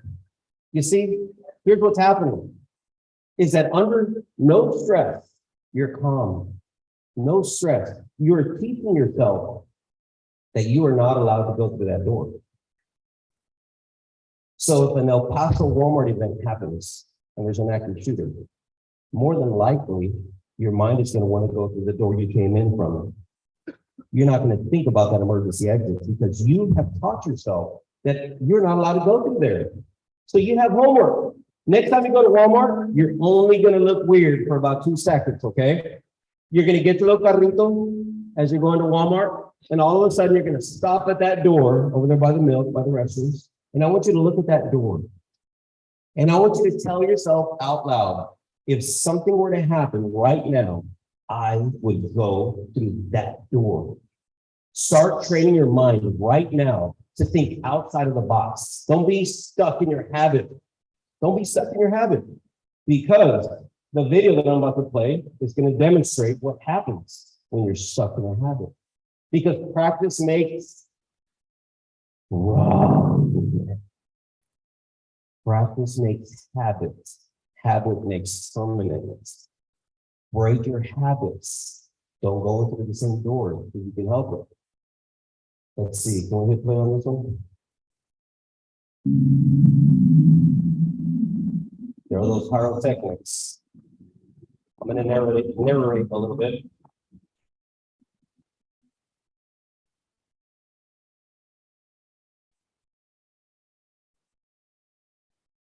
There's a reporter in here taking this video. There it is. You see it? The fire's already started.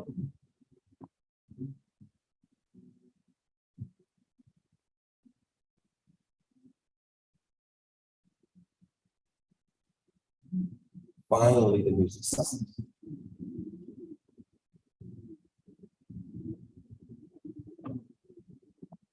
People are trying to exit the front door. Everyone's making a push. It's overcrowded. That's the front door.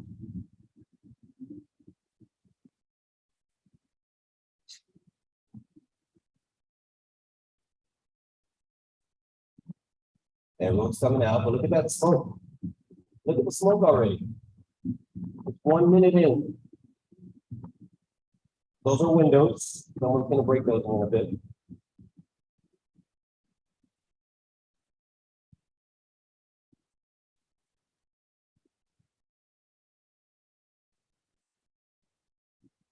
It's kind of dark, kind of hard to see, but somebody came out of this window. There he is. We're coming up to the front door here in just a bit. I want you to pay attention to the front door, right around this corner, right here, right here. Look at this, the front door. Did y'all see that? Did y'all see that front door? Oh my goodness, what in the world happened? Did you guys see that up there? Everyone was coming out okay, just fine. I know it's overcrowded, but stress it. All of a sudden, people are pushing, they're shoving. They all want to go out that one direction that they came in from, because that's what they know. That's what they know. And this map here shows the emergency exits. All those little red circles are the emergency exits. And yet we had such clutter at the front door. One person trips, 10 people trip. All of a sudden, 31 people trip at the front door. 31 people are stuck at the front door. As a kid, I've been under a dog collar. It's not very fun. I can only imagine what it feels like under 31 people. People were crushed. They suffocated, smoke inhalation. 31 people died at the front door. Right behind them, all these numbers are the number dead inside of that club. 9, 18, 9, 10, and more out throughout. Why?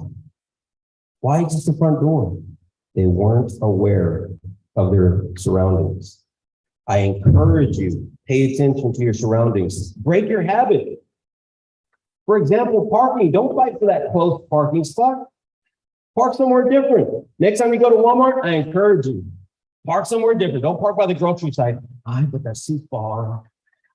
That's too far, Daniel. Get some steps in. It's okay. Park a little bit further, going through a different entrance. Do it. Break that habit. Do not be a part of that 31. Do not be a part of that 31 at all. Know your exits, know your surroundings.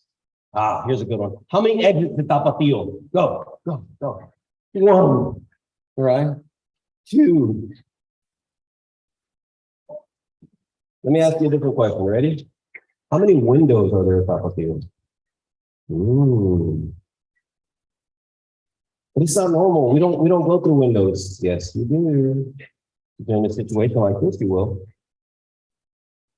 Don't limit yourself. Do not limit yourself. Only 1 or 2 people came out of that broken window in this club. And everyone else wanted to go through the front door. So ladies and gentlemen, you're going to be stressed out. We get it. You're going to be faced with a level of stress that you have never experienced in your life. Never. This stress for an active shooter will be so immense. How do we overcome the stress? How do we do it? Well, it's going to be pretty simple. In one slide with 4 bullet points, I'm going to teach you how to overcome the stress. Ready? The first one, self-explanatory, is calm yourself down.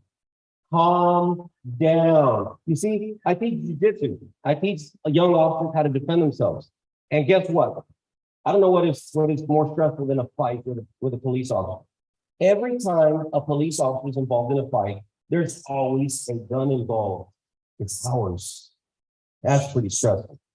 So we teach these young officers, if you're fighting somebody, speak, communicate, tell them, calm down, relax, stop doing this, calm down, man. You don't have to do this. As they're struggling with the suspect, right? Why? Because it looks good on camera, right? Ooh, the officer was telling them to calm down. Ooh. But wait a minute, even more so, they're actually speaking to themselves. They're reminding themselves to calm down. I'll give you an example. My wife, yes, she's a school teacher. Some of y'all know her. I already know y'all on Facebook. So let me tell you, my wife, we love her to death, man. She's an awesome woman. But let me tell you, when my 14-year-old was 3, man, daredevil. This dude, I don't know where my son gets a daredevil in him. I don't know it, okay? Don't point fingers at me, please. So my son, 3 years old, he's jumping on the bed. He's jumping and he's bouncing. And here's my wife. Gabriel, stop jumping. And there he goes. He's jumping. He's jumping. On one of those, this little daredevil, he does some kind of weird flip. I don't know where he got it from. He flips and right on his forehead on the foot of the bed. There it goes. That thing. And oh my God, what do I hear? I'm in the other room. And all of a sudden I hear it. Ah! My baby! I got my baby! And oh my God, and my son, he's not even crying. My son's like this, right? Like, what in the world is happening? Finally, my son had enough. My son's looking at my wife's going crazy, and my son has no other choice, but all of a sudden,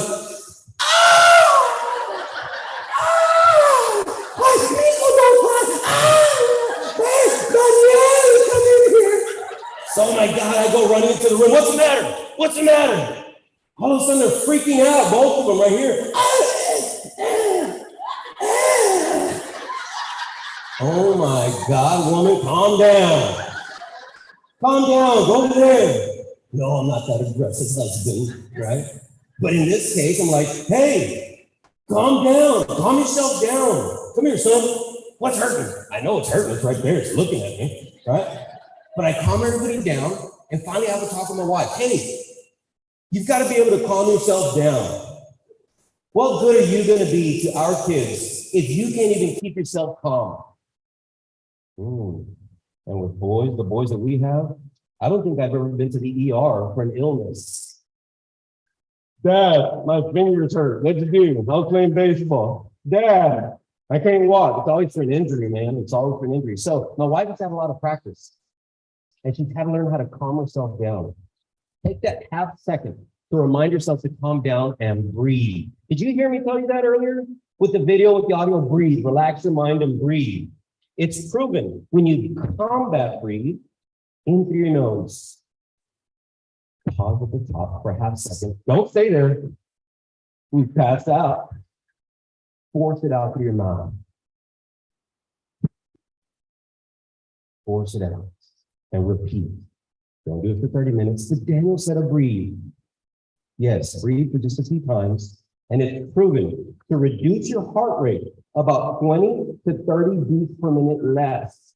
than from when you started really stressed out. See, 20 to 30 beats per minute less is better because it allows you to think. It lets you think a little more clear. Are you gonna be back to normal? Are you guys gonna be perfect? Oh, I'm perfect. I breathe. I'm fine. No, but you're gonna be able to think better. So then my wife, I'm gonna bring her up again. My wife calls me up, minimize the PowerPoint completely. I'll minimize it, and then go to that picture right there. Go to Gabriel's split, and then you're gonna have to extend it. So my wife, all of a sudden she calls me, babe, I'm at work. Babe, yes. I was thinking to myself, uh-oh, I'm either in trouble or there's something going on. And all of a sudden she's like, babe, hey, sweetheart, calm down. I'm calm. Okay, good. What happened? Well, Gabriel goes outside and he's wearing sandals. And he went outside to feed the dog and he stepped on a nail. And I was like, okay. Well, did you take it out? No. Zoom it in, please. Zoom it in. No. I was like, why not? I'll send you a picture. All of a sudden, I get the picture. Oh, that's why. That nail's not meant to back out. Ladies and gentlemen, is that not a stressful situation? My wife was able to keep herself calm. She was breathing. She had my son calm, elevated his foot, was able to get him help. All because she was able to calm herself down. She was able to breathe, and she was able to make a better decision. Would that stress anybody else out? Absolutely. All of a sudden, a firefighter buddy came over. Nope, it didn't touch bone. Let's pull it out. I'll hold your son. Well, what am I doing? Yeah, you're going to pull it out. All right, there we go. So, taking back to the PowerPoint. So that is a very stressful situation. Let this type of situation teach you how to calm yourself down.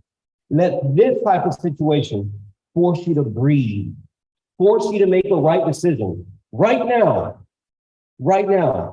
under this type of stress. So during an active 3 event, you're able to calm yourself down a little easier. But then the third bullet point up here happens to be one of the most important points. It's the most important to me because it's the most difficult. It's the most difficult point because it's shift your emotion. See, during an active 3 event, when life or death is a consequence, the first emotion you're going to feel is fear. Fear. And I'm not talking about a little fear, like the kind of fear where you're not going to put your hand on that red hot fire because it'll burn. I'm talking about the floodgates of fear opening up in your body. Fear in that amount is paralyzing. When your mind is flooded with fear, it'll drop you to your knees. It'll paralyze you. Like in the video with that young lady who could barely see. All she could do was scream. The young man that was underneath the table who could barely say a word. He was paralyzed by fear. Shift your emotion. Shift your emotion from fear to anger. And why anger? Because let me explain why you should shift your fear to anger during an active shooter event. You see, for me, no punk is going to come over here and decide whether I live or die today. No punk. More importantly, this, no punk is going to show up in front of me and decide whether my children grow up without their dad. That's why it should make you angry. Find your reason why it makes you angry. You see, the only person that makes that decision for me is the good Lord himself. And that's it for me. You see, so for you, find your reason. Find a reason to live, to get angry that someone is trying to take their life. Shift that fear into anger. Anger is a driving force. See, anger, when you get angry with it, it allows you to get up on your feet. It allows you to get your right foot in front of your left and push you forward. It allows you to breathe and to make a better decision to win. We're not dying today. We're not dying by the hands of some tomorrow. Shift your emotion. And then the last one is stay fit. Don't go out to Fit 24. Daniel said I need a 2-year membership. Don't go to Fit 24 or any of these other gyms and be the next bodybuilding champion. We're not looking for that. But stay fit. Instead of looking and fighting for that close parking spot at Walmart, for that close parking spot here at school, they think they're special. They can park wherever they want. Park further. Who cares? Take that extra step. When you go home, have a routine. Go for a walk. My dad is on his second heart attack, and the doctor said, you just got to control your blood pressure, your diabetes. Go for a walk. My dad makes it a point to walk 8,000 to 10,000 steps a day. And my dad's doing great. See, when you stay fit, when you have a routine, it helps regulate your blood pressure. It helps you have a steady hand. Your beats per minute helps regulate it during stress. You're able to make a better decision. That is how you overcome stress. Calm yourself, breathe, shift your emotion, and stay fit. Always have a plan. This training today is important. It's important because you're hearing it, whether it's for the first time or the 10th time. It doesn't matter. Always have a plan. Because this man here, I'll give you just a real quick rundown. Rick Rescorla, vice president of a security firm at the Twin Towers. He over and over and over had his people train. I don't care if it's inconvenient, it doesn't matter. Your email can wait. All of a sudden, he had everybody going. He would upset people. Rick, I don't want to do it anymore. Too bad, I'm in charge, and you have to do it. When the towers hit, and that plane went into this company's building, all 2,200 employees knew exactly what to do and where to go because of the training that this man had put them through. All 2,200 employees, all by themselves, they just knew to get up and they knew where to go. They survived. He was the only one that did not survive. He went back up to try to help others that could not help himself. Rick Rescorla, training is important. Think about what if. Go to Walmart and say, I will exit that door if something were to happen. So, deliberation. You defeat stress. You're able to make a decision. You've made a decision. All right, this is what I'm going to do. So now it comes to the decisive moment. Once you've made a decision on what you're going to do, guess what? It's time to act. And when you act with a purpose. You've got to act with a purpose. This airplane up here that you see, this is Captain Sully. Remember Captain Sully? Miracle on the Hudson, 2009. This man here, you're going to hear an audio, and I want you to listen to his voice. He is the calmest voice in this audio clip. Hit play. KISD 39 is hard to follow surgery by towards the water. Okay, you need to return over. Well, you turn left heading up 220. Now, copy departure, got emergency returning. I believe it's 15.9. He first strike, you lost all engine, he lost the thrust in the engine, you returning immediately. That is 15.9 in which engine? We lost thrust in both engines, he said. Got it. Active 15.9. You can get it, Steve. You want to try to land 113? We made it enough. I get 15.9. It's going to be less traffic to runway 31. Okay, what do you need to land? I get 15.9. Runway 4 is available if you want to make less traffic to runway 4. It is. What's number 2 on right? Anything in New Jersey, maybe Teterboro? Okay, yeah, off your right side is Teterboro Airport. Do you want to try to go to Teterboro? Teterboro, Empire, actually, we're going to park sky emergency inbound. Okay, 15.9, turn right 280, if you land runway 1 is Teterboro. We can't do it. Okay, which runway would you like at Teterboro? We're going to be that. I'm sorry, say again, Cactus? Cactus 15.9, radar contact is lost. You also got Newark Airport up at 2 o'clock in about 7 miles. Eagle Flight 4718, tell us thing 210. 4718. I think he said he was going to the Hudson. Imagine if you were the pilot. There's only 2 engines on that plane. Both engines are gone. Shortly after takeoff, there's only one way he's going. And did you hear his voice? Well, can't do it. We'll be in the heart soon.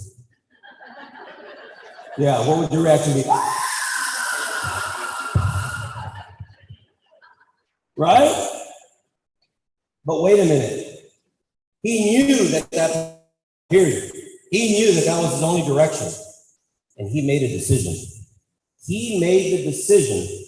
And when he decided on landing the plane, you see, he made the decision to land the plane. You have to understand that. That's very powerful there. He didn't say, we're just going to chance and see what happens. No, I'm going to land the plane. When he made that decision, he acted with a purpose. You saw the movie, he took the headset off, and they got to work. When they got to work, they made it happen. You see, he bought himself and every soul on board that chance of survival. All of those people survived because of the decision that he made. If you would have hesitated, they would have died, period.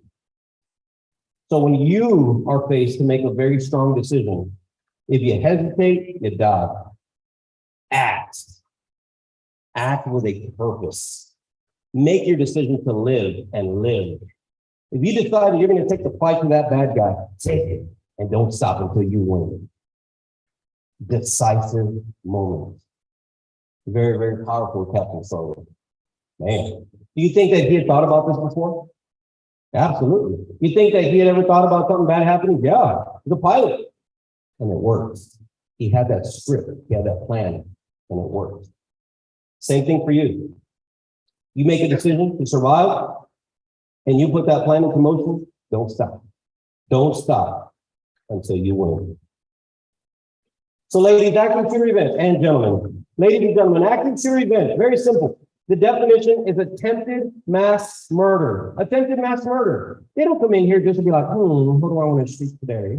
Perhaps me or you. No, that's not an active shooter. An active shooter event is attempted mass murder. I want to kill as many people as possible. I want to be the one that the media says has been the worst tragedy in this history. That's their goal. So with that being said, the shooter, there's no profile. There's no profile. What does an active shooter look like? You see, I work narcotics. I pull somebody over. Any drugs in the car? My God, what do I look like? A drug dealer? Well, what does the drug dealer look like? If you know what he looks like, tell me so I can go get him. So an active shooter, what do they look like? Look to your right, look to your left. Don't point fingers, right? But an active shooter, there's no profile. You see, the FBI can profile people. The FBI has a team of profilers like Criminal Minds. It's time to deliver the profiler. So the next serial killer is 5'6". He has salt and pepper hair. He wears a dark uniform and he's the little on the chubby side. He's the shooter. See, with an active shooter, there's no profile. Let's think about it. Ready? Virginia Tech active shooter. What was he? Asian male. Uvalde, what was he? Hispanic punk. El Paso, Walmart. White punk. Come on, give me another one. How about this one? YouTube in California, the YouTube building. Do y'all know about that one? Female. Yes, ladies, y'all kill too. Not just the guys, y'all are dangerous. YouTube in California was a female. Absolutely. So there's no profile, but they have an adventure mindset. They want to get back at somebody. They want to be on the news. And they have some broadcasts. Hey, about 99.99999, 10 more nines, % of you have social media on this device called the phone. If you're like me, you're that point whatever % that I don't have social media. If you don't have social media, guess who does? Your kids do. And there's always some broadcasts. Every single time. There's always the investigation that shows up. Uvalde. The nickname for this guy, Punk, was the school shooter. Did y'all know that? They were calling him the school shooter. Why didn't anybody say anything? You see, it starts at home. It starts at home. It starts listening to your kids. It starts at school. Listen to your kids. What are they saying? Don't hold the information. How many of y'all ever heard this? Teachers, or mom, dad, guess what? At school, there's this kid, he came in and he opened his back and he showed me a knife, or he showed me this. And he said that he was gonna do this and that. I mean, did you tell the teacher? No, I was next time, tell somebody. Why are we waiting for next time? You are now armed with that information. Why are we waiting? Don't wait. If you wait, you could have, you possibly could have prevented something if you would have said something. Don't hoard that information. Sound off, say something. From the year 2014, there were 179 active shooter events. I don't have the number up here for now, but from 2000 to 2021, there have been 446 active shooter events in our country. And Texas is lit up now, more so than it is here. Ladies and gentlemen, I don't want to wait. I don't want to wait for it to show up in our town. I want to be ready right now. We're going to be ready, and that's why we're in here. Location of attacks. Most common answer I get, where do active shooters happen, guys? Schools. Schools is the #1 place. No, schools is the #2 place. It's just that the media so happens to come in and put schools because you know what? It's a big deal. Absolutely it is. But the most common place for an active shooter event is commerce, shopping mall, grocery stores, then it's schools, daycares, high schools, elementary school, public schools, whatever, universities, education. Then it's outdoors, festivals, like the Las Vegas shooting, like the July 4th shooting this year, festivals. And then you have other, the one place that you should feel the safest, church. Now we're having to watch our backs in church. Yep. I'll bring a story close to home. It came out of the newspaper, so it's not a big secret. But in one of our local churches, there was a male punk who showed up and wanted to be a part of the church. And the security guy from the church was explaining to me the situation. And he's like, man, it was just weird. It was just different. It was awkward. And we knew something was off. And here in Kingsville, it happened here in Kingsville. And I was like, well, hey, man, I said, why did you just, boot him out? No. This is the house of God. We welcome every walk of life. Okay, fair enough. I understand it. But our security personnel maintained eyes on him the entire time. So then this guy, I don't know the reason, but he left the church from Kingsville. And he went over to Sutherland Springs, right outside of San Antonio, where he was that active shooter that killed 26 people. Ladies and gentlemen, how much closer to home do you want one of these events? That punk was in our community, trying to embed himself in one of our local churches. How much closer to home? So it's not a matter of if it'll happen in Kingsville, because it's Kingsville. Nothing happens in Kingsville. Yeah, right. It's when. And when it happens, we're ready. When it happens, we are ready. There's not always a connection. 55% of the time there is, but not always. What was the connection with the Uvalde? What was the connection with the Walmart in El Paso? What were the connections? Sometimes there is, but a lot of times there's not. Fort Hood, Texas. An Army officer was radicalized, and he was an active shooter at an Army base. 2015, another active shooter event. But 1986, those of you born in the 90s, you might not know about 1986. But how many of you that were not born in the 90s remember the term going postal? Ever remember that term? Don't mess with Chief Torres because they'll go postal.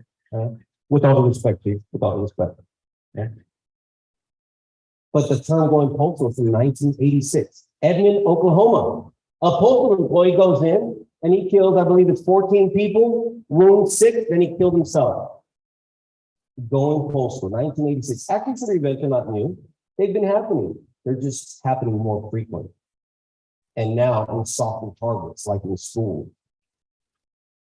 The number of deaths. A lot of people say it depends on how quickly the police arrive.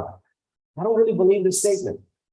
Yeah, sure. You know what? When we get here, if the active shooter event is still going on, then yeah, absolutely. I'm going to go in there. I'm going to go hunt that punk down and I'm going to get him. But more importantly, the number of deaths depend on target availability.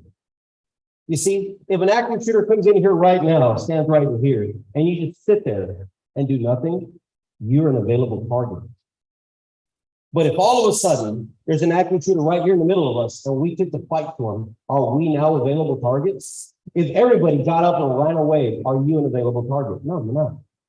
So target availability is what they're looking for. They come in looking for numbers. They're not trying to break doors down. They're not trying to defeat a lock. They just want to kill fast. They're on a timer. They're on a timer because they know police are coming. And the timer is 3 minutes. From the time 911 call is placed, it takes approximately 3 minutes for the first police officer to arrive on scene. Y'all are going, yeah, right, not in Kingsville. I've called the police before. Yes, in Kingsville. This is a national time. In Kingsville, for a hot call, we're dropping what we're doing and we're going to get ourselves there ASAP. We're going to get there ASAP, approximately 3 minutes for the first officer to arrive on scene. You have 3 minutes approximately to survive on your own. You have 3 minutes approximately. So the civilian response, gunshots. Don't deny it. You know what it is. Go to deliberation. Make a decision and act on it. Make a decision and act on it with a purpose. Push through, breathe, calm yourself down, shift your emotion, and decide and act with a purpose. Decide and act with a purpose. Do not hide and hope. Do not hide and hope. We're not teaching you to hide and hope. If you hide and hope, are you an available target? If you're an available target, that is going to depend on the number of deaths. If you don't have anywhere else to go, you'll pick up a defensive position, but you will not hide and hope. Instead, during deliberation, the 3 actions, you avoid, deny, and or defend. Avoid, deny, defend. So avoiding starts with situational awareness. Remember, we talked about how many exits here? So if an active shooter event happens right now, right outside of a hallway, and you're not aware of your situation, where are you going to want to run through? Your mind's going to want to take you over there. I don't know where to go. I don't know where to go. Avoid the area. Be aware of your surroundings. If you're walking into the school and all of a sudden you hear shots fired, bam, bam, bam. Don't get your phone and be like, who is it? Do I know him? There's a shooting at the school, guys. You know, don't do that. Avoid the area. Get out of there. Call 911. Did you know that now you can text 911 here in Kingsville? You can now text 911 here in Kingsville, Texas. That's important information. Pass that information along. So avoid the area. When you avoid the area, you leave. Know your exit. Call 911. Consider secondary exits like windows. I've got a question. I'm going to put her on the spot here. No, I'm putting you, man. Ladies and gentlemen, she's not going to answer, but you guys are. Ready? Ready? Because my chiefs are here too, and they're sitting next to each other. Does KISD issue window breaking tools? No, they don't. Are you serious, ma'am? No window breaking tools? Excuse me, look at me, stop. Don't see, wait, don't give it up. Look at me. The answer is yes, they do. They're sitting on them. You see, what happens is this. We get so focused. We need the Amazon package to say window breaking tool. But it doesn't say it on the handle. Yes, it does. There's the handle and there's the tool. Go for it. Look at all those Yeti cups I see around here. Oh, there's some window breaker tools if I'd ever seen one. You see, think outside the box. Avoid the area. See, you're not helpless, but we've got to think outside of the box. We've got to think outside of the box to survive, to win. No, I don't need no special camera that says window breaking cool. I'll do it myself with this chair, with a table, with a laptop computer. The IT guys are like, not the laptop, not the laptop. Yeah, the laptop. Now, you avoid the area. If you cannot avoid the area, if all of a sudden, right now, no doors existed except for that one right there, and outside of the hallway, down the hall, we hear shots fired, then the next step is for us. We can't leave. We're not going to run into the hallway to expose ourselves. We're going to deny them access. Deny them access. Close the door. Lock the doors. Lights out. Out of sight, out of mind. Once you lock the doors, you silence your phones and you silence your coworkers if you need to, okay? Silence everybody, get quiet. Pick up a defensive position. Deny them access. Barricade your doors. Teachers, pay attention to your furniture inside of your classrooms. Strategically place bookshelves. Put a desk, put something that you can easily barricade the doors. But my door opens outward. My door opens out. I've got to step into the hallway and I've got to lock it from the outside and I've got to do this. So many excuses. Guys, barricade that door. Put desks, put chairs, put books, put backpacks. Think outside of the box. Door stop. Use door stops if you can. If you have an outward opening door. Oh, here's another question. Don't answer. Does KISD issue tactical road to lock your doors? No?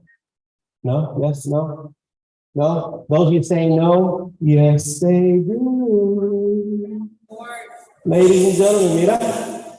KISD issue right here. Tactical rope, baby.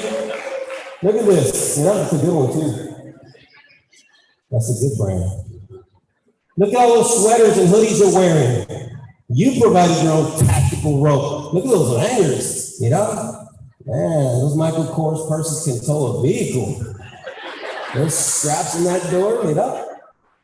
Hey, use what it takes, your belt, whatever the case is. Think outside of the box. Don't wait for the school district to start buying everything that's labeled all nice and pretty. Y'all are teachers, man. I'm married to one. Go buy that real pretty duct tape with the llamas, right? And the cactus and the owls. Label your own window breaking tool. Deny them access. Don't let them in. They're not experienced at breaking doors down, trying to go after you. They're on a time limit. They want numbers. We'll open the door later. We have those experienced guys. Time to slow down a bit. Don't worry, man. I'm almost done. I got myself on a timer. The time to slow down. Avoid the area. Deny them access. But if all of a sudden, the scenario is this: I am the active shooter. I am now inside of your safe space. You cannot avoid me and you cannot deny me. I'm here. Now I want you to watch me as I walk around.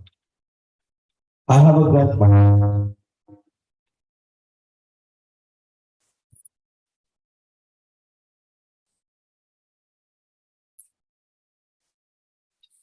I have a gun in my hand. And I'm walking. You cannot deny me. Here, I'm here.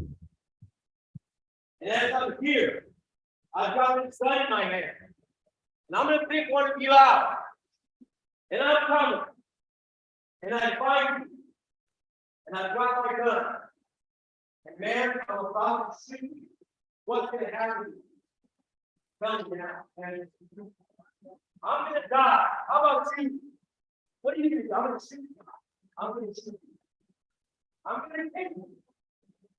And I'm going to keep there.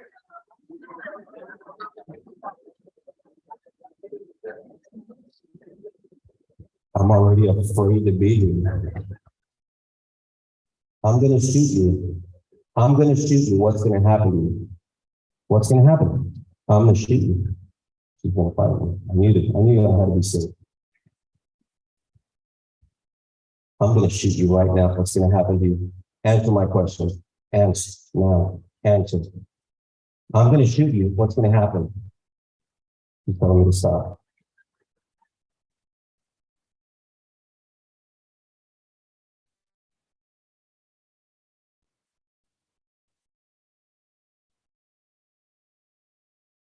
I'm 40 years old. I'll take my time.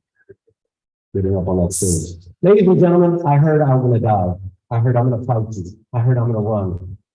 From this point forward, when you have no choice, absolutely no choice, that shooter is there right in front of you. You give it all you got. You are not allowed to die. If you're shot, you are not dead. We don't train to die. And I'm not going to let you die today. After today, you are not allowed to die. If you're shot, you're not dead. If you're stabbed, you're not dead. If it hurts, you're alive. Feel it. Let it drive you. Defend your post. Don't hide in hope. Instead, pick up a defensive posture. In your classroom, you have a thing. It's a weapon. What? KISD issues weapons? Yeah, it's red. It's called a fire extinguisher.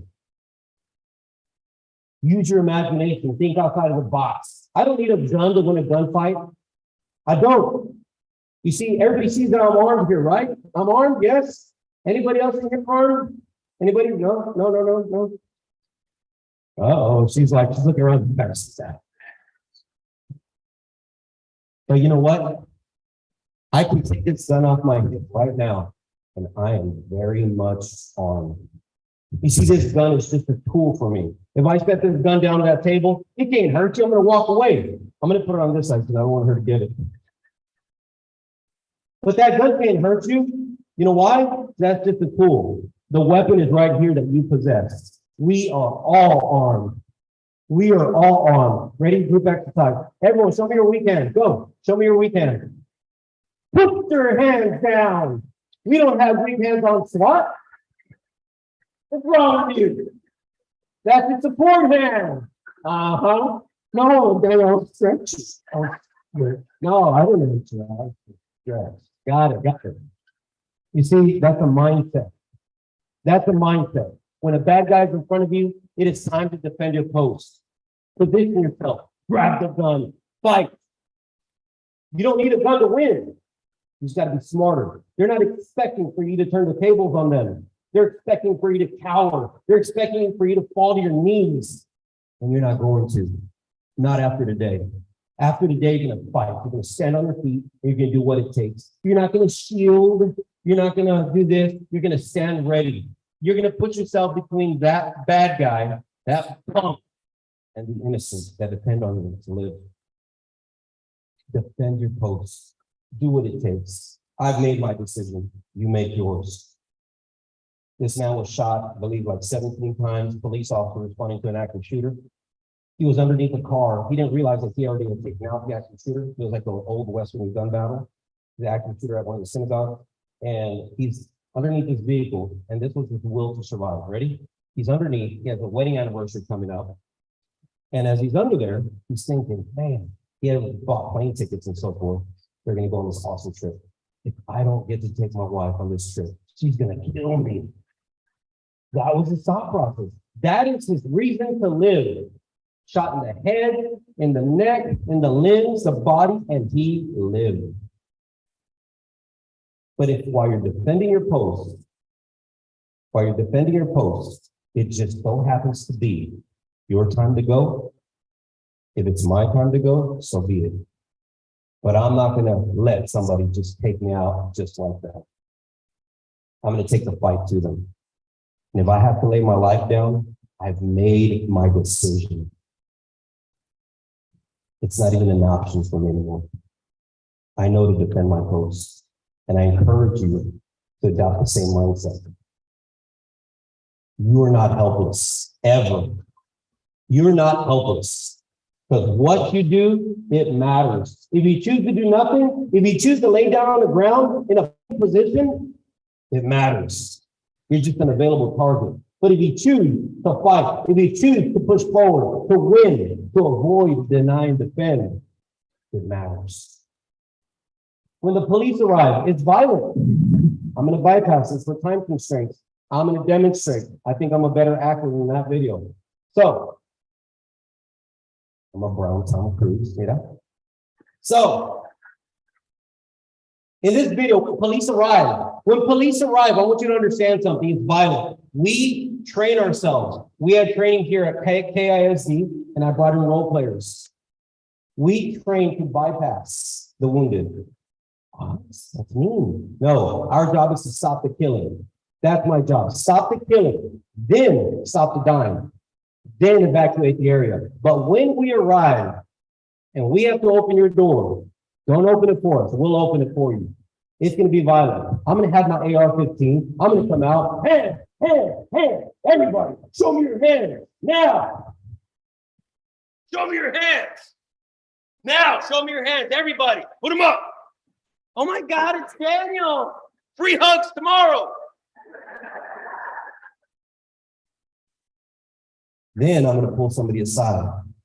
Hey, come here. You look like a team leader. Does everyone belong here? Good. Now you're getting searched. Everyone's getting searched. We make sure that where there's one shooter, there could be two. Where there's two, there could be three. We make sure that there's no surprises. We're going to search everyone, then we're going to tone it down. All right, you're safe. Now you will evacuate the area. But because of the police response, there's going to be a delay. There's going to be a delay in medical. Because of the delay, fire department's not going to go in right away. They're going to let us stop the killing. Then they'll be going in to stop the dying. We're incorporating to where we send rescue teams, armed rescue teams with firefighter personnel, EMS, to go in to stop the dying sooner. So that's something in the works. But for you, the next time you shop on Amazon, okay, look for a tourniquet. If you haven't gone through a Stop the Bleed class, I encourage you, go to a Stop the Bleed class, buy a tourniquet, buy some gauze, 20, 30 bucks maybe out of your own pocket. Put it in one of those nice purses and backpacks that I'm looking at. Keep one in your car, put some in your classroom. What's your life worth to you? What's your life worth to you? 30 bucks? I'll buy a whole bunch of them. But seek that training on your own. Seek it out. But KISD is doing a great job bringing this training to you. And that starts here. So, now we tone it down. Ladies and gentlemen, during an active shooter event, like the one experienced so close to home in Uvalde, do you for a second think that those people will ever go back to that school and be the same? No, they won't. The people in Parkland, the Parkland shooting in Florida, February 14th, Valentine's Day, do you think they'll ever see that holiday the same ever again? No. During an event so tragic, expect the mental trauma. It's going to be there. So it's up to us, the community leaders, people of our community, to be there for each other. But let's take it a step further. Let's not wait for an active shooter event to happen. A stressful event. If you are going or know someone going through something stressful, like a divorce, like finances, let's face it, everything in our country is going up price-wise, except for our salaries. That's stressful in itself. Be a good coworker. Be a good listener. But more importantly is this. If it's you that I'm speaking to, if it's you going through such a hard time, sound off. Say something. We're here to help you. You're not alone. In my career in law enforcement, I have many events that I can talk about. But there's one in particular that to this day, I cannot share details with you to spare myself from tears. But I'll tell you this, I still see her. She still shows up. She was just a baby. I had to ask for help. I seek help myself. And let me tell you, I'm not weak. I know I'm not weak. But I had to ask for help. And when I did, I was so glad I did. Because of the help that it gave me. I encourage you, if you need help, sound off. If you know someone that needs help, be there for them. Ladies and gentlemen, just to recap, don't ever name them. Those people do not deserve their punk names coming out of my mouth or yours. They don't deserve it. Fight, flight, or freeze. Don't ever freeze. If you hesitate, you die. Avoid, deny, defend. Avoid the area, leave ASAP. Know your exit, call 911. Deny them access, turn off the lights, barricade your doors. The heavier, the better. Think outside of the box. But if you cannot do either one, then defend your post with everything you have. Shift your fear to anger and win. Take the fight to them. Don't you stop. Ladies and gentlemen, with that being said, if any of this information helps you at any point in your life, no matter the stress, then it was worth the 2 hours or hour and a half that we've been here. At this time, this concludes my presentation. I want to thank every single one of y'all for being here today.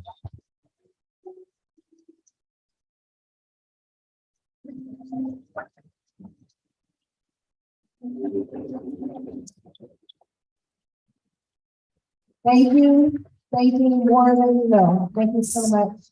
I could tell also our students, this is a topic that's very, very close to them. They were definitely paying attention as well, so we know how important this is. We're going to bring this to our students, okay? A version for our students as well, okay? So that way you can learn to these. So we learned a lot. I think I learned a lot, definitely. It's always a learning experience. And the anxiety levels have been coming because there's so many things we want to purchase, but we can't. Right now, we're purchasing all that we can. We're always starting putting doorbells and stuff like that, like the Ring apps. If you see H&K, you'll see that. But there's so much to get. But when he says it's true, it doesn't have to be labeled something to be a weapon or to be something to break your windows. Those are key things. And the denial. When we're denying that one of our kids could be a shooter, when we see something on social media, if we're not saying anything about it, that's denial. We've got to communicate that, please. So I hope you've gotten a lot. I know it's been a full agenda, but everything I hope that we brought to you was something of value that you can use. I thank you so much for everything. I thank you so much for being here. What is this? What is this?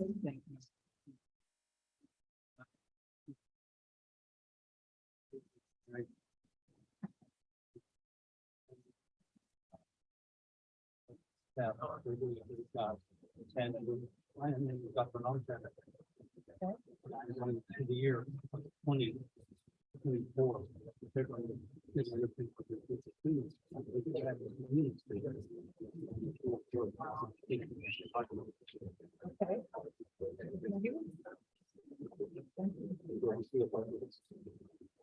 But I'm back.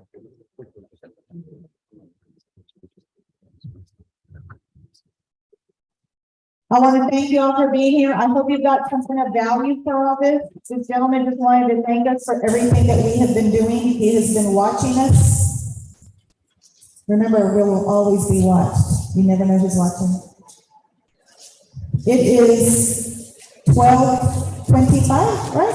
12:30? 12:30? Y'all return to your campus by 2 o'clock. 2 o'clock. Enjoy.